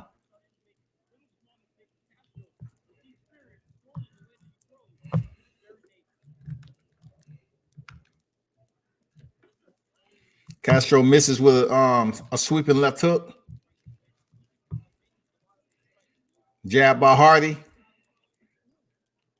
Hardy just ate the 1-2 combination. Need to be careful about rushing in with his head now. He's a taller fighter, but he's leaning over. He's keeping his chin tucked, but he's just fighting a little short right now.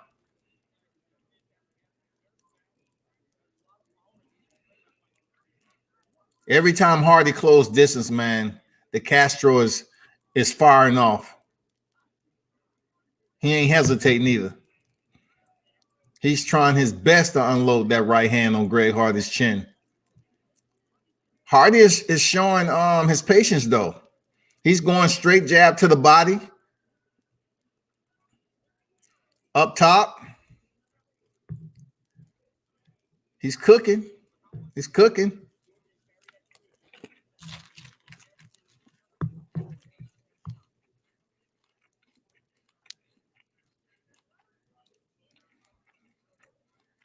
Hardy's working behind the stick. Oh, shit. Left high kick by Hardy. Okay.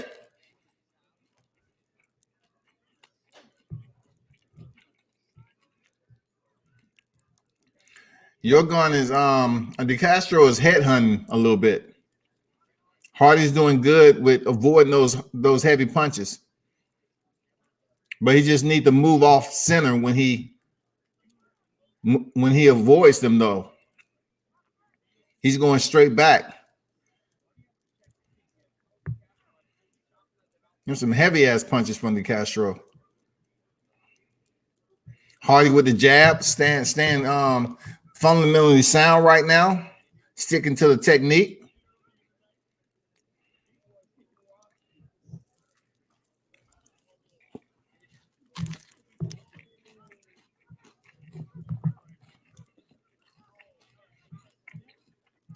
De Castro lighting up those legs, the lead leg of Hardy. It's red already.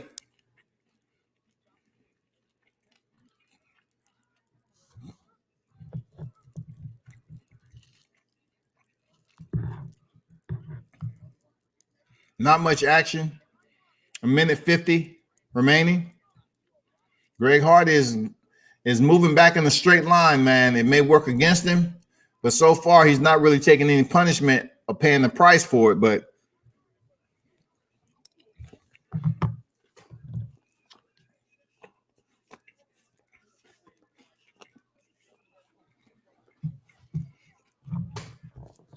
outside leg kick by Hardy.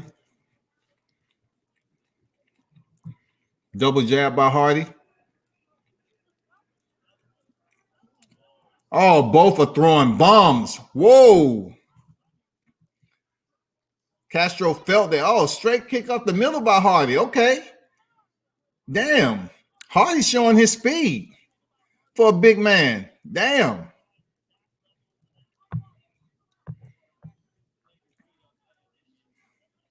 Hardy's showing he been in the gym cooking, man. He been working, polishing up, adding wrinkles to his shit.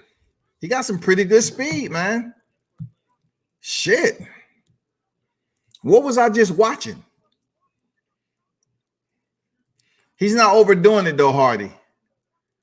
He just swung wildly with an overhand right. It was just wasn't a jab behind it or nothing.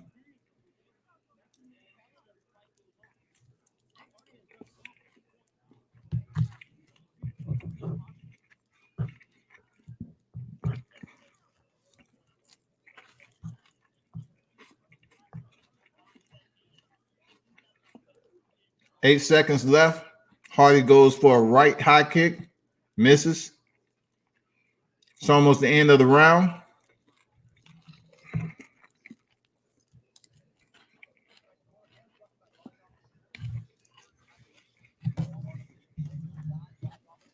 No inhaler.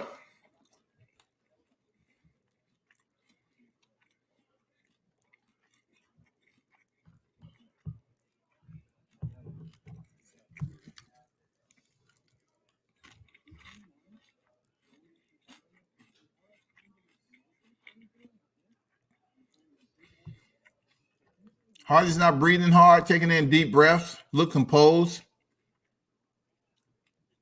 But he do need to stay away from those damn front,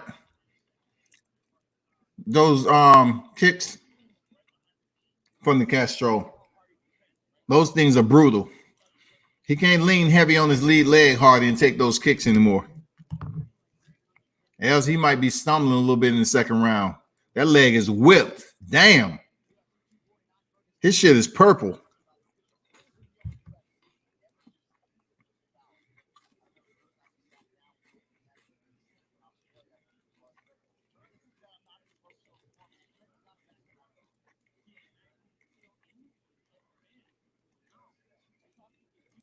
Man, he chops it again. Damn. Hardy felt that too.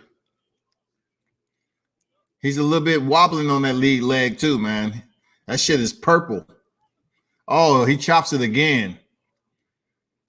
This might be bad for Hardy. The Castro rushes in with a flurry of punches, man. Once again, Hardy's going straight back. The good thing about it is Hardy is fairly quick on his feet to be so big, man. You know, that you might have to compliment that to his football, pedigree that he has. But he's very quick to elude punches. It's just he's moving straight back lineal, and he should move lateral and set up something. I mean, it's not too much action going on right now. 3 minutes and 50 seconds remaining.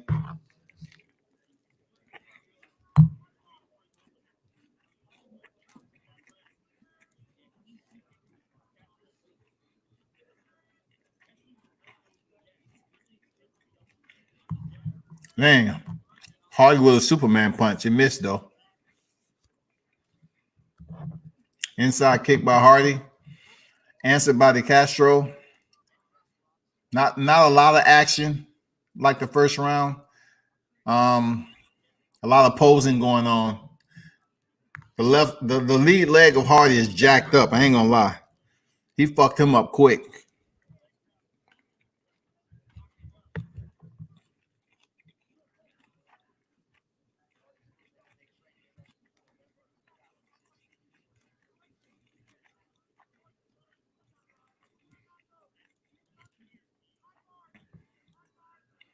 A lot of posturing going on, not too much action.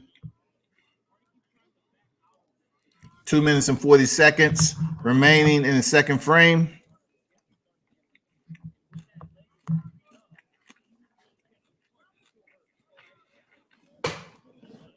The Castro just kicked that leg again, man. It's looking bad.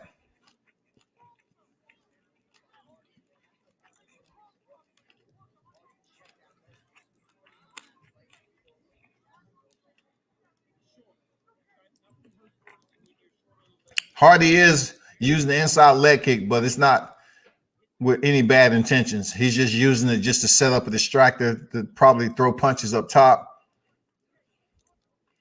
He must have felt the Castro's power. That's why he's not so eager to rush in there anymore. And I can guess that Greg Hardy's like conserving his cardio, you know, just being a little bit more calculated this time around so he won't gas out.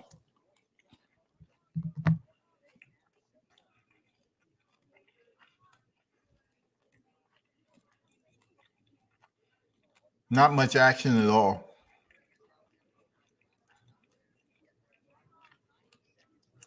A minute 20 remaining. A lot of posturing, touch jabs, inside leg kick by Hardy, feinting. I mean, come on now. That's why I say, why Hardy on the main card? Come on, man. Why is Hardy on the main card?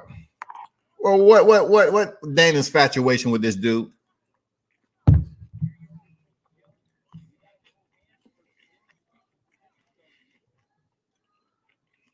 He's winning the fight, though. I mean, because the Castro isn't doing anything right now.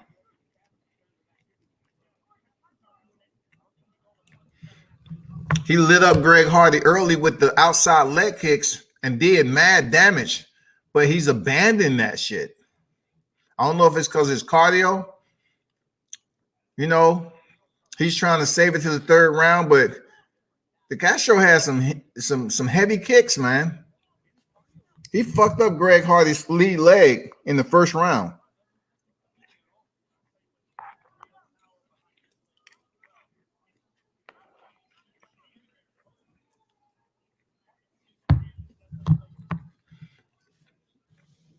This looked like a heavier version of Michelle Waterson and Carlos Esparza fight. That was a boring ass round. And Greg Hardy's limping on that lead leg too.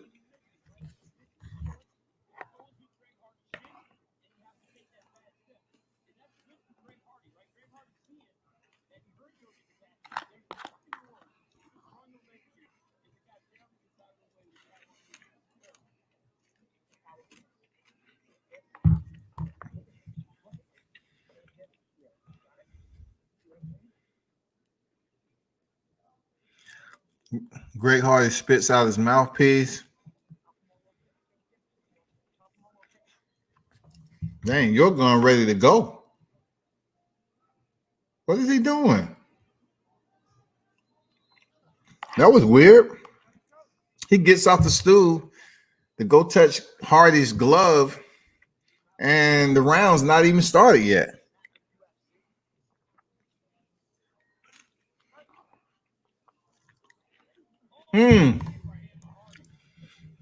Straight right by Hardy to start the round.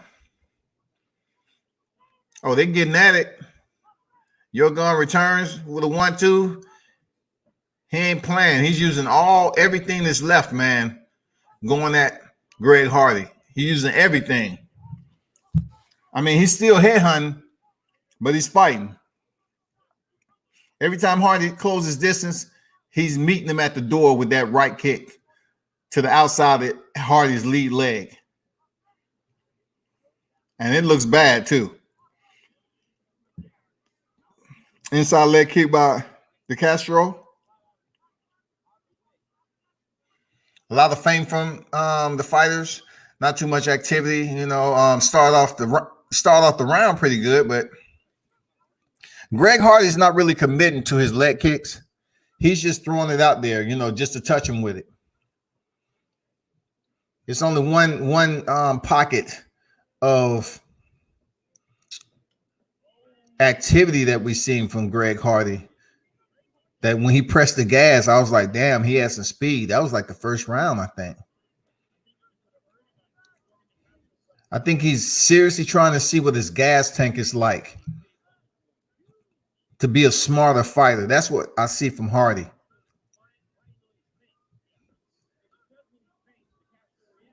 We're approaching 3 minutes and 20 seconds. It's an okay fight, to be honest.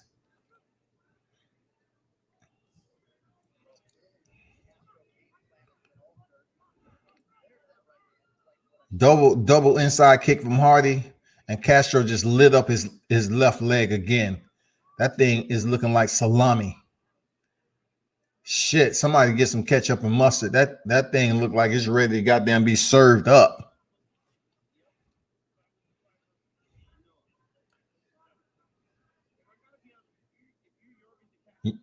The Castro is not that active at the time. It's just right now, I believe Hardy has the better cardio. The Castro doesn't, but he's holding a pretty decent poker face. And since Greg Hardy is not really making him dig any deeper with his outside pressure, then he's just able to be comfortable.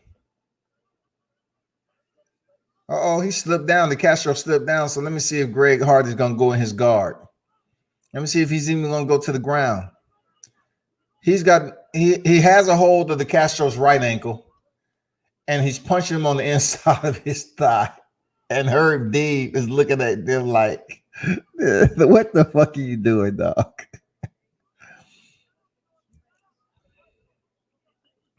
Man, come on now. Okay, now he's kicking the outside leg.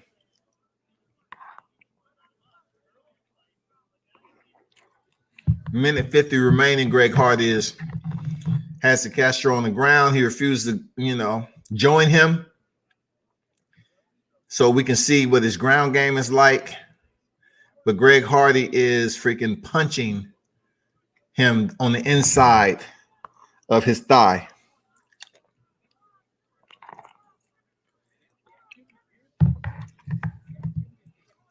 Remember when I told you about the Castro being a little tired? That showed it right there with him just laying on the canvas, hoping that Hardy joined him so he can take a breather.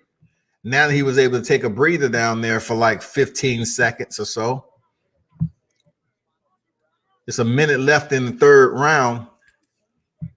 I almost guarantee you it's gonna be a blitz sooner or later from both of these guys. I'd be surprised they finish the fight this way because not much activity is going on.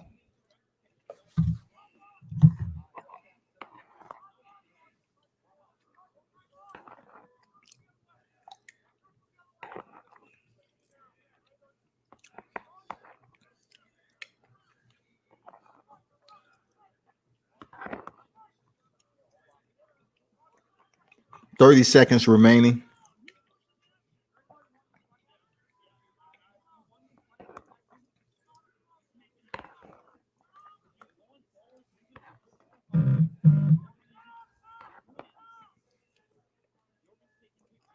OMG.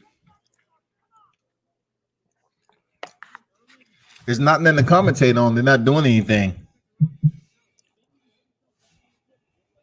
I would commentate if they was doing something, but I'm not going to say, well, they're fainting, they're posing, they're fainting, they're circling one another. They wasn't punching. Believe me, I got the bus.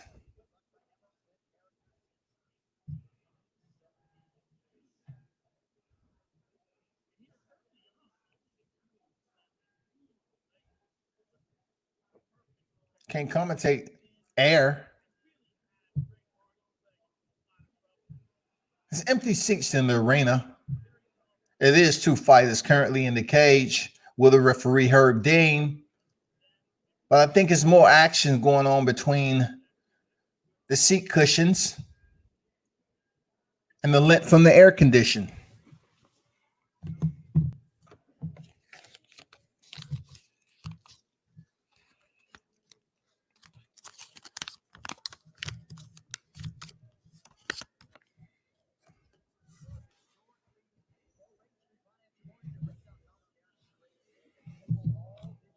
This is a Greg Hardy win. It wasn't impressive at all, but it seems like one of those fights he was just trying to see what his gas tank was like. I think he has like asthma issues or something. He won though. He won, no doubt about it. The Castro didn't do enough, period.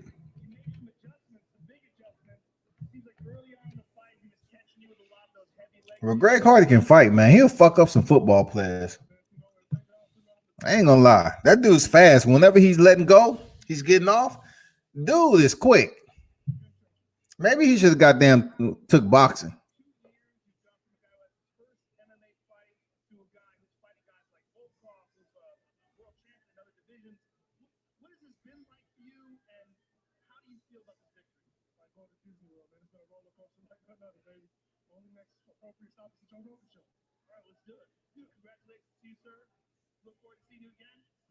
He just asked to be on the Joe Rogan show.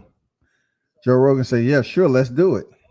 But he didn't let you. He said, "Shit, you to be on my show, you got to get some wins, homie." But shout out to Duke Rufus and them, man. Salute to the victory.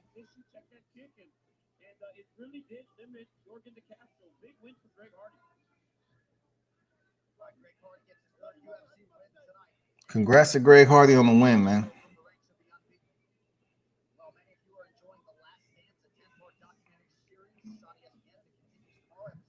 I mean, well, Chris, right now, that was the first card. That was the first fight on the main card, man. So I'm pretty sure the next one is going to be fire. Jeremy Stevens and Calvin Cater.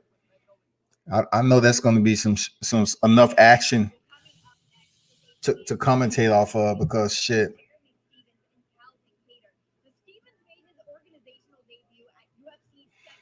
Jeremy Stevens missed weight, of course, but the Heathen always come to fight. He's one of my favorite fighters, you know what I'm saying? I wouldn't say in the top 10 overall, but I like to see Jeremy Stevens fight. But Calvin Cater, man, this is going to be a good fight, man. Man, that locker room just looks goddamn empty as shit. It's a lot of room, though. I like that. It's a lot of room, especially for fighters.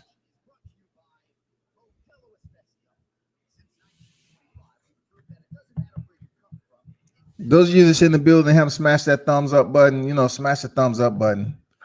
You support World Combat Sports. Why y'all tripping? Why y'all being selfish with the thumbs up button? It's just a freaking effort. That's all it is, in the effort. It's just the effort, a small effort. That's with 3 F's. EFFF. ORT.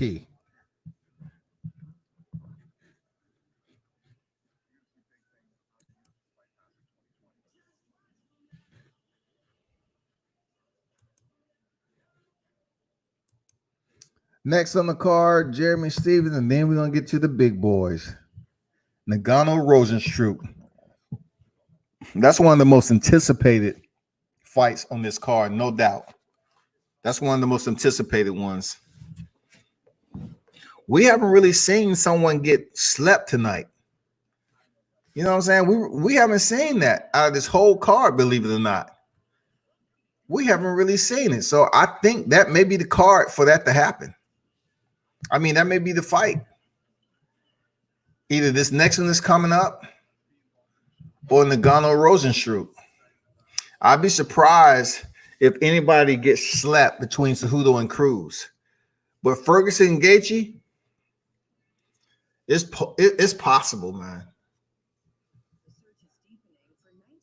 I really think deep down inside, Tony Ferguson will somehow breach Justin Gaethje's perimeter of defense and try to go in for takedowns in this fight. As much as we've seen both fighters go to war in an all-out, firefight, I truly think Tony Ferguson may say, you know what, I want to test the hips. It's a 5-round fight. I want to see, can I go in there and see how credible Justin Gaethje's takedown defense is, since no one exploits that too much. So why not? Because we already know that Tony Ferguson is all about baiting and goddamn just laughing and getting drunken off his own blood. So tonight he might try something different. You know, who has made Justin Gaethje work off his back? Who? Is Tony Ferguson the one that can do it? Possibly. But no one has actually pushed the envelope, man, and sent them off. No one has put him in a predicament. I'm just talking about any type of control on the ground.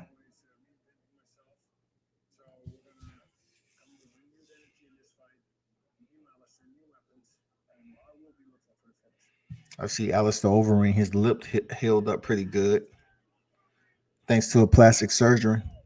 The plastic surgeon probably looked at Overeem's lip and like, so were you tying your shoe on the side of the road and a car came by and your head bounced off the bumper? What exactly happened here? You know, were you riding down the street, stuck your head out the window, and you didn't see the pole there? What happened? No, it was just Rosenstruck. We was in a fight, and it wasn't my, best night. I was winning the fight, but yes, he caught me with a right hand, which it felt like a steel pipe, and he just split me open. So I'm here. That's where we at. So is it going to take a lot to fix it?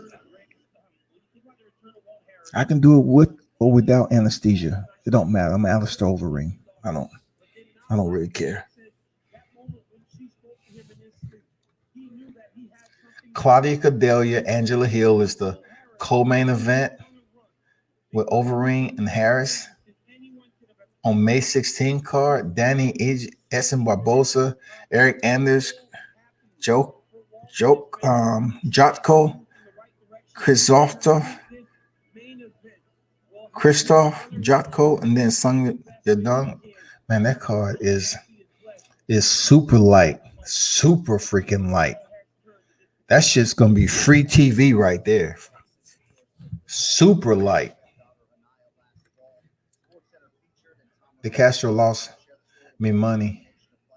Why? If he didn't get a broken foot or toe, he would have won. Man, Josh, don't come in here with no excuses, man. Dude lost. Do you think he was gonna beat Greg Hardy?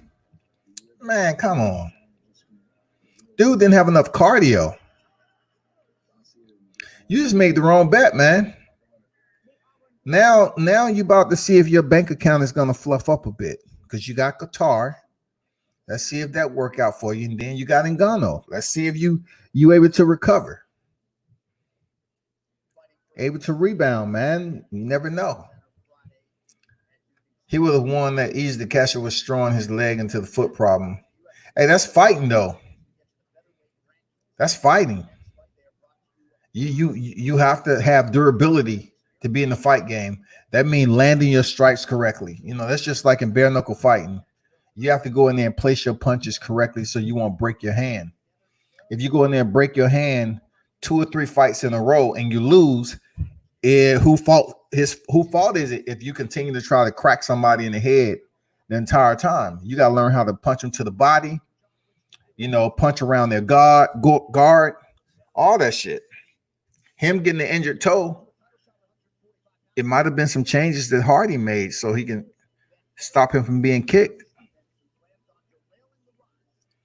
Calvin Qatar about to win. That was terrible. I should have bet Greg Hardy.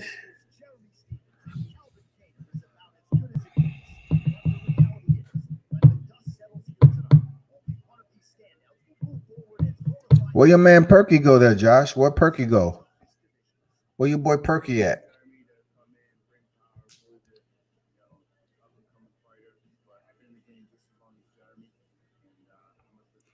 Did he call you up that night that you was saying you was laid up and crying to you, talking about, oh, I got timed out from the channel?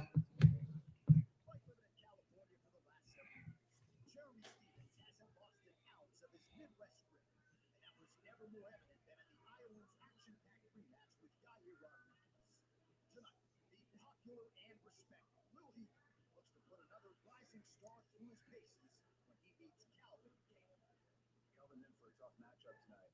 Coming with a lot of fire, a lot of persistence, that will to win. So I'm going to break this guy. I'm going in there, and there's nothing more that I want to knock his ass out. Fresh from a breakthrough year in which he Damn. on the strength of a first-round knockout of Ricardo Ramos and a fight of the night battle. Damn, Ricardo Ramos, he smashed him like that. Jesus Christ. Damn, man. He gave Ricardo Ramos the business. Gave him the freaking business.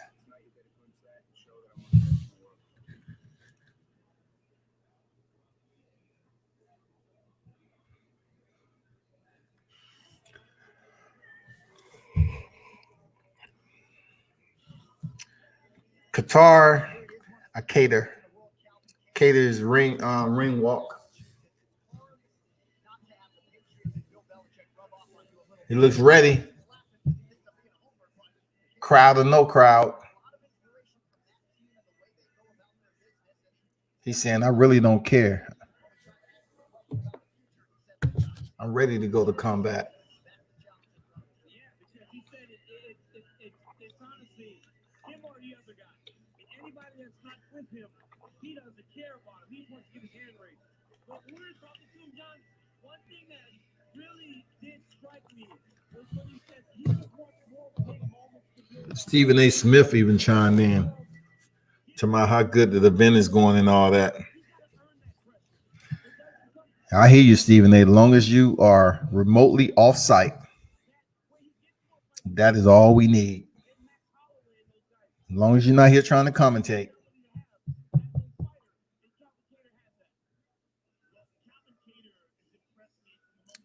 Salute to you, Dana. How you feel?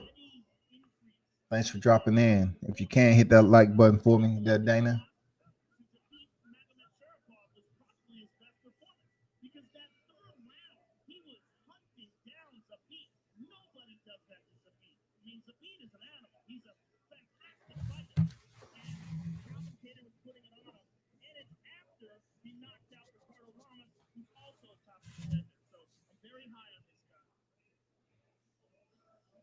This is gonna be a good fight, man.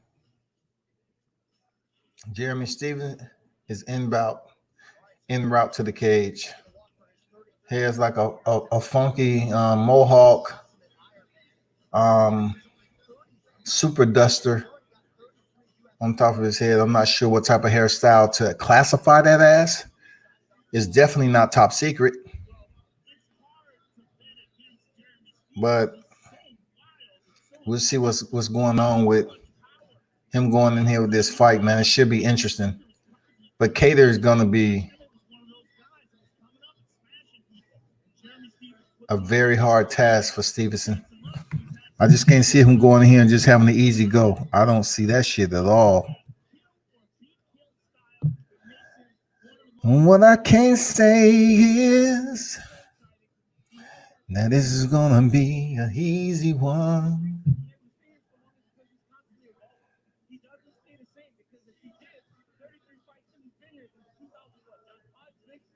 Oh, oh, oh, oh, oh. Na, na, na, na, na. Let's get it on.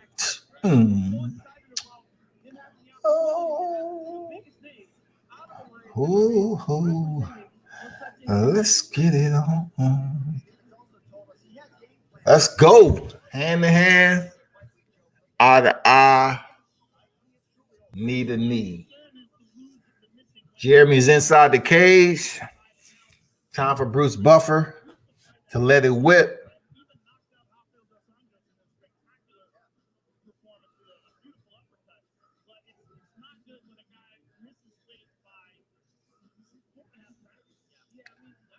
The one vulnerability that we have been able to witness with Jeremy Stevens is his body. Those kicks to the body, punches to the body. So we'll see if Cater takes advantage of that.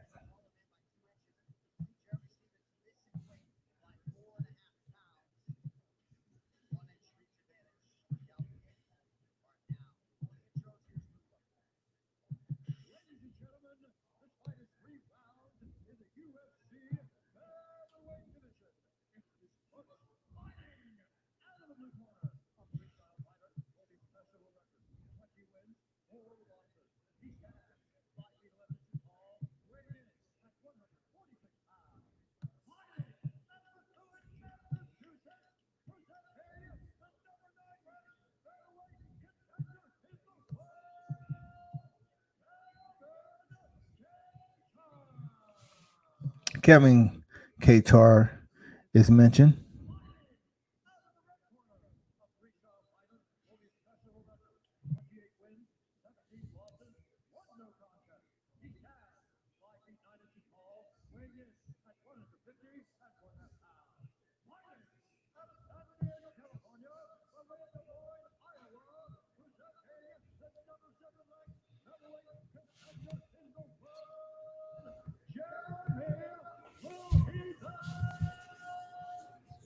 In the building, fantastic. And yourself? I'm good. I'm good.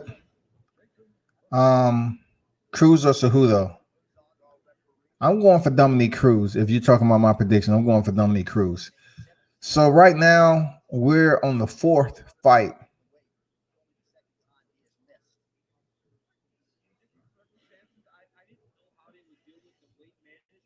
Jeremy Stevens comes out quickly and close distance.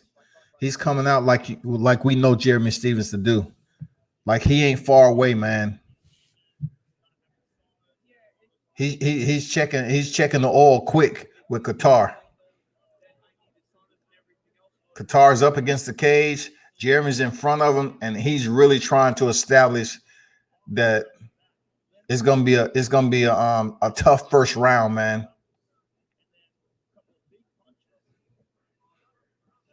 He's pressing the gas. A lot of feints from Qatar. Cater. A lot of feints. Jeremy Stevens looked quick and sharp with the hands and kicks, switching it up early. Very nice. Very, very nice. Inside leg kick, sharp. One on the inside, outside. Easy work. Now Cater comes back with his own 1-2 combination block.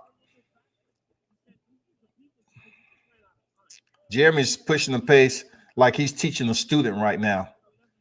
It doesn't mean that Cater is out of it. It's just right now he hasn't really let go and sparked up any type of. Oh, Jeremy is walking in, letting it ring. 1-2 combination. Solid outside kick by Cater. Jeremy straight right. Ooh, Jeremy Stevens is being a heathen right now. A straight up heathen. He's being a freaking heathen. He's showing no love to this guy, Cater. I'm not sure if it's going to last the whole fight, but Jeremy is walking this dude to school. Call him a chaperone, a usher, a goddamn, a hall monitor. He's walking this kid to school right quick. He's not showing no mercy. Digging to the body. Outside leg kick. He went from the right to the left outside kick. Both kicks landed. Jeremy's like fighting with a different cause right now, man. If he misses with a punch, he's kicking. And you know what I like about Jeremy Stevens? He's continued to stay within perfect range to strike. Not the BS we just seeing, you know what I'm saying? He's staying within range. So whatever he unleashes is there in short form. You know what I'm saying? It's FedExing. But, you know, give it up to Cater. He's staying composed, you know what I'm saying? This is not the first time we've seen Jeremy Stevens come out at a blistering pace. This is not the first time. Calvin Caters is, you know, posturing a bit.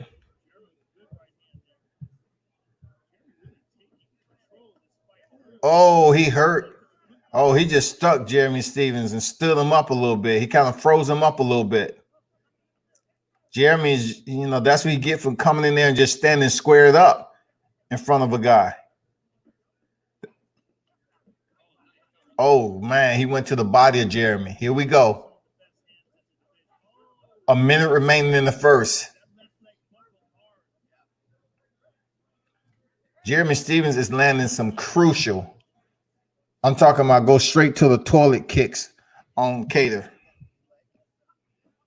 Shit on yourself kicks. Jeremy is shooting kicks up the middle, throwing jabs, landing that low calf kick. He is switching it up very nicely. Oh, he cracked Stevens. Oh, Stevens is hurt. That was shit. If they had on 4-ounce gloves, goddamn. That shit sounded like it was some peanuts in that bitch. Now the tide has changed. He kind of shift gears a little bit. He's trying to press Stevens. Oh, bad move. Oh, Stevens hit him with 2 hooks.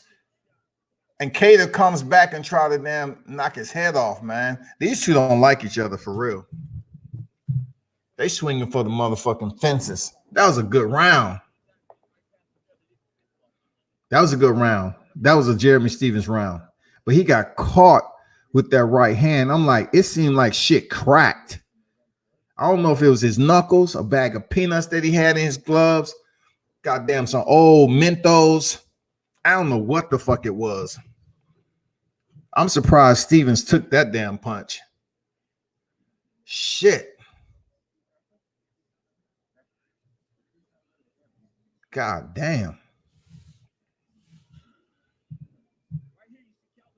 First round is ended. Now we're on a break to the second. And this is Cater against Stevenson. Wow. Stevenson was hit right on the beard, man. He's showing he got a strong beard, man. Give it up to him. Seriously. Salute. Not many guys can take a 4-ounce glove flushed like that with that type of power and don't go down, for real. This second round is going to be very intriguing.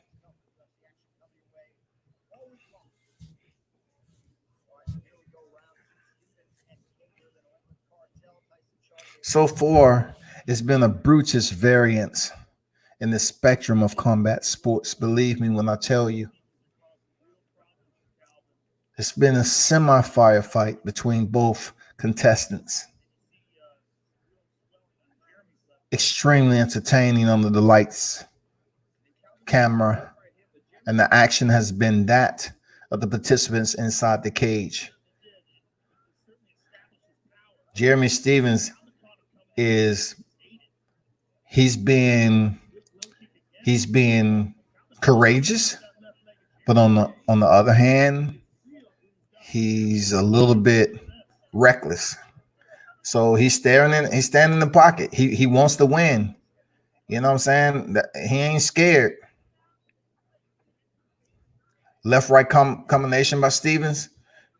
Qatar with the feints.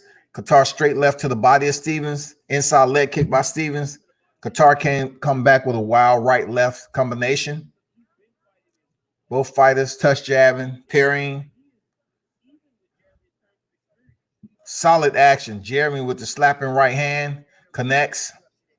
Jeremy pressing Cater back to the cage. Inside leg kick. Right hook up top by Stevenson. Jeremy Stevens is really on the gas right now. His left and right combinations are on the slingshot. Oh, nice 3-punch combination by Cater. All connected. He really has Stevenson a little bit hurt right now. He has Stevens hurt a little bit right now. I don't know if he's fully recovered. Stevenson up against the cage. He quickly goes in for the clinch, turns Cater out, placing him up against the cage to slow the pace down. Hit him with an overhand left elbow. Cater has some solid hands. I like what I'm saying from him, man. Fights long. His optics, man. Very rangy fighter. Seriously. I like it. Very quick, too. Jeremy up top with a left kick. Oh, he knocked Jeremy Stevens out. Jeremy Stevens. No, he stops Jeremy Stevens. Wow, Calvin Qatar stops Jeremy Stevens. Shit. I saw it's only a matter of time. I'm like, shit. Jeremy just kept walking into the fire, man. Damn, he just kept walking into the construction site. God damn it. And Cater just kept cracking him and cracking him. And Jeremy went down, man. He's still down.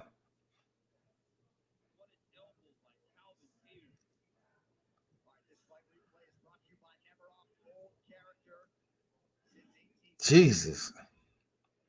That was a blistering fight, man. Oh, he cracked him with a freaking elbow, man. Slick.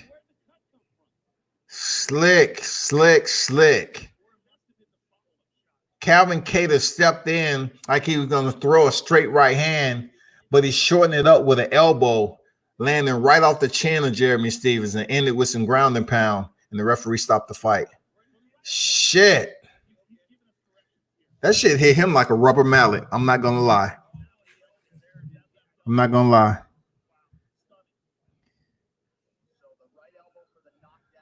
That was a good fight. That was a good fight.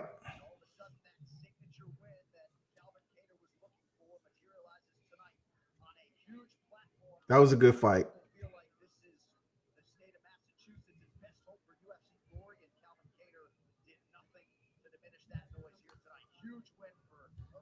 That was a really, really entertaining fight. So next, Calvin Cater stops Jeremy Stevens in the second round in brutal fashion with a very, very juvenile elbow.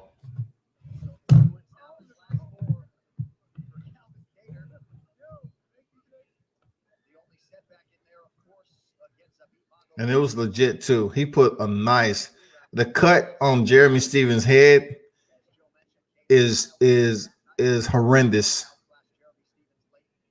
Jeremy Stevens has a cut on his forehead that's about 1.5 inches, and it's opened up.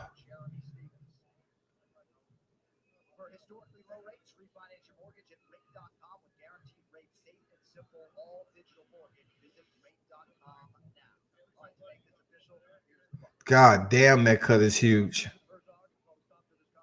Yeah, he's gonna have to go right to and get that numbed up and put those stitches in there.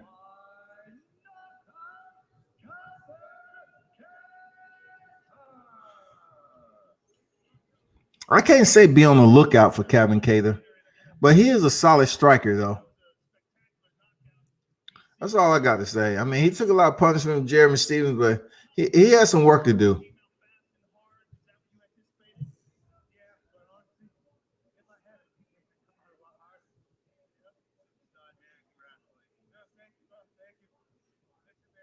Damn, that's a nasty cut on his head. Damn. Yeah, you know, Jeremy Stevens, he ain't never been like an asshole, not to show sportsmanship. He's been a straightforward guy, you know. Cater has some insane boxing technique, while top 5 opponent for next for Cater. Man, he cracked him in the chin with that elbow. That's just very, very sneaky. Boom! He has everything in that elbow. All the momentum, all the groceries. All the groceries in that elbow. He fed him everything he wanted for that knockout. It was too much, man. It was absolutely too much. Good fight, Calvin Cater. Good win. Good win. Fight card is moving along really nice. Now we up to Ngannou Rosenstruck. I can't do that. I don't want to get sued by goddamn Michael Buffer. Shit.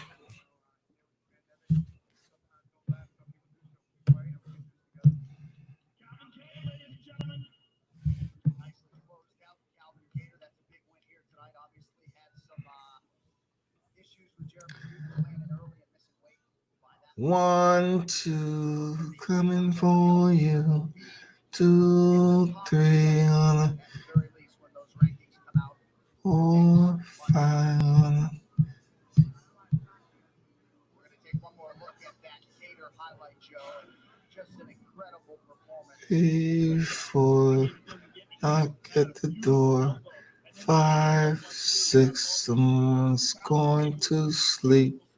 7, 8. It's gonna be. And then the follow-up shot. Boom! Right there. I mean, big victory for Calvin Kattar. And certainly one of the most dangerous guys as a talent-rich featherweight division. Yeah, a fantastic performance by Kattar. And just the diversity of the strike, right? It wasn't just boxing, it wasn't just kicks, that beautiful elbow over the top. And then the follow-up shot. And look at that crowd. It's a packed house in there. Look at that crowd. It is unbelievable. I'm talking about standing room only. This is a packed fucking house. I've never seen so many seats get along with one another and have fun. I know they feel like they have their life back. You know, I mean, who would think, having people come in there, put gum on you, spill drinks and shit, crumbs in the seat, drop ketchup and mustard, chili all over the place. I bet them seats and they're like chilling. Like, damn, I'm feeling right. I got my dignity back during this pandemic. Fuck what you heard. Dewey Cooper, man. If he's the one to take the goddamn punches, we good. Oh, King Mo in there with Rosenstruck. So I can see where this is gonna go. King Mo in there with Rosenstruck, then guess what? This probably got down. He's probably going in for some takedowns because we all know that's what King Mo does. He definitely goes for the takedown. The UFC face coverings now available at UFC store. I wonder how much are they? The face coverings. $35.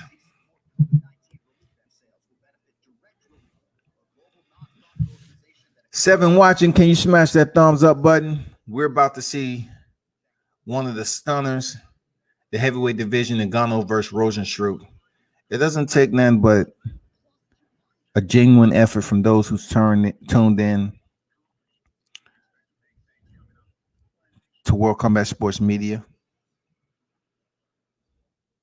It's always good to be nice and don't hate for no reason, especially on the thumbs up. You don't have to hate on the thumbs up. It did absolutely nothing to you. Nothing. And blue is my favorite color, to be honest.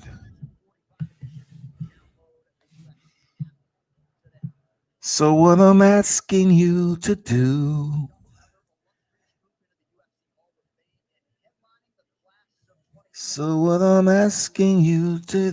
is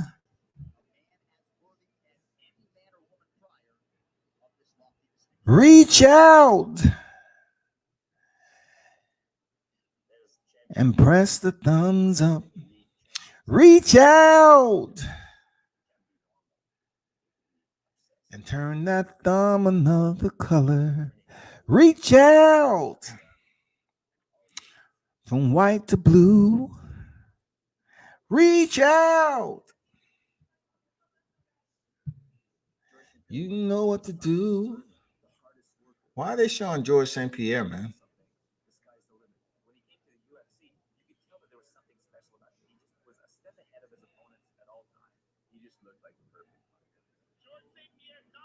I'm not impressed with your performance.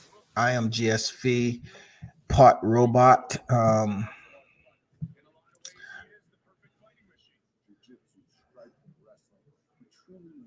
They want to make GSP the GOAT so bad.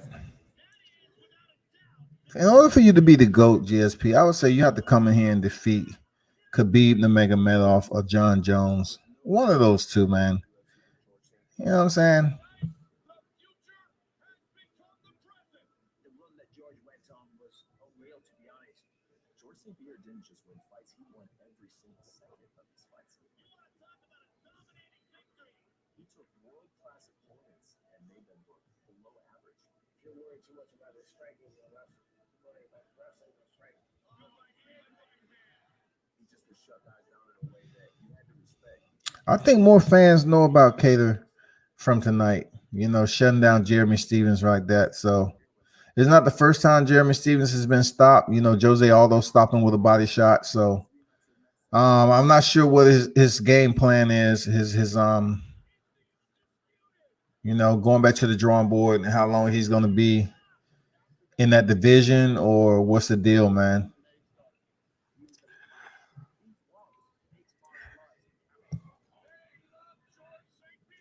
I mean, what's up with this GSP promo they got going on here? Like, they throwing up a whole freaking 5-minute Canadian replay of GSP. Full stadium of people watching mixed martial arts, headlined by George St. Pierre. He was the national hero, fighting the best guys, and he did that. He fought the absolute best guy. He's constantly searching for the impossible goal of perfection. George St. Pierre defending the title tonight for the 9th time. Yeah, they show that fight with him and Johnny Hendricks. He didn't win that fight. I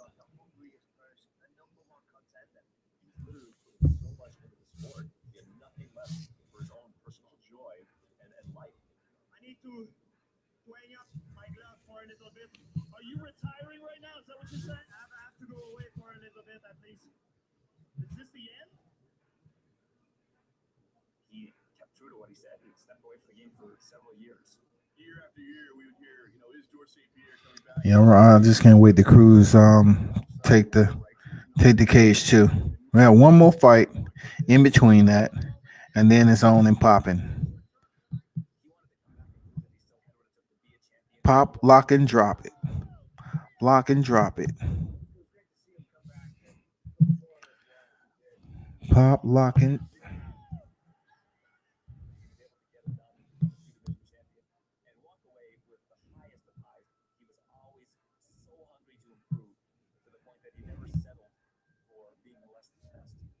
George St. Pierre may be the greatest mixed martial arts fighter who ever lived. He was that good. He was an the greatest who ever lived.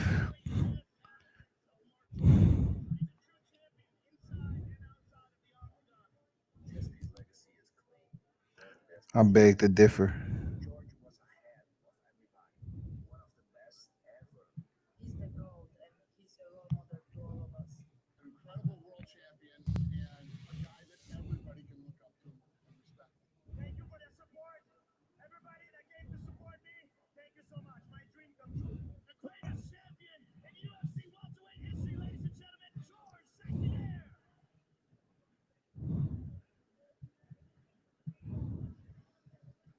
So welcome to the UFC. Hey, 7 in the building. We're about to go to the heavyweight. I need those likes to get up to 15, man. Stop playing. Stop playing. Get the likes up. It's just a thumbs up button for the content. Get them up to 15 likes, man. 15, what's good? Y'all acting like y'all talking to a tyro to this shit, man. Come on, show some love. I ain't begging you. I'm just asking you a question. If you fuck with me, you know what I'm saying? Hit the thumbs up button. It's barely any likes over there. And I've been on what? How long have I been on already?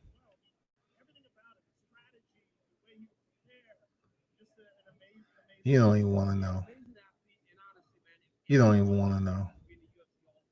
They don't even want to know because they don't understand the dedication I put in this shit. You don't want to know. Because it says 500. I mean, it says 5 hours and 31 minutes. since I came on at 5:45, just so we can talk about the prelims and everything. So therefore, it's going on 11:23 p.m.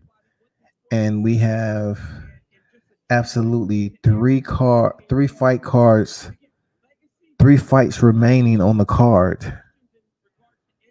So 5-hour run. And any of us who have been in Montreal to watch him fight per capita, those are probably the loudest crowds in all of mixed martial arts. Joe, you were there for a lot of those, and if a class is headlined by George St. Pierre, you know it's a class that is. I'm looking for 15 likes, y'all. To be on the live,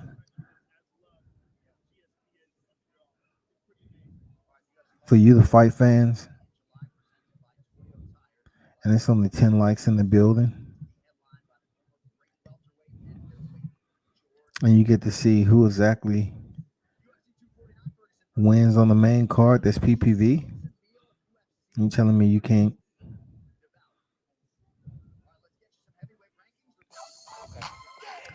color up that thumbs up button? What's up with that? While we in between fights, what's up with that? This is the Q&A. What's up with that? Why y'all can't press that thumbs up button? Get 15 likes in the building. While we wait for these fights.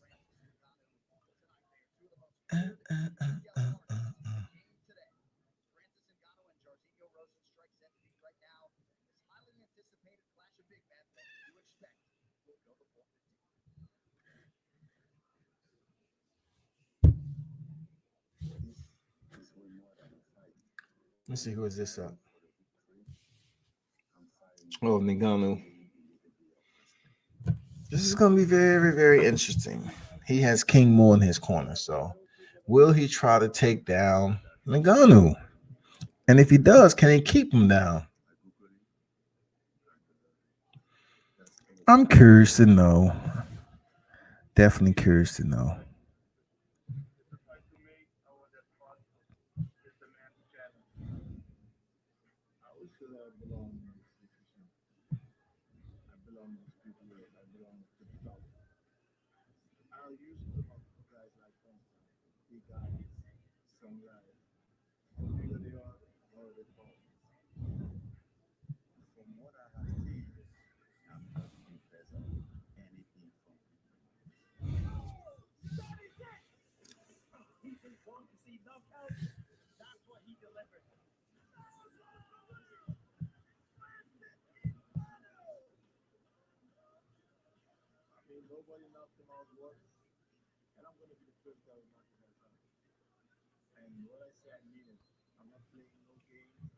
We needed up 15 likes, man, before we get to the damn co-main event.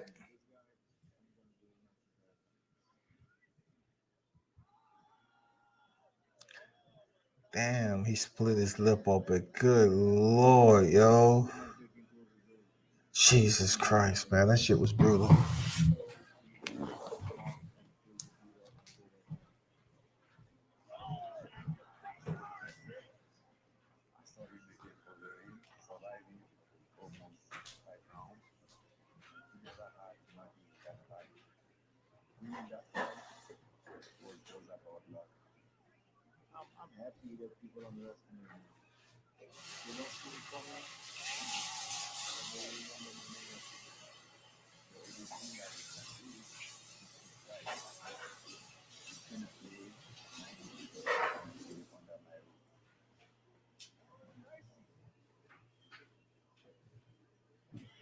According to Jorginho Rosenstrike, focus is a key component.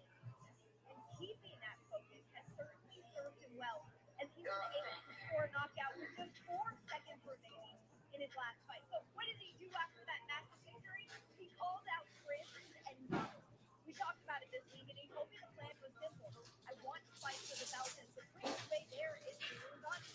Biggie Boy is more than confident that he will leave Jacksonville tonight with his perfect record still intact, and he will add his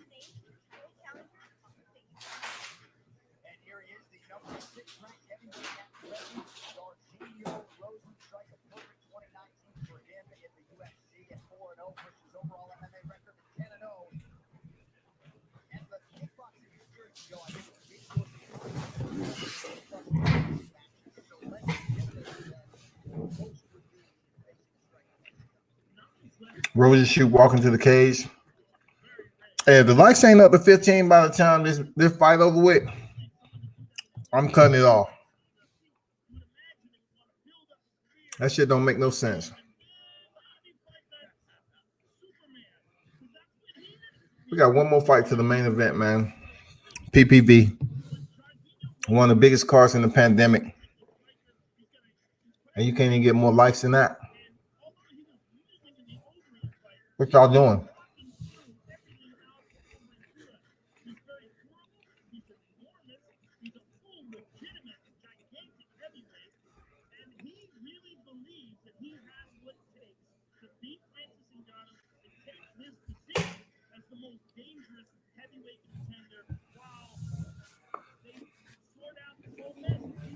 Y'all think I'm playing? Likes up to 15. I don't do this shit for my health. Let's go, y'all. Show support.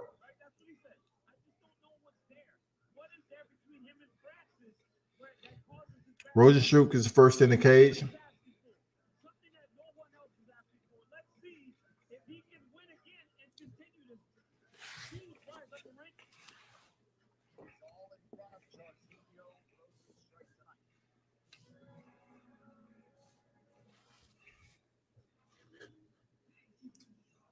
Gonna look like a Titan.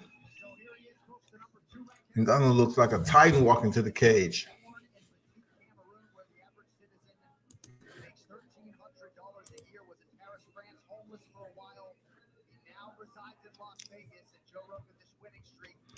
Need to get them likes up to 15, man. Let's go. Get the likes up to 15. Need the likes up to 15 before this fight over with.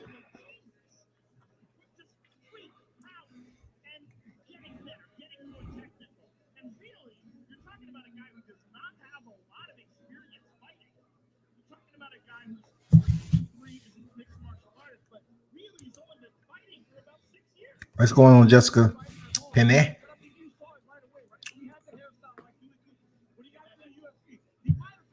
Pena.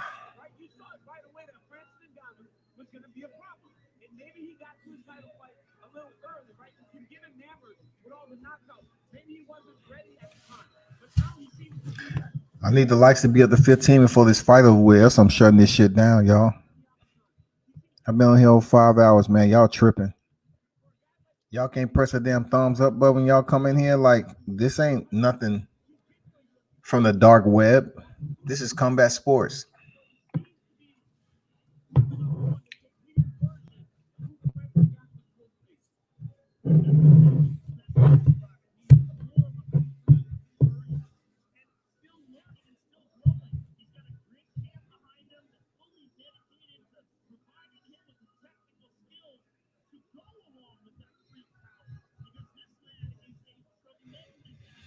So Francis just got checked and everything. He's inside the cage.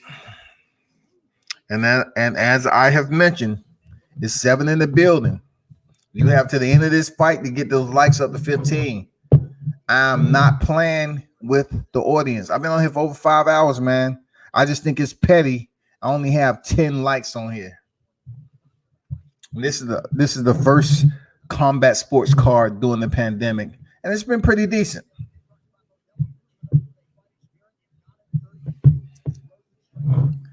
$33 years old is Ngannou, 32 is Rosenstruck. Pretty equally matched in age. 261.5 in weight to 260, and an 83-inch reach advantage by Ngannou and 78-inch by Rosenstruck.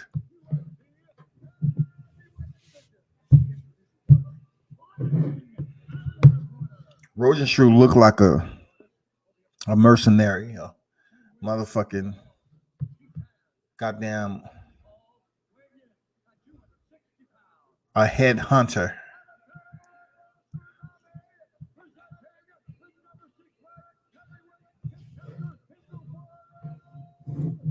Let's see difference. Let's see difference. Let's see well-trained destruction. Let's see and show them, what the big boys do with it. Nagano up there look like he been chopping wood. He ready to go. This is gonna be interesting, man. Nagano, man, the reach advantage that he has, this might be crucial.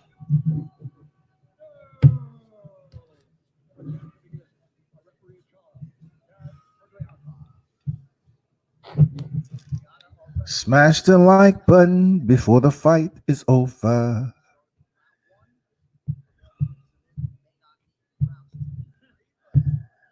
I got 10, 10, 10 on that. Can I get 11, 11, 11, 11 on that? Can I get 12, 12, 12? The fight has started first round. Nagano with a straight jab. Both fighters are standing fairly close within striking distance. No doubt about it. Inside leg kick by Rosenstruck. Oh, man, Nagano swinging wildly. He knocks out Rosenstruck. He knocks him out cold. God damn. Jesus Christ. He knocked the shit out of Rosenstruck. And that's probably a little bit slower than Jorge Masvidal's knockout.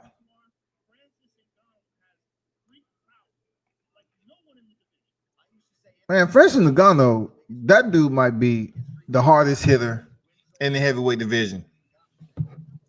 He slept Rosenstruck in under 10 freaking seconds. Single digits easily. It had to be 7 to 8 seconds. He slept that guy.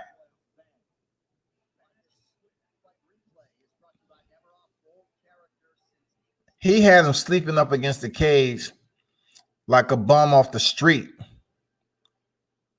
Damn, this is brutal. It was wild, but it was punctual. 1, 2, 3, 4.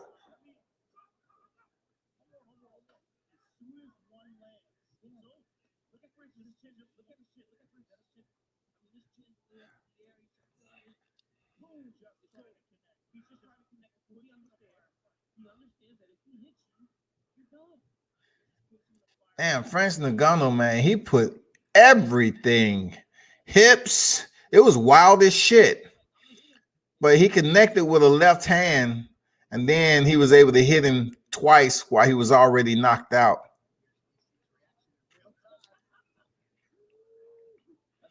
He missed a lot of those shots, but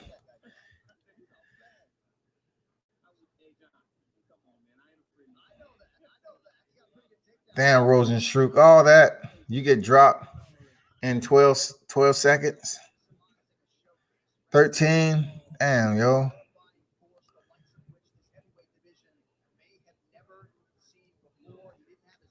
Jesus Christ.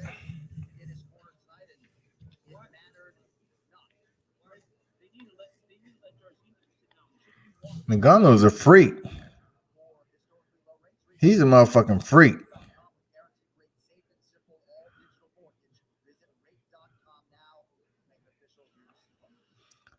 Why is Dana White on IG Live?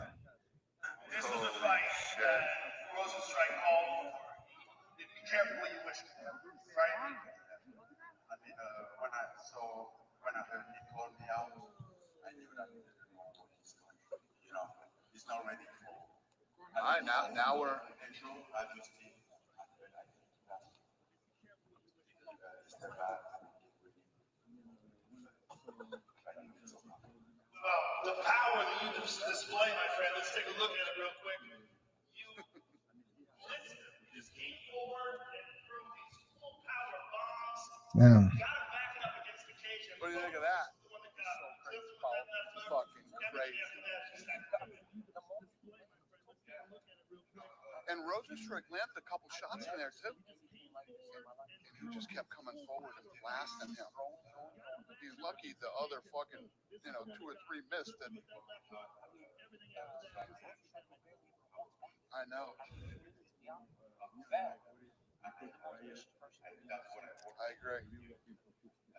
Damn, Nagano went after that dude like he stole something. Like he stole something from his mama. Jesus Christ.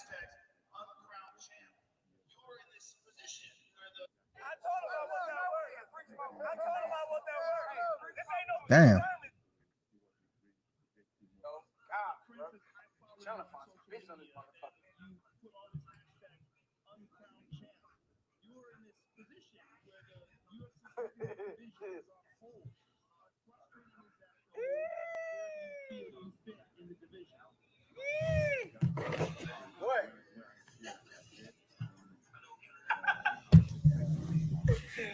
Bro, ain't no.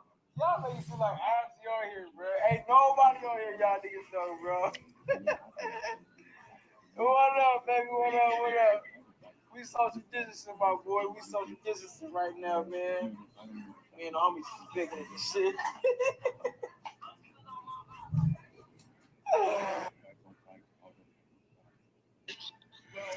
Bro, what up, Carlos? What's good with you, bro? Man, I'm over here at the homie house, man. We just chilling, man. Social distancing and shit. I'm up here with the mixed martial arts call. I'm in between fights right now, man. So I just saw you jump on IG Live. Yeah, and I ain't doing too much. Trying to find something to have fun with. That's it. You know what I'm saying? I see you in better spirits, man, since y'all opened the gym back up. Yeah, no, we open that drum back up. Whenever open up, we have to open up and shit. That's what's up, man. Were you able to give Douglas Lehman my message, man? Ain't no stop the grind. Say what? Did you ever give Lehman my message? I ain't seen him yet. I ain't seen him yet. Yeah, I'm really trying to get some pictures of him and his new place over there, man. You know, whenever they open up. They probably opened up. They probably open up. I don't know if they open up now. I don't know.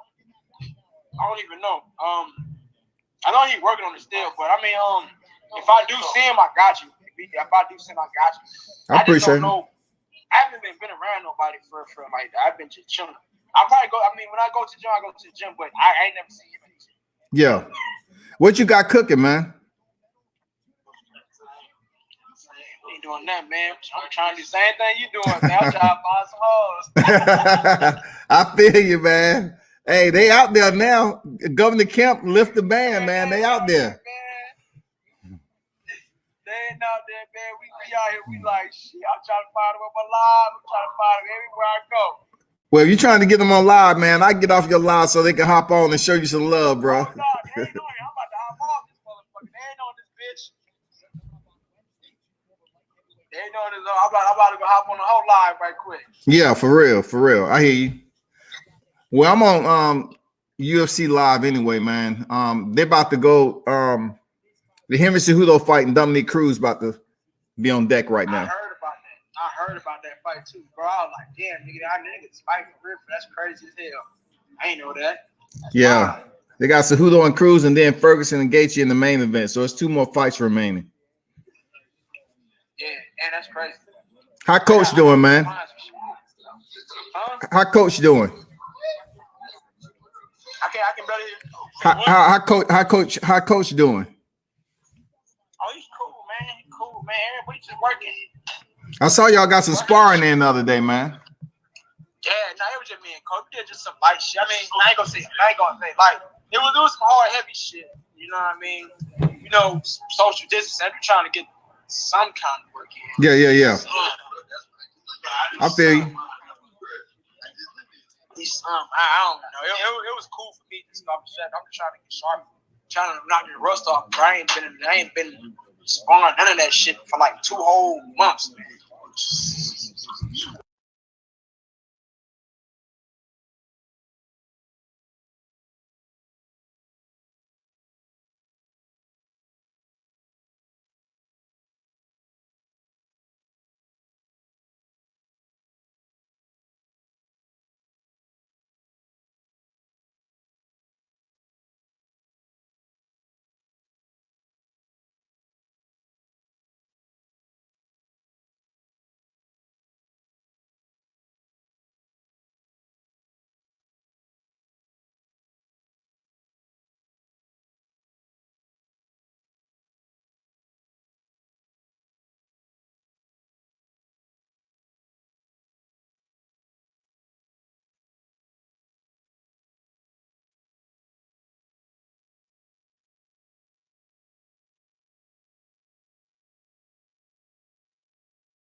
I'm back. Had to talk to a fighter about doing some media work. We picked DC with our hearts, not our mind. I got my heart and mind to it, Dundada. I got Dominique Cruz, man. My heart, my mind, my soul. I want to see Dominique Cruz coming here and goddamn brighten up his legendary crown. Because his throne is already out there. Well, if he's able to bring this chip back after another layoff, this shit is just gonna, it's gonna tear up the airwaves, man. It's gonna tear up the airways. Especially if he stops him or sub him. I just want Dominique Cruz to stay healthy the entire 5 rounds and don't get injured. Rosenstruck just got obliterated, destroyed, toppled, erased. Francis Ngannou, as wild of an entry that it was, being that most of his punches did not land, but the one that did was a left right across the jaw, and then he was able to land 2 where he was laid out. Still, he has powerful. He has powerful shots. You know what I'm saying? Damn. That dude got some powerful shots. I ain't gonna lie. Ngannou is not the dude you want to piss off any day of the motherfucking week. Or just witness a murder in the octagon. Any upsets? Not really. Because, Jeremy Stevens lost, but that wasn't really an upset. Bryce Mitchell won. Everything has been pretty much on par. Carlos Esparza won. We knew that. The only one shocker was that Anthony Pettis beat Cowboy Cerrone after it seemed like Cowboy did enough to beat Anthony Pettis. So that's the only fight that's a little bit different. You know what I'm saying? The outcome is different.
Dominique Cruz, ring walk, getting oiled up. I mean, getting Vaseline on his face. It's time, man. He looks healthy. He looks good.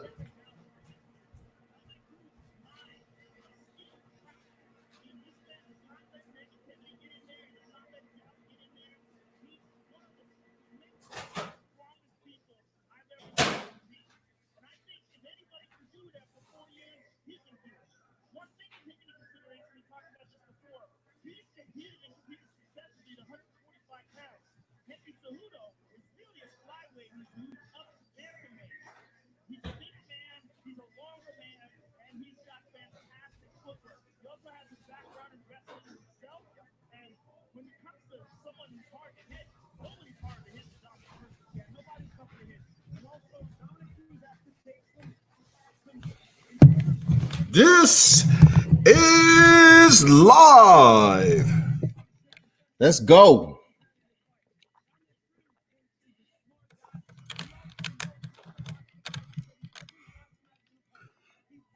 I mean, I kind of like, when the fight is going on, I really don't pay attention to the crowd anyway. So it is what it is to me.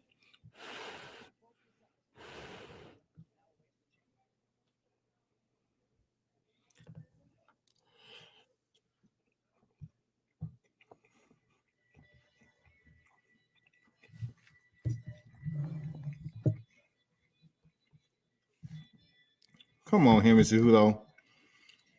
You got to have all this light show and shit. Gold medal. Let me see what you got there. See what you've been cooking up in the lab there, Cejudo.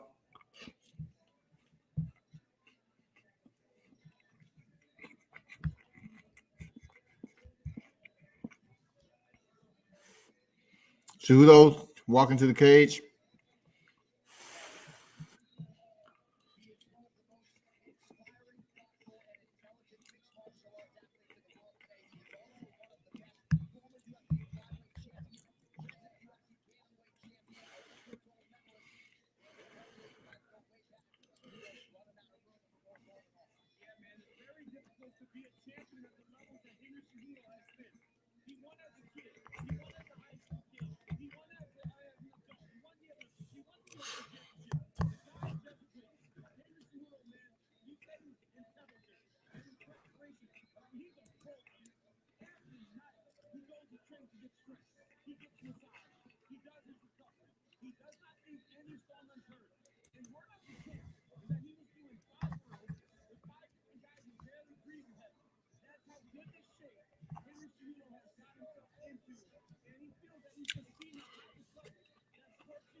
He knocked out TJ Dillashaw in 32 seconds.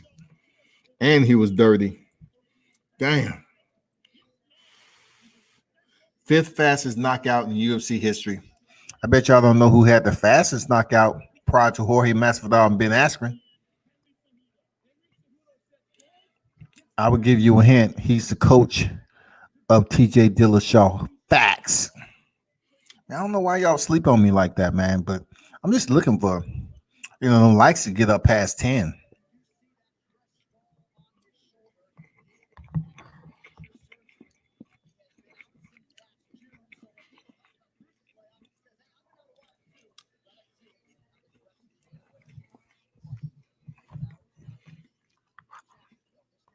Henry Cejudo versus Dominique Cruz on deck as we speak. Champion is Cejudo, defending his bantamweight title against Cruz, the former two-time bantamweight champion. You include WC three-time bantamweight champion.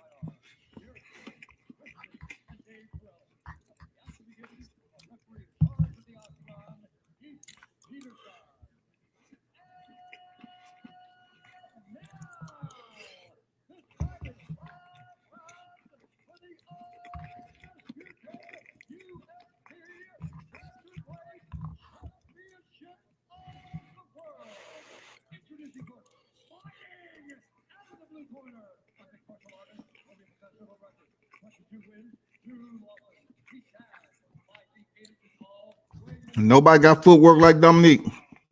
Tell you that. He need to chill before he get injured.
Fighters touch gloves. About to start the first round.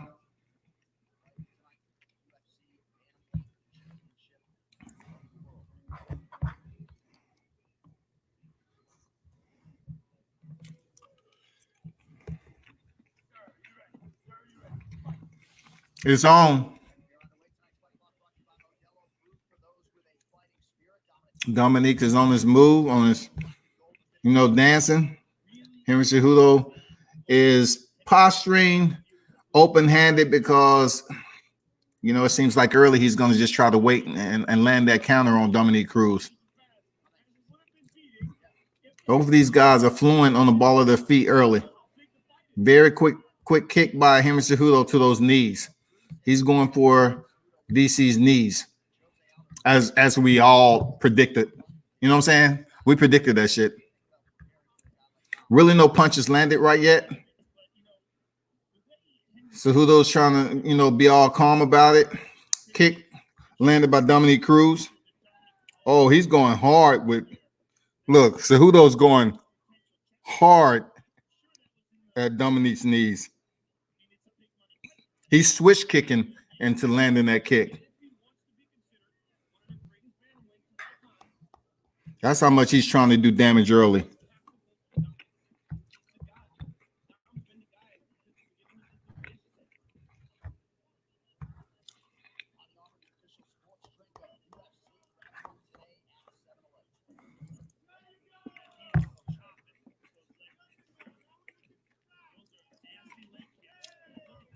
Y'all see the game plan right now. Cejudo, he's going directly for the knee. The same shit TJ Dillashaw. You can't do that with Dominique because, goddamn it, he lasted 5 rounds with TJ doing that shit. And his kicks were much harder than Cejudo's.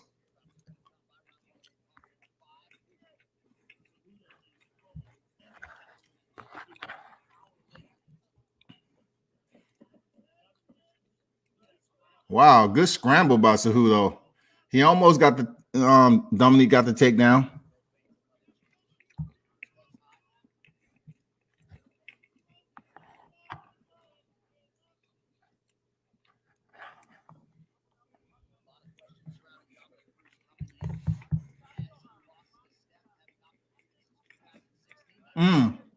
Oh, first takedown is Henry Cejudo. A switch out by Dominique Cruz. Nice. Makes it back to his feet. But first takedown in the first round is Henry Cejudo. Nice work. I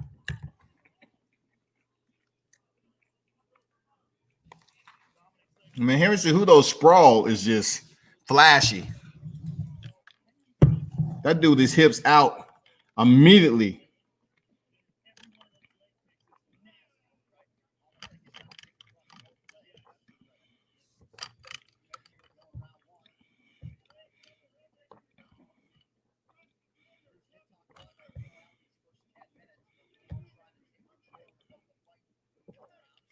I know Dominique wants that takedown back.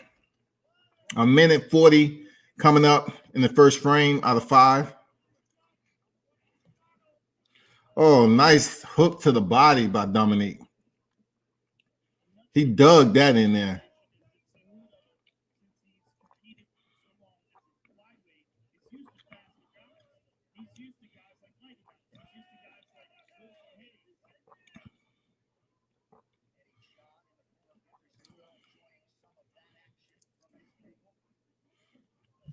Cejudo's trying to time the rhythm of Dominique once he attempts to try to slingshot in and land a punch. Cejudo's just trying to kick his legs because his legs is going to be there.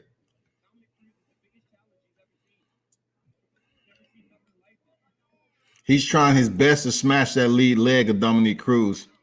And I know Dominique, if anything, he wants that takedown back.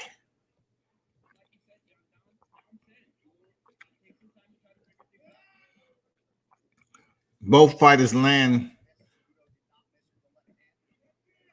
punches. Anytime Dominique comes in, Cejudo fires off a kick.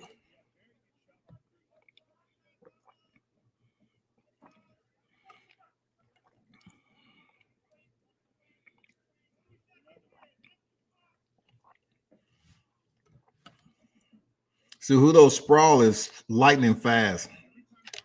I know he's already short, but goddamn, he really commits to that takedown. His reflexes is unbelievable when it comes to level changes.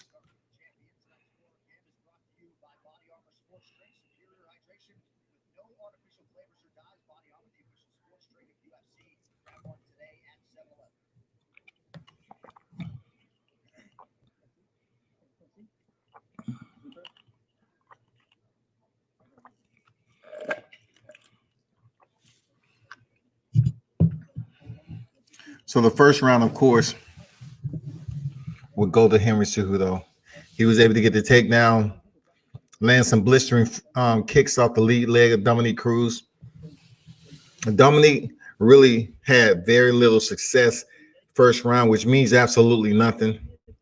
You know, it just goes with like the changes that's going to happen in the second round, third round.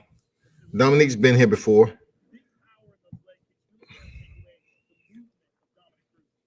You thought it was even, Dundada? I didn't. I thought the takedown moved Henry Cejudo a bit further ahead, you know, in favor of that round.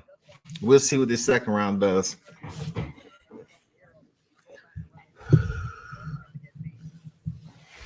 Y'all hit that thumbs up button when you're in the building.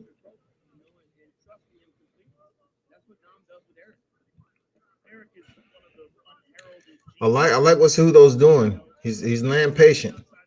He's flat-footed though. Very, very poor striker, man. But one thing, he has a chin up a little bit, and he's just standing flat-footed, waiting for the entry of Dominique Cruz. He's just waiting for the entry, the blitz, whatever you want to call the slingshot. He's just trying to land leg kicks the whole time.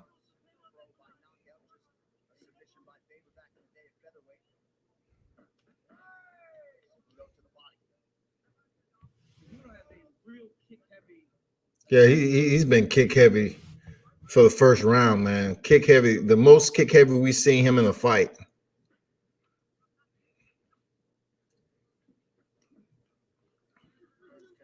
He's trying his best to catch Dominique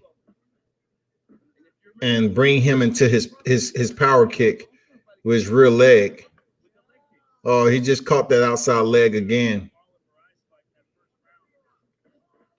Oh, nice 1-2 by Cejudo. Cejudo's trying to knock. Look, he's trying to knock out freaking Dominique Cruz. Believe that. He's landing some solid kicks on Dominique. Cejudo's looking sharp. I give him that. He believes he can exchange mano and mano with Dominique Cruz from what he sees on the inside. His hands look quick. I'm not going to lie. Cejudo's hands look quick. Oh, he went for a high kick, Cejudo. He missed it, though. But he switched it up. That was the first high kick he's thrown.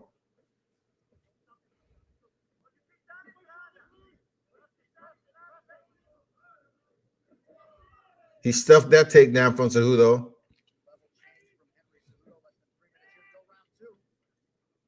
Dominic Cruz told me that when he was getting hurt by Cody Garbrandt and he was a little behind, he said he started just fighting. He has to make sure he doesn't do that today because right now it seems as though he's a little behind Henry Cejudo. Cejudo very poised, man, and waiting for Dominique's offense. He knows he's moving around a lot, but he's going for what's stationary. His legs. If it's on the outside, inside, he's cashing in on him. He don't care where he's at. It's just like, you know, they tell you don't go for the head. Well, he's going for everything below the head, man. He's going for the body, the legs. He's kicking the shit out of Dominique's legs. Henry to start leaving openings because he's trying to make something happen. Oh, he hurt him there with that right hand. Don connected with a very good right hand there. Oh, big one by Cejudo. Cejudo landed some power bombs. Seriously, he's looking impressive. He's landing these solid kicks to the body of Dominique. Cruz, a right hand up top, lands.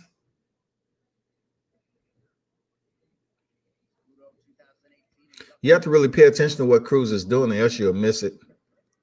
He keeps darting in and trying to land 1-2 combinations, but one thing is not happening. You're not seeing one fighter having the advantage on the inside when they do close distance to lock up. Both fighters are swinging. You know, Cejudo tries to dip in for a single leg. Dominique stuffs it.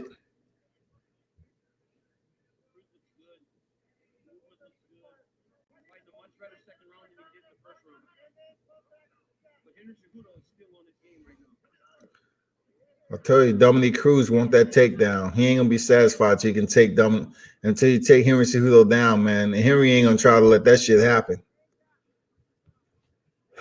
He looking in good shape though. So good movement so far. Good movement. Very quick, solid, very reactive.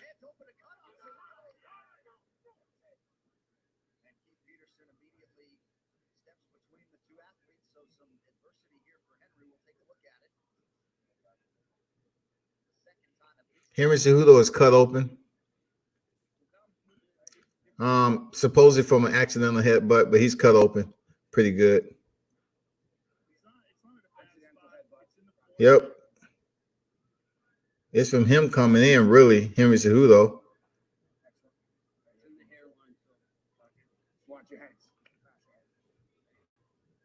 Let me see if this changes the scope of the fight. Now that Henry's bleeding, he's the cringe master. So let's see if it changes up anything. At least they're fertilizing the cage until Tony Ferguson steps in there.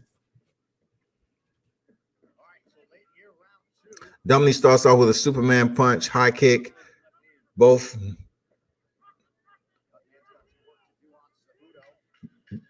Oh, he knocked Dominique down. Henry knocked Dominique down. Oh, it's a bad play. Oh, he stops Dominique Cruz.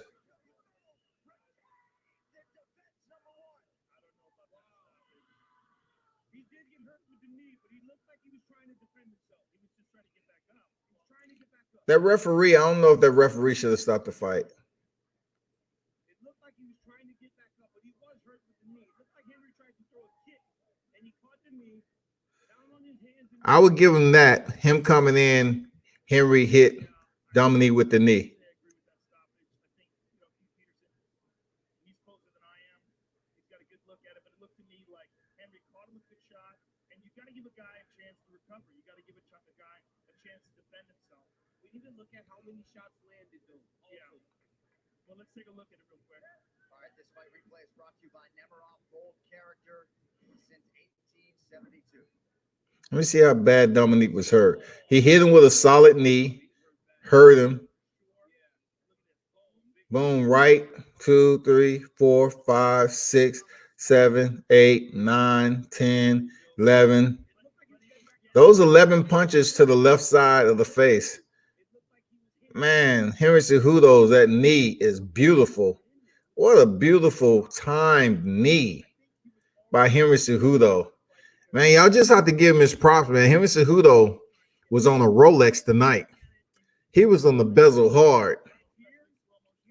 Every bit of timing on his strikes was, oh my goodness. That knee, you couldn't have dressed it up any better than what Henry Cejudo did. You couldn't have dressed it up any better than that. Henry Cejudo is a problem, man.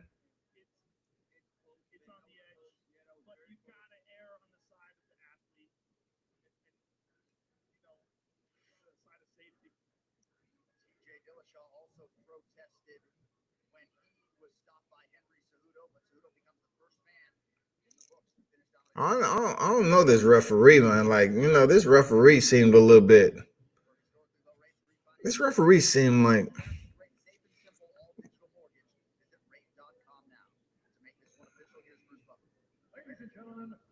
Why you just didn't give him time to fight through it so he was out, man?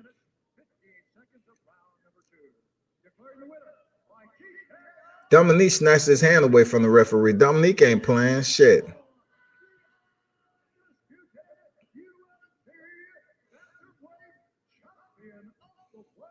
Let's go, David Banner. Dominique Cruz ain't going nowhere. He gonna get his time on the mic. Watch. Oh, he might leave. No, he left.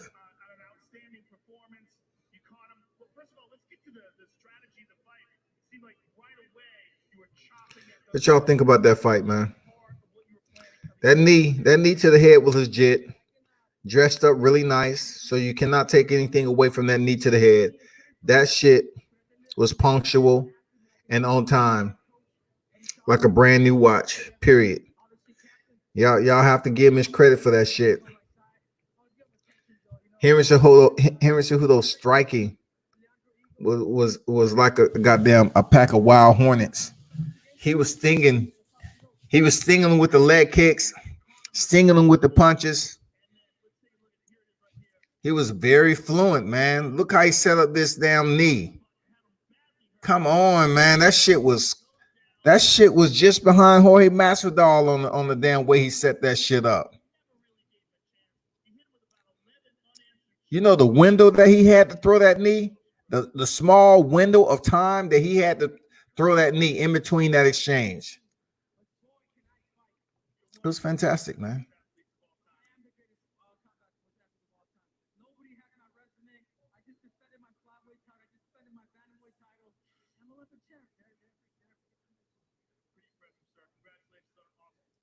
Thank you, Joe. And I actually kind of want to make an announcement, man.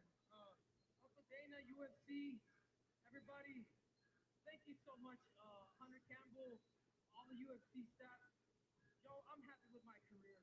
I've done enough in the sport. I want to walk away. I want to enjoy myself. I'm 33 years old. I have a girl now, Madeline's watching back home. I eventually want to start a family. Since I was 11 years old, I sacrificed my whole life to get where Are you retiring? I'm retiring tonight, Joe. I'm 33 years old. I'm happy with my career. Again, Uncle Dane, I want to say thank you for everything. You're the man. Oh shit, that's gonna open up a lot of shit now. Thank you so much, man. I'm Triple C's out. You guys have to hear my ass more. Thank you, sir. It's been an honor to call you friend.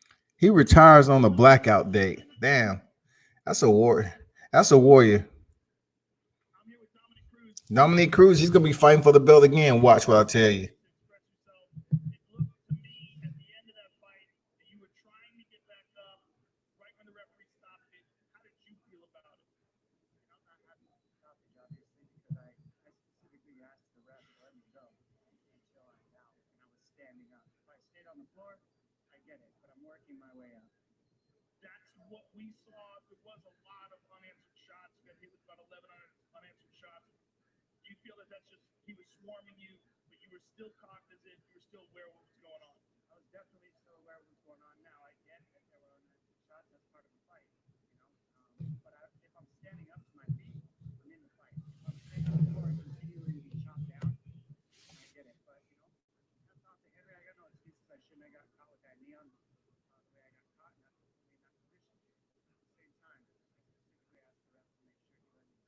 Henry Cejudo retiring. I don't know if he's for real or not. That dude does some things. I don't know if he's retiring tonight out of nowhere. You know what I'm saying? And that was 5 seconds left on the clock. Early stoppage again for Cejudo early against TJ, early against Cruz. Knowing you were just in a title fight, what are your thoughts about the future? Are you going to go home and think this through, or would you like to get right back in there? Not sure. I could have done the same thing Henry's doing if I wanted to. I wanted to finish this fight. I haven't ever been knocked out before. Early effing stoppage. How you counter that knee? How do you count it when it's bouncing off your chin? You know what I'm saying? Yeah, how do you counter that knee? For real. I don't care if you're a Cejudo fan or Cruz. That was an early stoppage. Cruz for recovering and trying to scramble. I just wish a different referee would have been refereeing this fight, not that guy. Because I don't like the unfamiliarity of referees is in there that may or may not have an understanding of who's fighting and to let the fight go. Just let the fight go. Like, let him go. He wasn't laying on his back, frailing like a turtle had been goddamn walked in a pothole or something, man. So Henry Cejudo retires after defeating. Oh man, it's I was really hoping that goddamn. Henry had been talking about retiring. Someone told me that. Yeah, his coach said that. Talking that he didn't get the money that he wanted, that he was just going to retire. He's like, I want big money to fight. Look, Henry's so crazy. I do want a professional boxer. Or a wrestler or something else. Yeah, he's trying to make the Olympic team again. Olympic team right now, and maybe go try to change it. I mean, Cejudo is just once again proven winners win, man. That's what winners do. They win, and he did it again. He's a spectacular athlete. There's no question about that. I mean, I feel for Dominic Cruz. I understand his point that he was trying to get back up. Yeah. It's so subjective. Different referees would let him fight. It really depends. Remember Brock Lesnar, Shane Carwin? Yeah, that's the reason. Yeah. Frank Edgar, bring up. Yeah, absolutely.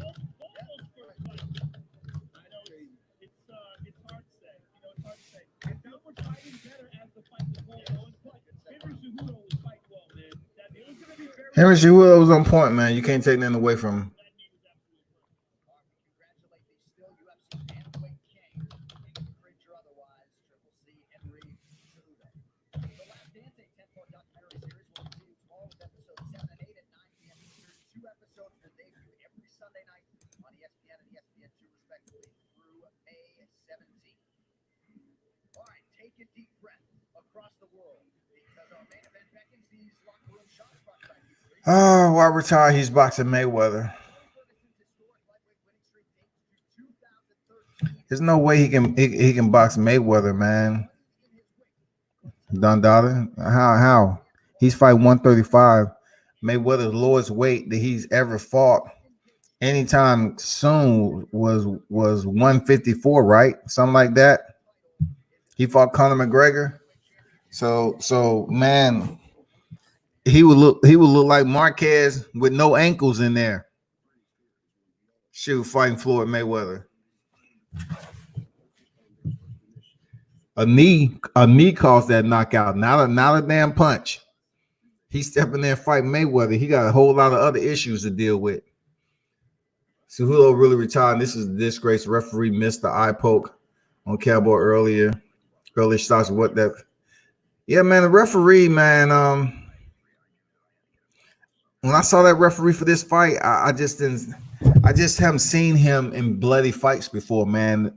And did he understand who he was in there with? Like, do you truly respect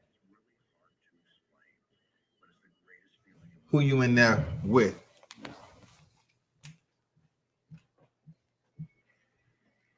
And now live from Five-Star Veterans Memorial Arena in Jacksonville, Florida, it is time for the main event for UFC 249, brought to you by the official frozen meal of UFC, Never Just Eat, Devour. Well, when we left Abu Dhabi last September, you walked out of that arena feeling like Khabib Nurmagomedov was the greatest pound-for-pound fighter in the world. He is likely to return this summer. He is the undisputed lightweight champion, but tonight's winner of this fight between Tony Ferguson and Justin Gaethje is likely getting that crack against the 28-0 Khabib Nurmagomedov. We will decide our interim title here in a matter of moments. Now, few fighters, of course, have captured the imagination of UFC fans over the last few years. I don't know if it's certain referees was available. Them motherfuckers got taken off the down. The chef while they was chilling in a shoebox. I don't know, god damn it. Not the referees for the night, because Herb Bean, Dan Mergliata, and the other ref was cool, you know. Can't complain. Oh man. That can't be Cruz's last fight. He doesn't deserve to go out like that. It's a tough game, man. You have to understand how punctual and how fast Cejudo looked against Cruz. He had a very nice game plan to capitalize on the movement of Cruz, man. Though you don't like him, you have to give him his just due, man. You have to congratulate him on his fight plan. Dude is quick. Cejudo looked quick today. He looked very sharp. He did what he had to do. His timing was impeccable. You couldn't take anything away from him. When that window opened for Cejudo to land that knee, it was very small. It was just cracked. And he just goddamn kicked that shit out the water, man. That's almost like the same shit Jorge Masvidal did. But it was a beautiful setup. That was a bad joke.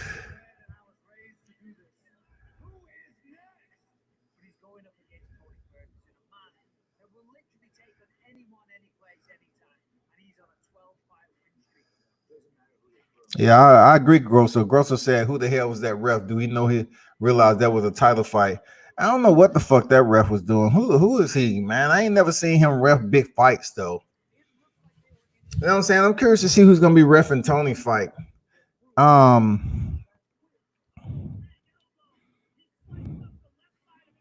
mean, who's going to be refereeing that fight? Steve Mazzagatti? I mean, who we got?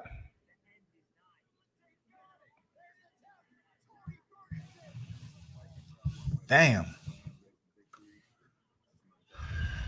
I'm about to be sick. That stoppage was disgrace, and Cejudo is retiring after that disgrace. Wow. Cruz versus Peter Young for the title next. Get that cringe champ out of here. You know, him and Cejudo may be serious and he may not. I don't know. But he seemed like he was serious. So if a chance he's retiring tonight, more power to him, because it's good. I like to see fighters who retire on their own and they have other ventures or endeavors that they have set up. I like that. I really do. I like fighters that leave the sport and they have other endeavors set up. So Henry, he absolutely is a physical specimen that he can go out, train some people. If you don't have his own gym already, and you know.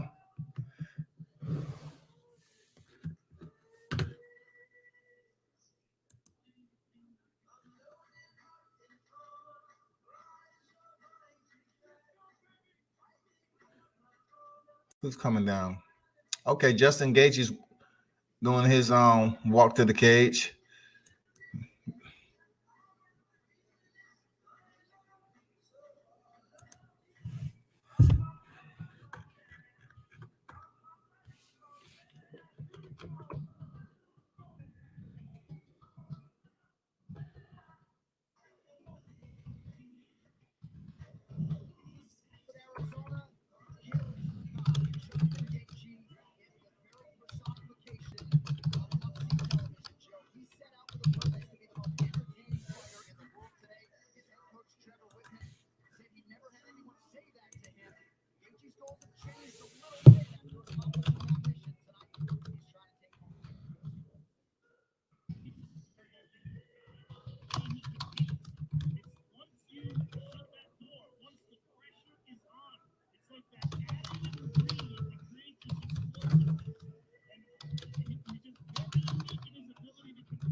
Damn, that didn't go the way I thought it was gonna go, but god damn it, it only shakes it up for this fight that's coming up.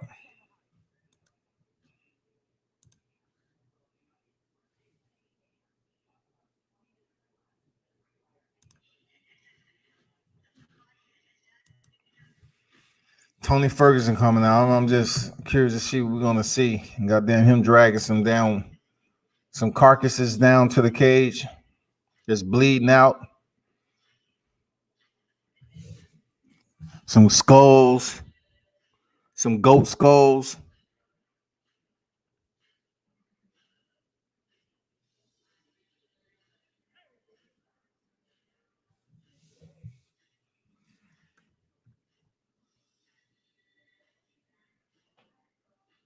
Yeah, I mean it was kind of fucked up stoppage, man. He didn't let him go out. Like the referee stopped the fight too fucking late. Like I mean too early. He just didn't allow a fighter that's been in tough competition to revive himself and to be able to defend to the last moment. What the fuck you trying to do? Go home? Man, that shit pissed me off. I ain't really trying to talk about that bullshit no more. Cause who the fuck was that ref? Where did they get him from?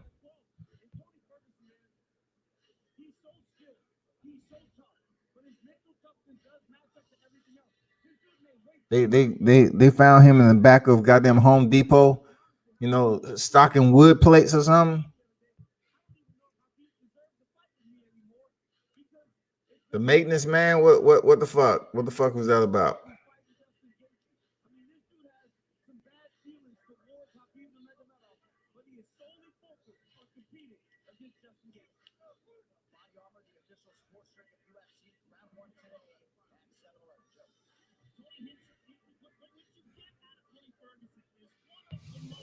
This is gonna be a good one. Shit, Tony already got slapped upside the face 4 or 5 times before he get in the cage, so his cheeks are already warmed up.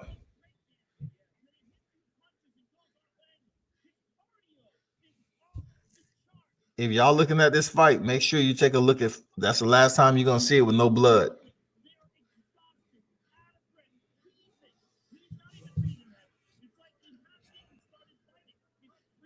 Let's go, Gaethje.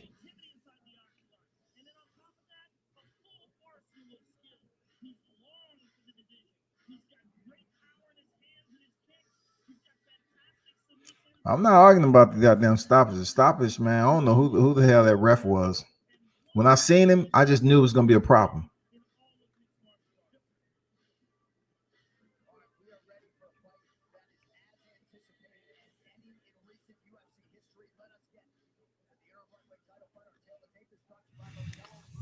Oh, let this card don't disappoint. Let's go. Let's go. Come on, Jason. Rise up, son. Honest courage, respect. Let's go. Resilience, durability, fortitude.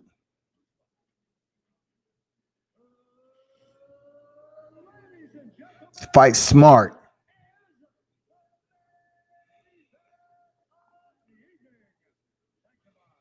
It's gonna be a war. But you say you made for this, you the highlight. Don't let this be a Bryce Mitchell, Charles Rosa type of fight. Don't get taken to school.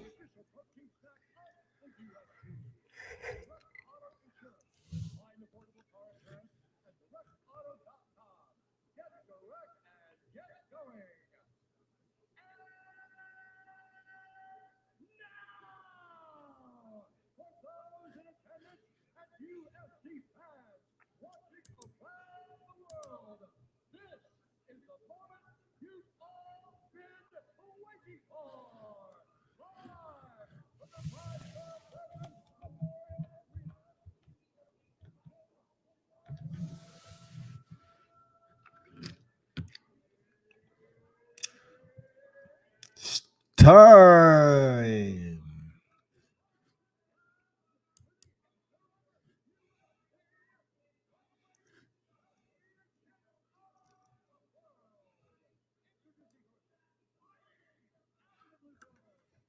Let's go, Gaethje.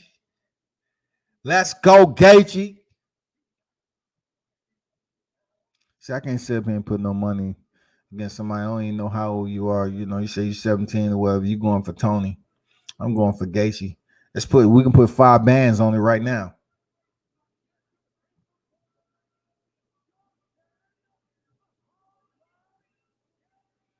Let's go, Gaethje. Get him, Gaethje. Gaethje. Gaethje. There it is.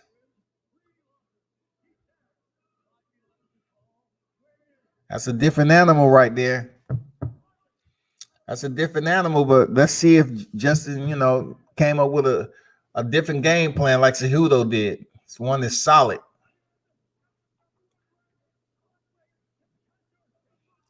Dundalda said Dana told the ref what to do.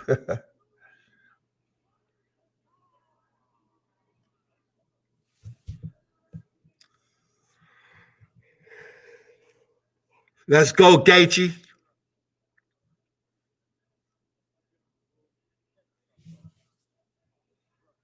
I don't know, Tony looked dangerous. Tony looked dangerous, boy. I'm going for Gaethje though, but Tony looked dangerous. This is the only time you're gonna see no blood, so take a peek. It's about to get red real quick.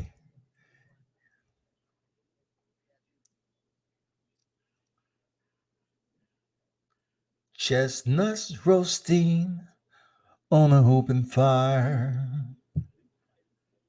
4-ounce gloves, straight to the eyes. What is this we're about to see between Tony Ferguson and Justin Gaethje? No blood yet. Posturing, fainting, filling each other out. Damn. There we go. Left kick by Tony Ferg. Nice. Ferg trying to do some wild shit early on. Nice Superman punch.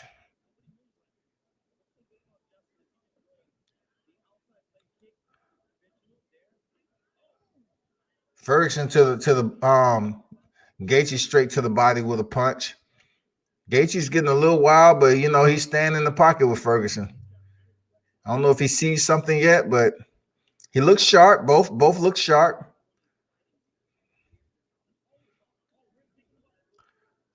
Man, Gaethje just landed the left up top. Ferguson then wasn't phased by it.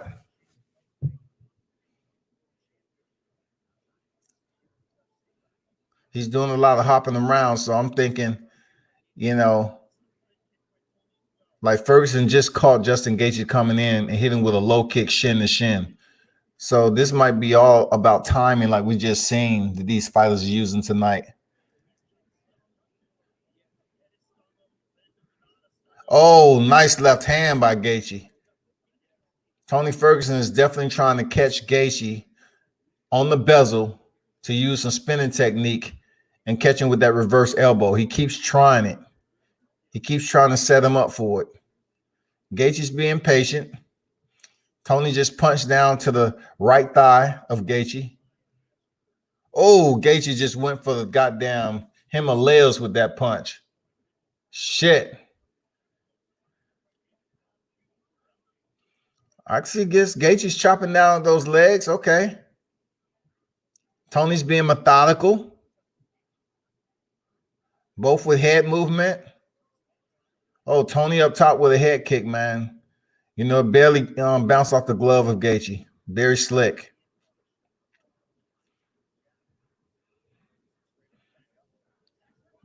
Man, Gaethje's rolling around his hips and his coordination when he's tumbling and all that is on point. He must do that shit in his sleep.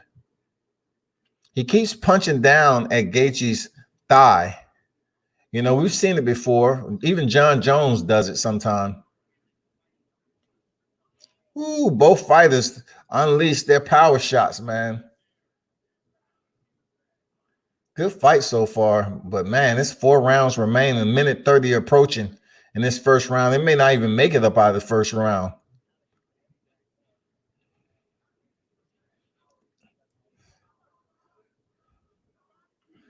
Patience by Gaethje. Patience landing his right hand on Ferguson. Patience, patience, patience. Keep using his feints. Keep using your feints, Gaethje.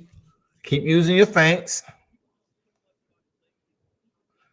Don't start to explode just yet. Man, Ferguson up top with a right kick, right side high kick. Tony constantly trying to set him up with that reverse spinning technique. I mean, that spinning elbow. He keeps trying to step outside of Gaethje's lead leg and use his spinning technique to catch him coming in, but it hasn't worked yet. Nice straight right hand by Gaethje. Gaethje's trying to catch Tony Ferguson with the uppercut coming in. Nice strict boxing from both. Oh, nice left hand by Gaethje. Now they're getting into like a little firefight. Gaethje's having a little success. Ferguson getting a little wild. But I kind of give that round to Gaethje a little bit. You know what I'm saying? I think he landed the more solid shots, kicks. So Ferguson, they gave him the stool, and he said, "Fuck all that. I'm standing up. I'm standing up. I don't need a stool." I mean, we understand, goddamn Ferguson awarded. We get it. Justin's on the stool. That's the only thing I'm worrying about is Justin's cardio, man. When Ferguson really started to push the pace with him, Ferguson hasn't started yet.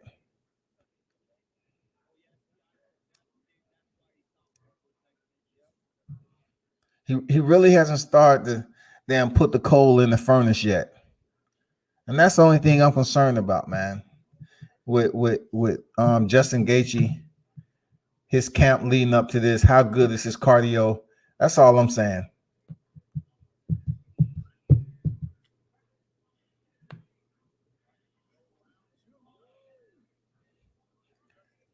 Tony Ferguson with that Superman punch, man.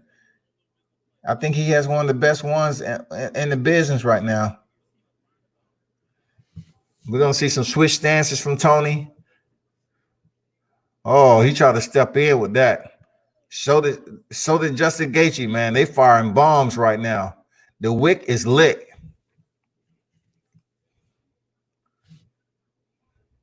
Hand carry arsenals for sure.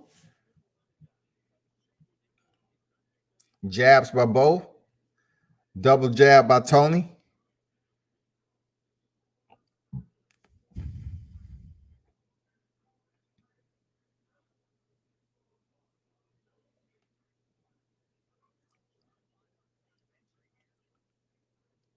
Gaethje's trying to catch him with the counter coming in. He's trying. As long as he don't stay in the pocket too long with Tony when they're exchanging, because he will hit him with that reverse elbow, and it's brutal.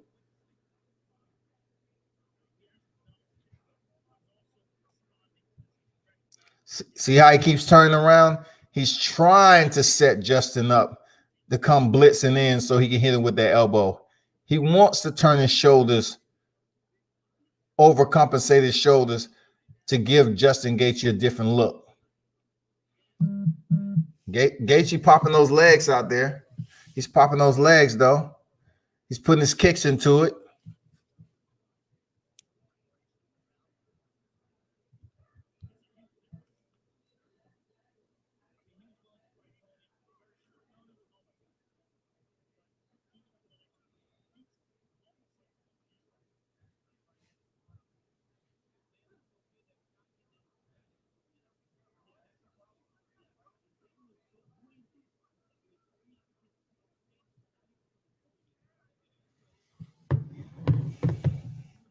Justin Gaethje I'm just seeing a glimpse. It just seems like he's slowing a little bit.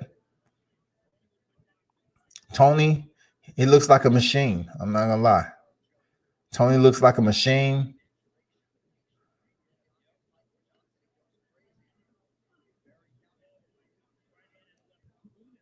Justin Gaethje's boxing looked much more established than we used to seeing.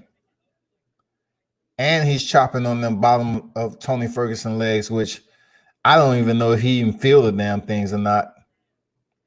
He's trying to do some capoeira.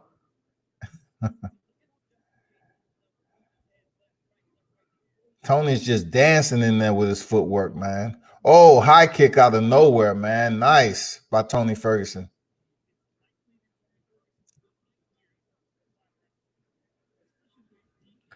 A minute 45 remaining in the second frame. Oh, left hand by Gaethje.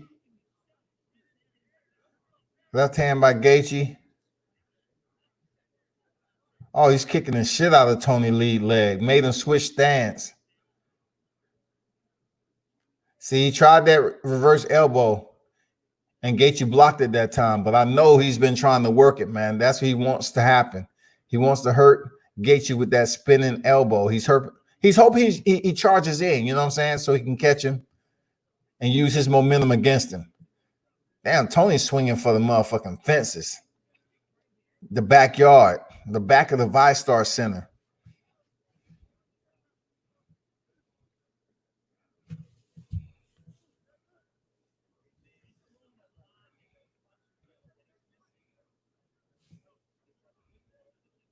Step in elbow by, oh, nice. Straight left by Gaethje.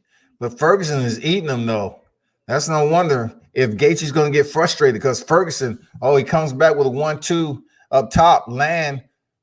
Gaethje returns the favor with his own 1-2. Tony stands there and just look at him and say, you know what? I haven't went anywhere. I'm not going anywhere. You're going to have to come with a little bit more than that. But look, Justin Gaethje's landing, though. Ferguson may not be moving, but damn, nice inside kick by Gaethje. Oh, he knocked Gaethje. Oh, shit. He dropped Gaethje right at the bell.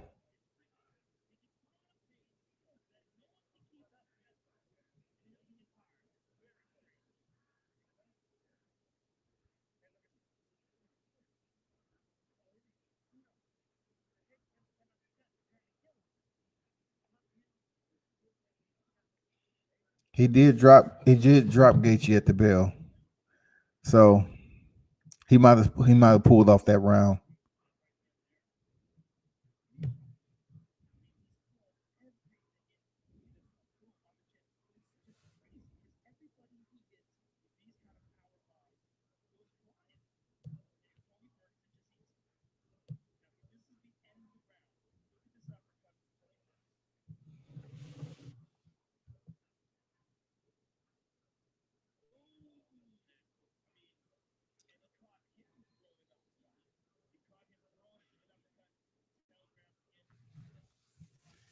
Justin Gaethje's lip, oh, that's his tongue. I mean, Justin Gaethje, he looks okay, but he doesn't look as fresh and ready to go as Tony Ferguson.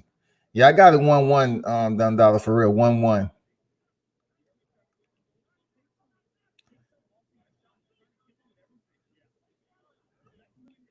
The footwork and fluidity and Ferguson's strike is just amazing.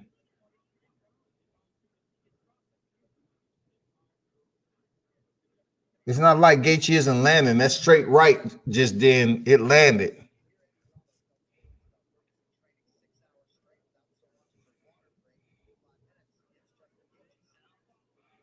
He needs to get that knockout back. He's gonna try it again. He's gonna try to go for that damn counter uppercut once again.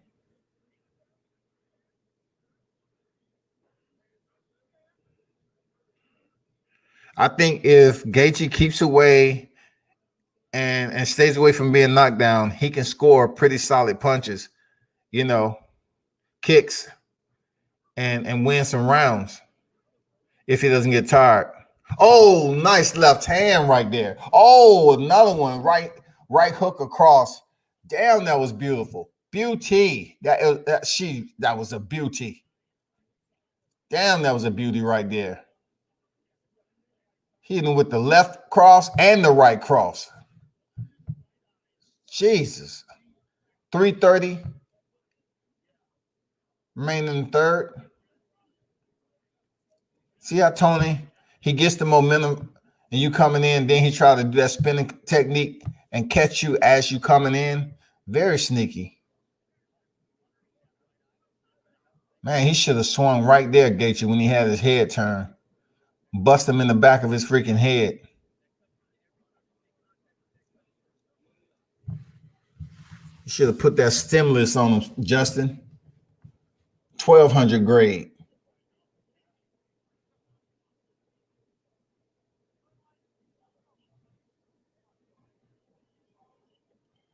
Damn, those kicks, Justin, be landing. Damn.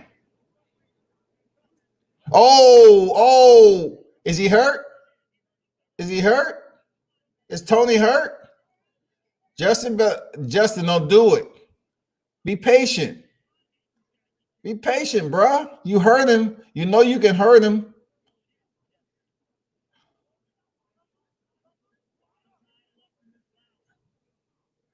Two minutes and 20 seconds remain, and Justin just hurt Tony Ferguson. Nice. Oh, he cracked him with a right hand again. Nice. Oh, he cracked him again with a left, and it only pisses Ferguson off now. The man is going back to the cellar to grab his other personality. He say, fuck it. I have backups. You smash one, I bring out the other one. See, the one he's bringing out the cellar now is going to start throwing those elbows. He's a wild man. He's just going to start abandoning everything. Justin is throwing some solid down the middle strikes, man.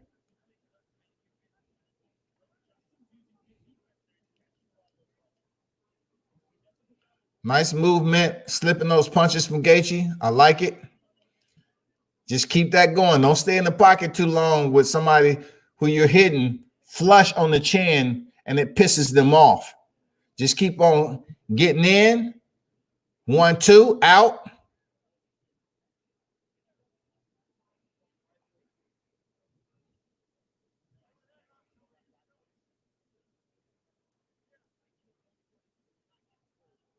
Shoot that uppercut next time he punch you in the thigh, Gaethje. Pop that uppercut on him. On knee one. Oh, wow. That's the shit we talking about with goddamn Tony Ferguson.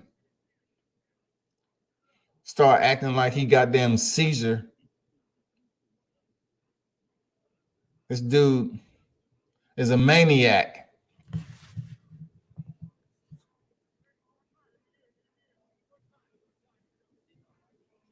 Keep thinking in there, Gaethje. There you go. Nice high kick, Gaethje. I like that. Slick.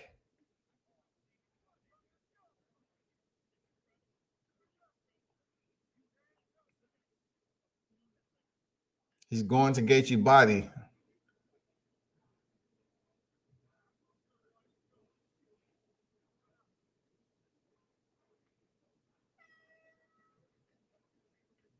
I think Gaethje won that round. I think it's 2-1. I think it's 2-1. ¿Sí entiendes? No, ¿sí? ¿Entiendes? 2-1.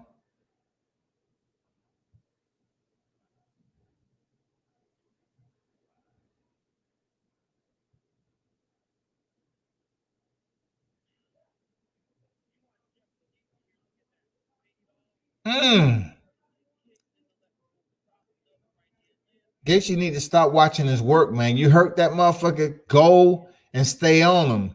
You hit him and you just stay there and admire your work, man. You're not going to kill a zombie by looking at your work and admiring and see what the fuck he got going on. Ferguson is bleeding. Justin lip is fat a little bit, you know, but it's not anything that we used to seeing out of a Saw movie. The heel has eyes and shit. So we're in round 4, just started. Gaethje inside leg kick. Tony Ferguson still looks like he's cooking up an experiment. And Gaethje, he's the test dummy. He's doing good so far, Justin Gaethje. He's doing good so far. I don't know what's going to happen. Let's go to the distance. I don't know. I think he needs something drastic. Oh, man. Nice. Justin Gaethje saw that, though. Now Tony Ferguson's starting to do all his other rituals and forms that he created in a dark room, deep down 5 levels in the cellar. Just stick to, damn, that crushing elbow over the top would have been brutal. I'm not going to lie. Ferguson just threw.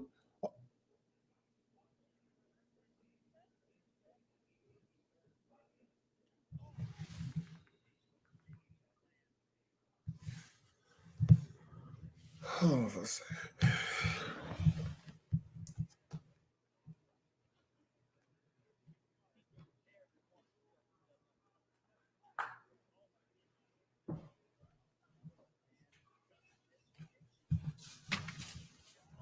Let's go, Gaethje.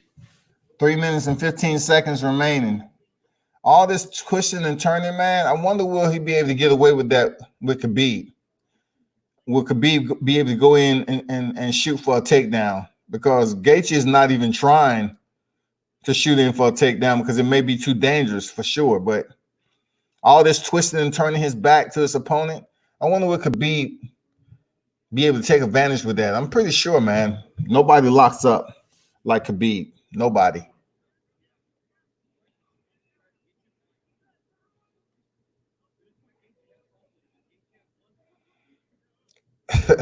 Grosso said pixie dust.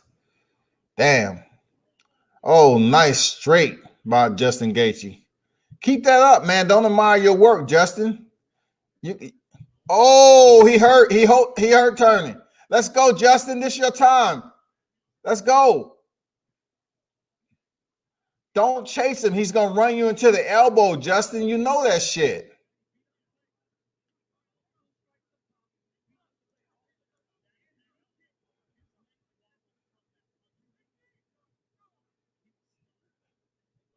Man, Justin Gaethje has those chopping leg kicks too, right below the knee. Justin Gaethje, don't chase this man. He would turn around and unleash your elbow, man, and catch you right when you think you got the momentum. That's what he do, man.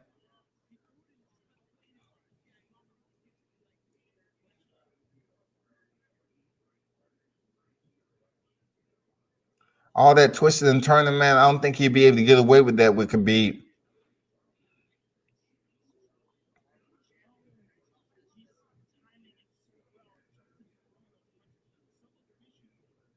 We're in the 4th round. Justin Gaethje looked pretty good.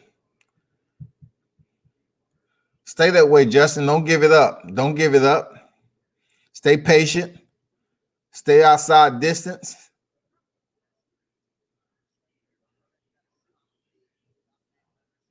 Minute left.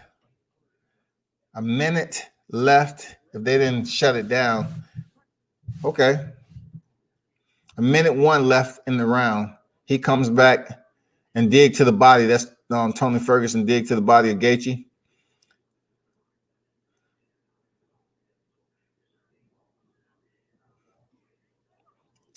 Keep your lateral movement, Justin. Don't stand in the pocket with Ferg.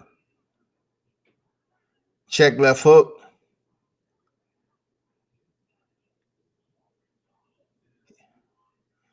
Gaethje's been working on his boxing, man. Oh, wow. What a kick. from Gaethje. Oh, damn. Ferguson come right back with a right side kick. Right high kick. Dude is an animal.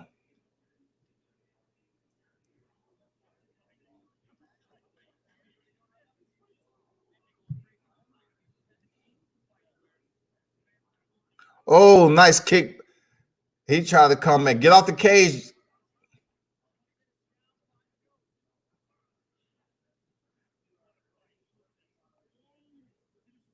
That was a nice short right hook. That shit was close. That was like a twin baby, goddamn. He's sitting down the pipe. Double trouble.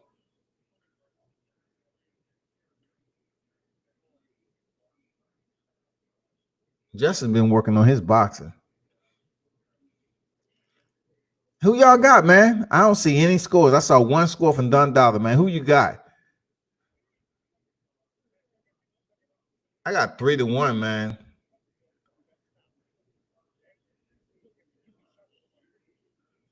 I got 3-1 for real. What y'all got? I know it's late and everything. It's going on 1 o'clock, man. I got 3-1, man. Appreciate that, Don Dollar. Everybody else in the building, man. Give me that one more like I've been looking for. Them 20 likes.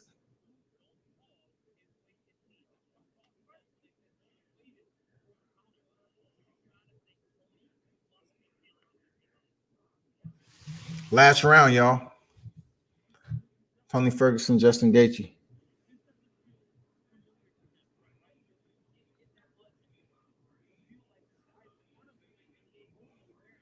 Ferguson is stalking, you know, moving, switching stands. You really don't know what stance he's in, but he can send off kicks and punches from any freaking angle without any setup. Gaethje is staying true to his game plan right now. He's not really getting caught up in all the whirlwind and mesmerizing. Oh, he just cracked Ferguson with a 2-punch combination. Ferguson just stand there and eats it, man. Oh, he chops his leg again for punching at his thigh. Every time he punches at his thigh, Gaethje's like, I'm gonna make you pay for that shit. Stay patient, Gaethje. Stay clean, stay smart. You can win this fight.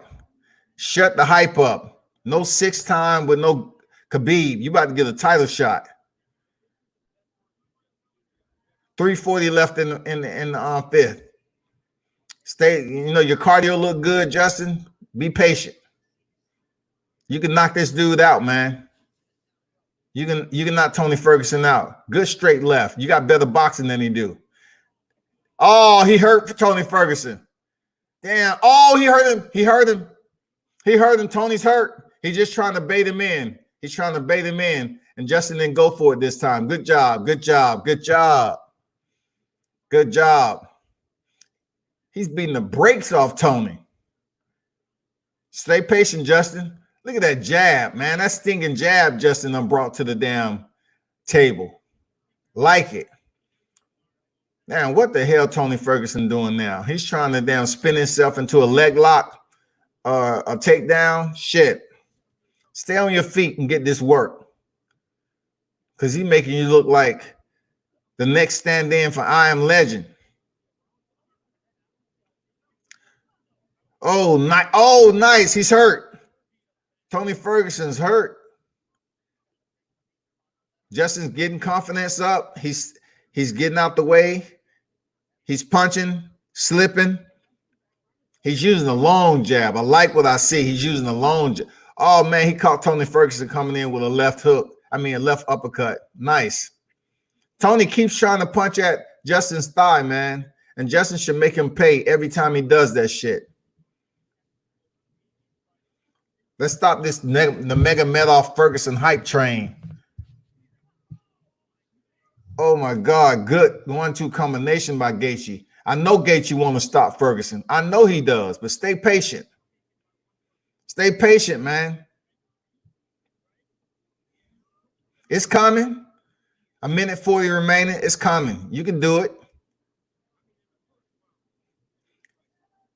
Damn, Tony Ferguson looked like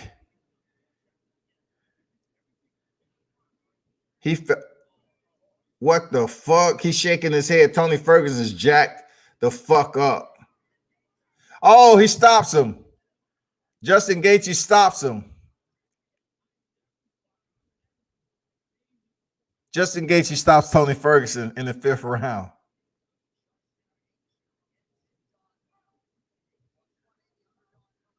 Oh, he pushed Gaethje away like.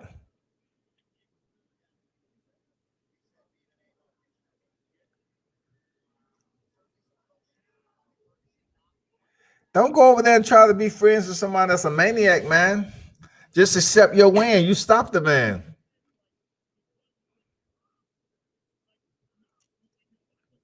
Yeah, I got one that I wanted. I got one out here that I wanted.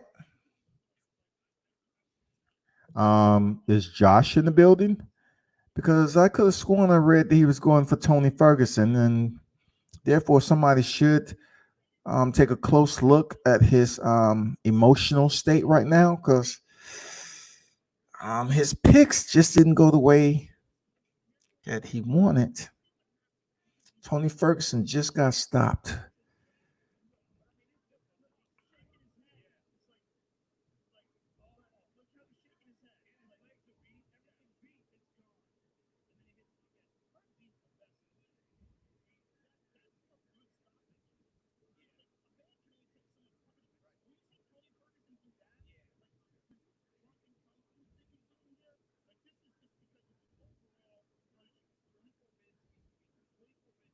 Damn, good fight, Justin.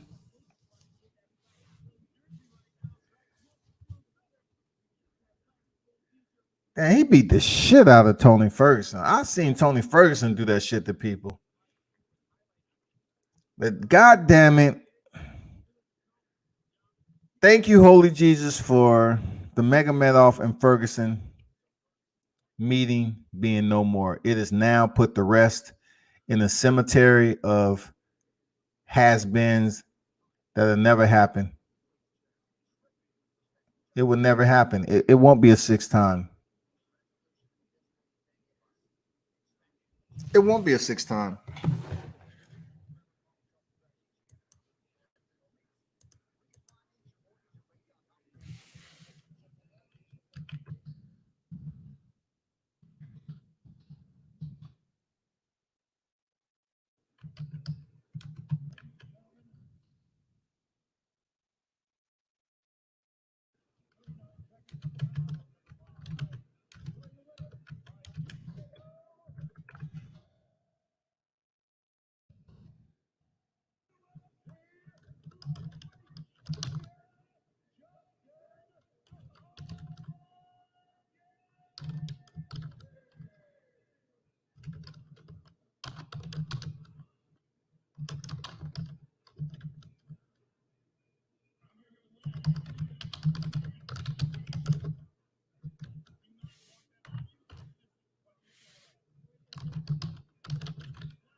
Couldn't make it to the April card.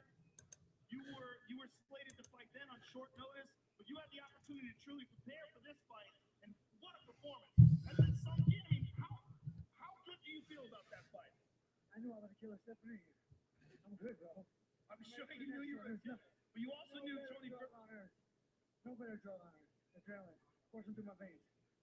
This is hard work. I've worked since I was 4 years old. Each day at a time for me. I never look past one day, and you just have to be better than yesterday. That's all it is. What we saw from you tonight is not just what we always see, which is incredible aggression and spectacular technique, but you were more measured. You were more calculated. Tell me about that. I have a world-class coach. I had to lose to change. Can't fix what's not broken. You know, once I understood what was wrong, I didn't hit too much. The way he chopped that leg, God damn. You can't feel sorry for a fighter who's used to doing that to other fighters. You just gotta swallow, take a deep breath, close your eyes, and exhale, and keep it moving. And if you have a chance to go to church, just go in there and give a prayer. There's no other challenge I want right now. I want to fight him. Well, I can't wait to see you fight him. Now, tell me about this fight tonight because Khabib the Mega Medal, no comment. That's fucking classic. Khabib the Mega Medal put no comment. now at the end of the fight, when Herb Dean came in to stop the fight, when you saw he was staggered, were you surprised? I mean,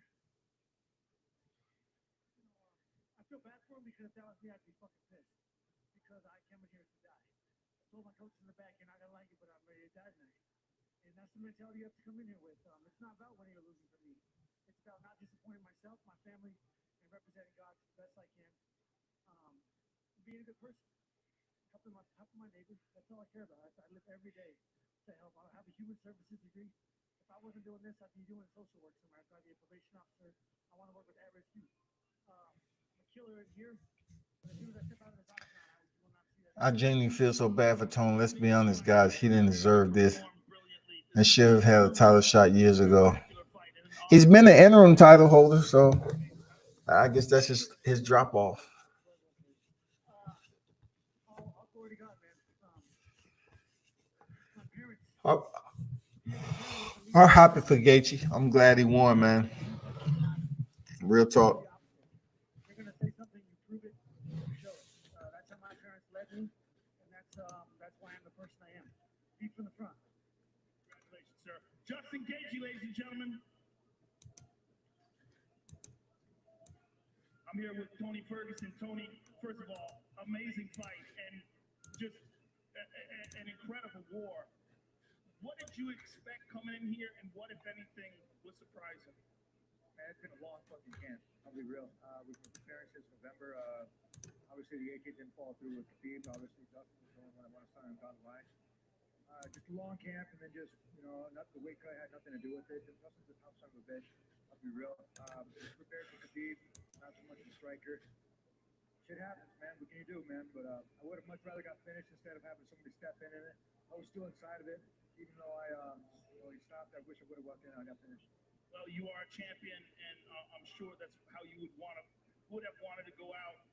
Give us your thoughts on what happens from here. Do you go back and reassess, or do you jump right back in?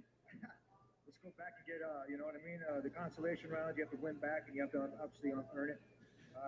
Props to Justin, like I said, the team, son of a bitch. And thank you for taking the fight, Justin. Hopefully the crowd, everybody, faith, family, and friends. Remember, we did this, guys, for you. So bring the sports back, and hopefully you guys enjoyed the fight, man. And for my kid, I love you, son, and my wife. I'm okay, and everybody else in my family, just want to say thank you very much for the support, and I'm glad to see you again. Okay. Glad to see you too, sir. Congratulations on an awesome fight, an excellent performance. Tony Ferguson, ladies and gentlemen.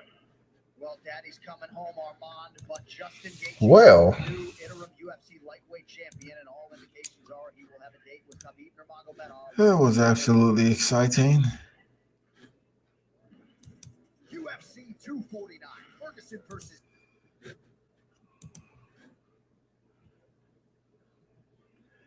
Let's say 249 is success. I agree, man. 249 is success. Even with one COVID case, still the fight card was a success, man. Especially the main and the co-main. Bryce Mitchell and Charles Rosa. And I really can't.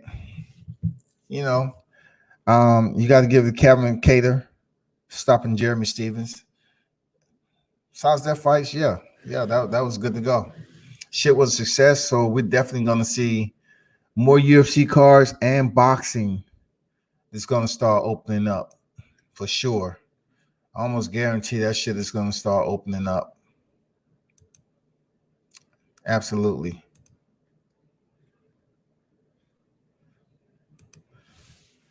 But in parting, let me see what I'm looking at right now.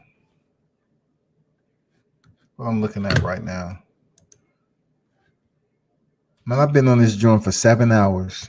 Wow. 7 hours on a live stream. And people, hopefully every one of your mothers, if they are alive and living in prosperity, they are healthy, happy, and understand the bond that is special with their family. And show your mom some love. Show her she's special every day of the year. And enjoy that day. I mean, it's Mother's Day. You know what I'm saying? And Mother's Day is coming up. Real talk. So that's something else we need to think about.